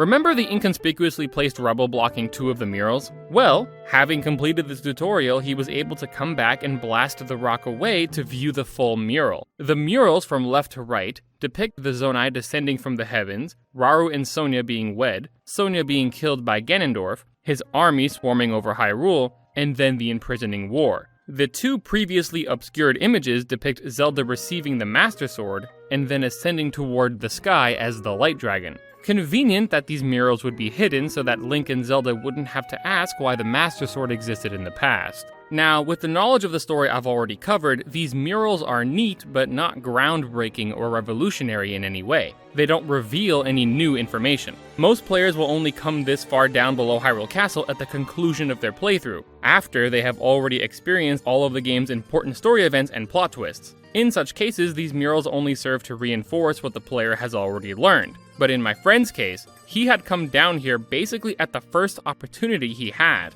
Due to not having seen any of the story prior, the murals took on an entirely different meaning. At first, he guessed that the last mural depicted Ganondorf turning into a dragon and being sealed away by the Master Sword. And I wanted to scream because he was so wrong and so right at the same time. Eventually, he recognized the design of the dragon as being the Light Dragon, and even noticed the Master Sword stuck in the dragon's head, a detail that can be missed if you don't already know about it and you're not paying attention. Even though he missed the most crucial element, that being that Zelda herself transforms into the Light Dragon, he was able to deduce correctly from these ruins that the Light Dragon was in possession of the Master Sword. A super cool discovery he was able to piece together all on his own as a result of his exploration. Instead of being fed this information through dialogue or through a cutscene, he was able to interpret it, either correctly or incorrectly, and I thought that was really cool. If more of the story were dispensed in this way, I think it would have been a superior narrative experience that ties in better with the open-ended nature of the game. That being said, delivering more of the story in this way may have compromised the story cutscenes substantially, which have their own visual appeal and wow factor, so there isn't a real best way to go about it in the end. It all depends on what you as the player prefer, either spectacle or more interesting storytelling. Speaking of spectacle, I think it's finally time to end this story, and I must say this is one of the most visually stunning endings and final boss in any Zelda game, though there are admittedly a few contenders for that title. Man, I have been recording for so long, it is surreal to finally get to this point. The path is mostly a series of gloomy hallways and enemies. Go deep enough and the sage's vows can apparently no longer reach Link when he is this far down, which I find to be unintentionally hilarious. I guess the sage's mobile data isn't that reliable. These enemies seem placed specifically with the purpose of making it as difficult as possible to run through the area as fast as you can, what with all the frost-like likes in certain sections, and even a powerful Lynel that can snipe Link for massive damage from incredible distances. The Lynel is a nice touch, but I think a King Gleeok guarding the final chamber before Hyrule Castle would have been a daunting and exhilarating final obstacle. In general, I think this is a step down from previous final dungeons in the Zelda series, which is essentially what this is. There is no iconic or breathtaking moments that compare to something like the final stairwell leading toward Ganondorf in Ocarina of Time. There are no interesting puzzles to be found, just a slightly above average gauntlet of enemies in a hallway. This appetizer before the main event does a pretty poor job at getting the player excited for the final encounter, but don't worry, the actual confrontation is much better. You go down lower still beyond the ruins where Ganondorf had once siphoned all of Link's strength to see a massive drop. Dropping down initiates the beginning of the end. As soon as your feet touch the ground, you will initiate waves of enemies to spawn in that get progressively more and more dangerous. Oh, hell yeah, look at all these bodies! Fresh meat for the grinder. You can use any Zona devices you want in this section, and with so many enemies around, it's really satisfying to mow them down with your own personalized creations. Other than being a dumb fun combat challenge, these monsters serve another hidden purpose. I mentioned that you can fight the final boss as soon as the beginning of the game. These monsters are here in these numbers and strength in order to give the player weapons as well as strong monster parts to fuse to those weapons. As you make your way through waves of enemies, the sages, whose vows could not reach you down here, make their personal appearance to give Link some backup. And it's really nice to see Link's efforts to help these different regions repaid so personally by these sages, willing to put themselves in danger. It's a much better moment than the ghosts of the champions in the first game firing a laser at Hyrule Castle from far away just to reduce the boss's HP by half. Once the waves of enemies are dispatched, the major story bosses will spawn in. Colgera, Marbled Goma, Muktarok, Queen Gibdo, the Corrupted Construct, and the 5 Phantom Ganons from Hyrule Castle. The sages stay behind to fight them so that Link can make his way further down to confront Ganondorf. It's really cool that the sages are confident enough to take on the task of killing these beasts on their own when they had previously done so only with Link's help. It's a nice moment of growth for them, But, okay, I trust the sages and all, but Riju, are you gonna be okay? You can't even aim your lightning properly without Link. Yeah, I'm sure she'll be fine. If you skipped any of these bosses during the story, you would have to fight them here for yourself, which is quite a gauntlet if you skipped all of them. Having seen all these bosses spawn in during this cutscene, it really drives home what a step up they are from the Ganon Blights in the first game. The Blights were just these visually indistinct amalgamations of gloom, but the bosses in Tears of the Kingdom are much more unique. So Link leaves the sages to their battles and goes deeper down into the final chamber, where the disheveled Ganondorf is waiting for him, meditating. What's interesting about Ganondorf is that though he wants to rule the world and spread darkness across the realm, he's got a bit of a warrior spirit in this game. He made mention of looking forward to meeting Link, finding Raru's statement that Link would have the power to defeat him, quote, interesting. Here, he mentions again that it would be more satisfying to overcome a worthy foe. By gathering his power, he is able to restore his physical form to its former glory. And what a glorious form it is! This is definitely one of the cooler designs Ganondorf has had, and just like Raru, he's also acquired a legion of, let's call them fans, online? Tears of the Kingdom truly is the game of hot men. Now, I do wish that Ganondorf had more interesting motivations, but the game was never really concerned about Ganondorf's motivations or his defeat, but the journey. Link, if he has the Master Sword, will pull it from its sheath. The Master Sword glows when near evil, and it glows the brightest during this confrontation. Like any good final boss, Ganondorf has many phases. The first phase is more of a stare down. This is a true sword fight in the most straightforward sense. Well, that is until he switches weapons, which he'll often do. The weapons he carries mirrors the weapons that the Phantom Ganons carry. Nice touch, and they add some variance to his attack patterns. Once his health bar is depleted, he initiates Phase 2, drawing on the power of the Secret Stone to assume the form he took in his battle against the sages of the past. Then we see his health bar. Okay. Oh wow, not bad. Oh, hey, yo, stop. Oh no, that's a lot of HP. I think part of what makes how big his health bar is so surprising and funny is that usually health bars are symmetrical on screen. So if the health bar starts here, we'd expect it to stop here. But no, it just keeps going. That's a lot of health to be taking on alone, and Ganondorf has got plenty of new moves, large area attacks of gloom and even Phantom Ganons to overwhelm you. At the beginning of Phase 2, Ganondorf says he'll take more than Link's arm this time. Just as Link showed that the Master Sword could hurt Ganondorf at the beginning of the game, Ganondorf also showed that he can definitely hurt Link too. A worthy adversary indeed. But of course, Link's not alone. The sages bleed in one by one to assist Link. Not only were they successful in their independent battles, but now they're here to help you. This Ganondorf is much trickier than the previous phase. You can be pretty quickly overwhelmed by just how much space he and his phantoms occupy and demand, and he's very much more aggressive here. Well, okay, all I need to do is wait for an opening and swing.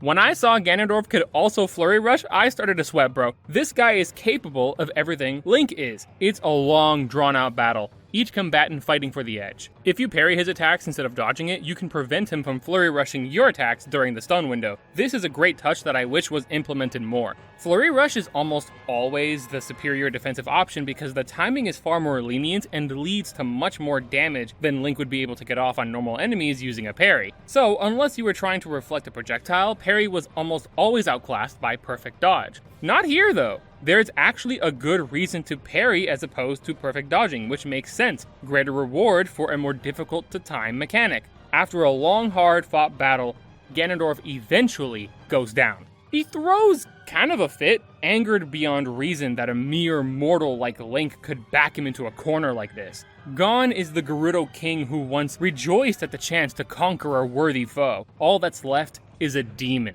desperate to survive. He reaches up and painfully pulls the secret stone out of his forehead. Speaking of sacrificing himself to defeat Link. Wait, is he gonna... Oh my god, he ate it. Holy shit.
This game is so awesome.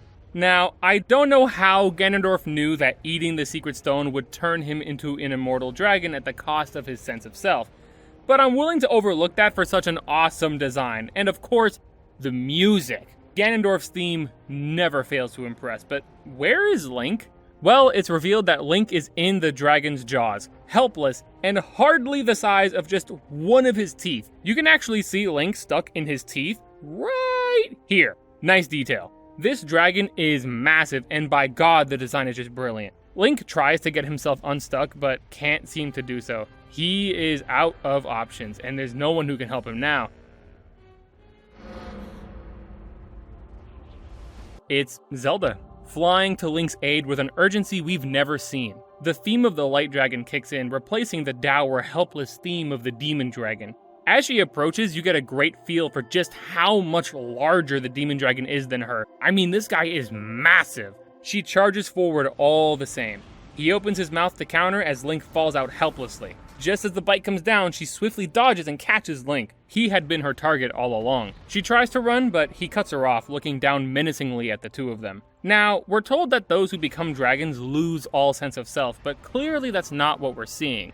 Ganondorf seems to be targeting Link and Zelda maliciously, and Zelda deliberately saved Link's life. This is either a plot hole or Minoru didn't fully understand the process of draconification. I personally like to think that their original selves are shining through just through pure willpower and desperation, but there's no real reason given. Thus begins the final phase, Link and Zelda versus Ganondorf. This is a section in which Tears of the Kingdom is maybe most derivative of its predecessor. Calamity Ganon in the first phase was a 2-phase boss fight which ramped up in difficulty at about half HP.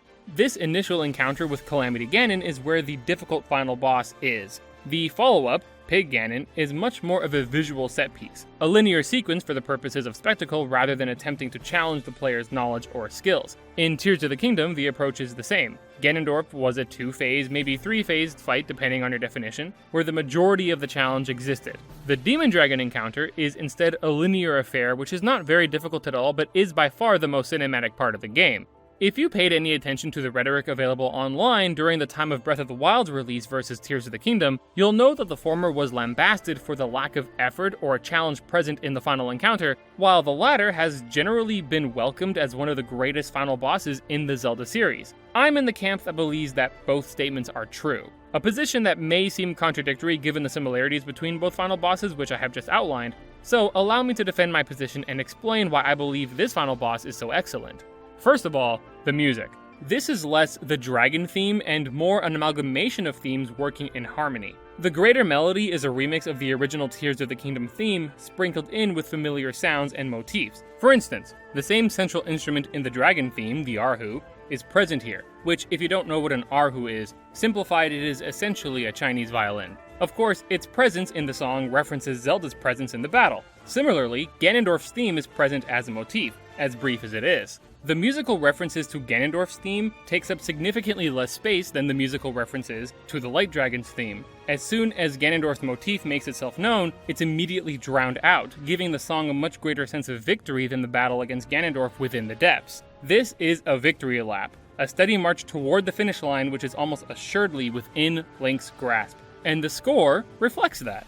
Despite the simplicity of the encounter, it makes greater use of that which is unique to Tears of the Kingdom. In Breath of the Wild, Calamity Ganon boiled down to essentially target practice. The player was given the light bow for the battle, but the actual task wasn't compelling, nor was it even mechanically unique to that game, so it was linear in almost the least interesting way possible. Tears of the Kingdom, on the other hand, took great advantage of its original environments. Phase 1 against Ganondorf took place in the depths, and the Demon Dragon battle takes place exclusively in the sky, the two realms in which much of Tears of the Kingdom's focus lies. Mechanically, skydiving from great heights and running alongside the back of a massive dragon to attack its weak spot, while simple, takes advantage of Tears of the Kingdom's unique mechanics, and pushes those mechanics to create an awe-inspiring boss fight that can really only take place in this game.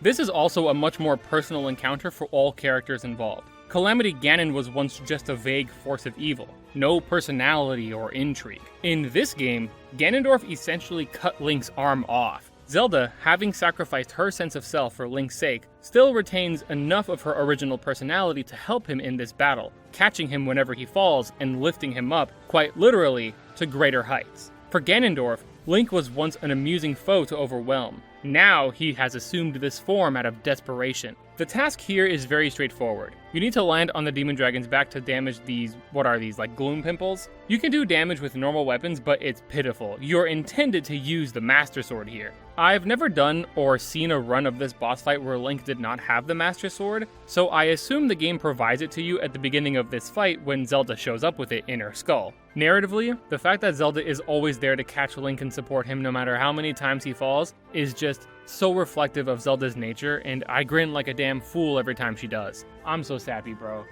I know I'm cheesy. I know I'm cheesy. While the Demon Dragon is not nearly as threatening as the phase before, he is leagues above the pig form in Calamity Ganon, who doesn't even seem to notice Link's presence. Though his counterattacks are weak, it at least feels like the dragon is aware of Link's position and tries to attack him with projectiles. Even landing and walking along his back incurs gloom damage. That said, I'm not going to pretend that this is a threatening boss. In fact, he is probably one of the easiest in the entire game, but I don't mind taking a more cinematic approach after an actually difficult first phase against his human counterpart, especially when the scenario is this epic.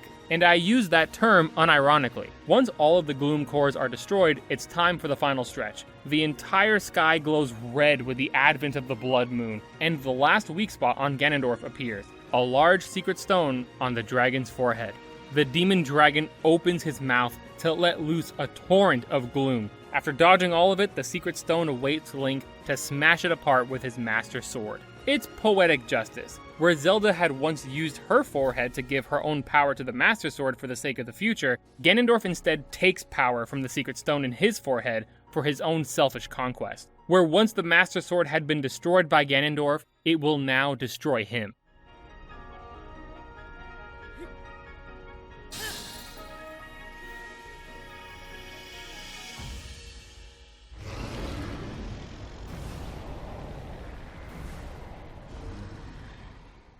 With the stone destroyed, Ganondorf roars in pain and ascends up into the sky, and then...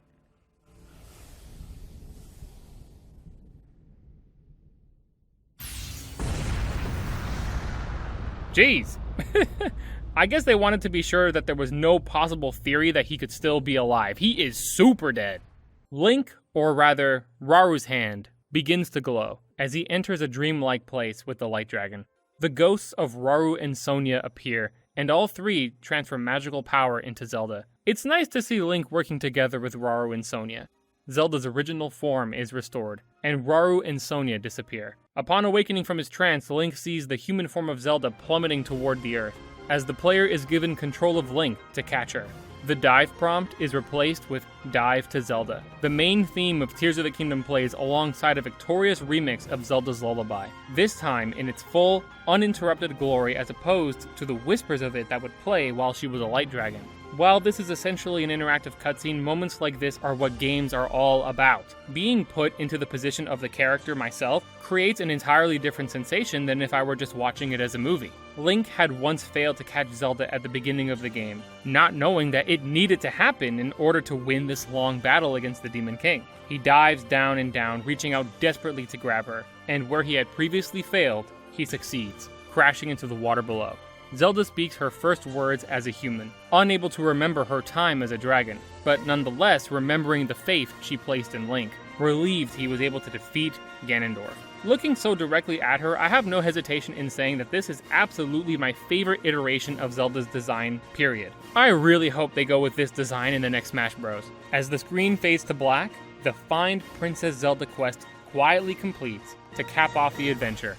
If you've collected all memories, which includes the Deku Tree memory and the Hyrule Castle memory, you're treated to a post-credits cutscene. Satisfied that Hyrule will be safe, Minoru can finally rest after her many long years since the founding of the kingdom, and fades away. The sages gather together and swear their loyalty to Princess Zelda, as the ancient sages once did for Rauru. How they know the same lines, I don't know, but I do like that they fumble their chant at first. Though they took the places of the ancient sages, the transferal of the mantle of any title of responsibility never happens without a hitch. So it's a nice touch that they have a very real human moment where they can sort of laugh at their imperfection. Zelda happily accepts their fealty, but as friends, and the game officially comes to a close. Tears of the Kingdom is an amazing experience, with a satisfying ending and a bounty of improvements over Breath of the Wild. Other than the original story, I would find it hard to justify going back and playing the first game for any reason while this game exists. It's basically a direct upgrade in every sense of the word. That can be seen as a bad thing. Even other games which use very similar functions or controls typically have their own appeal. Mario Party 2 doesn't become obsolete or replaceable just because Mario Party 3 existed. Ocarina of Time most definitely doesn't become a moot entry in the series just because Majora's Mask exists, because they are entirely different experiences. That is where I think Tears of the Kingdom does fall a little bit short. Despite its improvements, its deviation from Breath of the Wild is so minimal that it invalidates the original experience. That being said, I vehemently disagree with detractors claiming that this game is simply DLC or an expansion being sold as a different game. I instead choose to view this game as the original vision for Breath of the Wild, which may have been realized had that game not restarted development. The development team has commented that they will be reusing this engine again for the foreseeable future, and while I struggle to imagine a way that this system of total freedom and player agency can be further innovated on, I have no doubt that they will find a way. Ocarina of Time, for instance, was the basis of 3D Zelda games for 2 decades,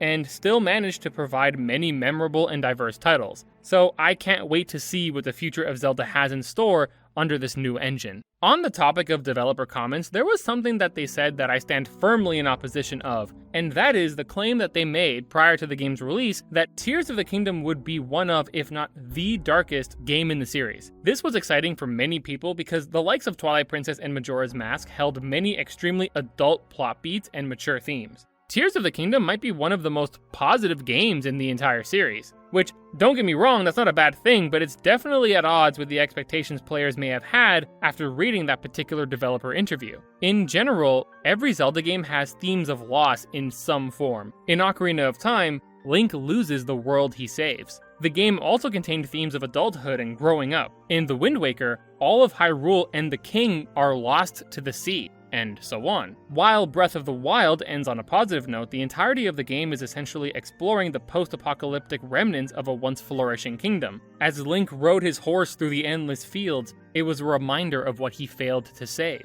Tears of the Kingdom has a pretty carefree and positive vibe overall. Towns are flourishing, there are settlements and advances in technology. You get the sense that the world is moving on from the calamity. While there does exist themes of sacrifice through the actions of Zelda, it is pretty majorly undercut by the fact that she is restored to her original form at the end of the game. The ending would have been much more powerful if nothing could be done for Zelda. The world saved, but not without consequence. As it stands, the only people who were lost were those who wouldn't have been alive under normal circumstances in this era, like Rauru, Sonia, and Minoru. I'm a sucker for happy endings, so I guess I don't mind too much, but it's still a legitimate criticism that I have to make known. If you could believe it, there were things I wanted to cover in detail that I chose to omit, such as specific quests or secrets among other things, but considering the length of this review, I believe cutting that out was probably the right choice. At the very beginning of this video, I said that though this may be my new favorite game of all time, that I would have many criticisms and I would try to remain as impartial as possible.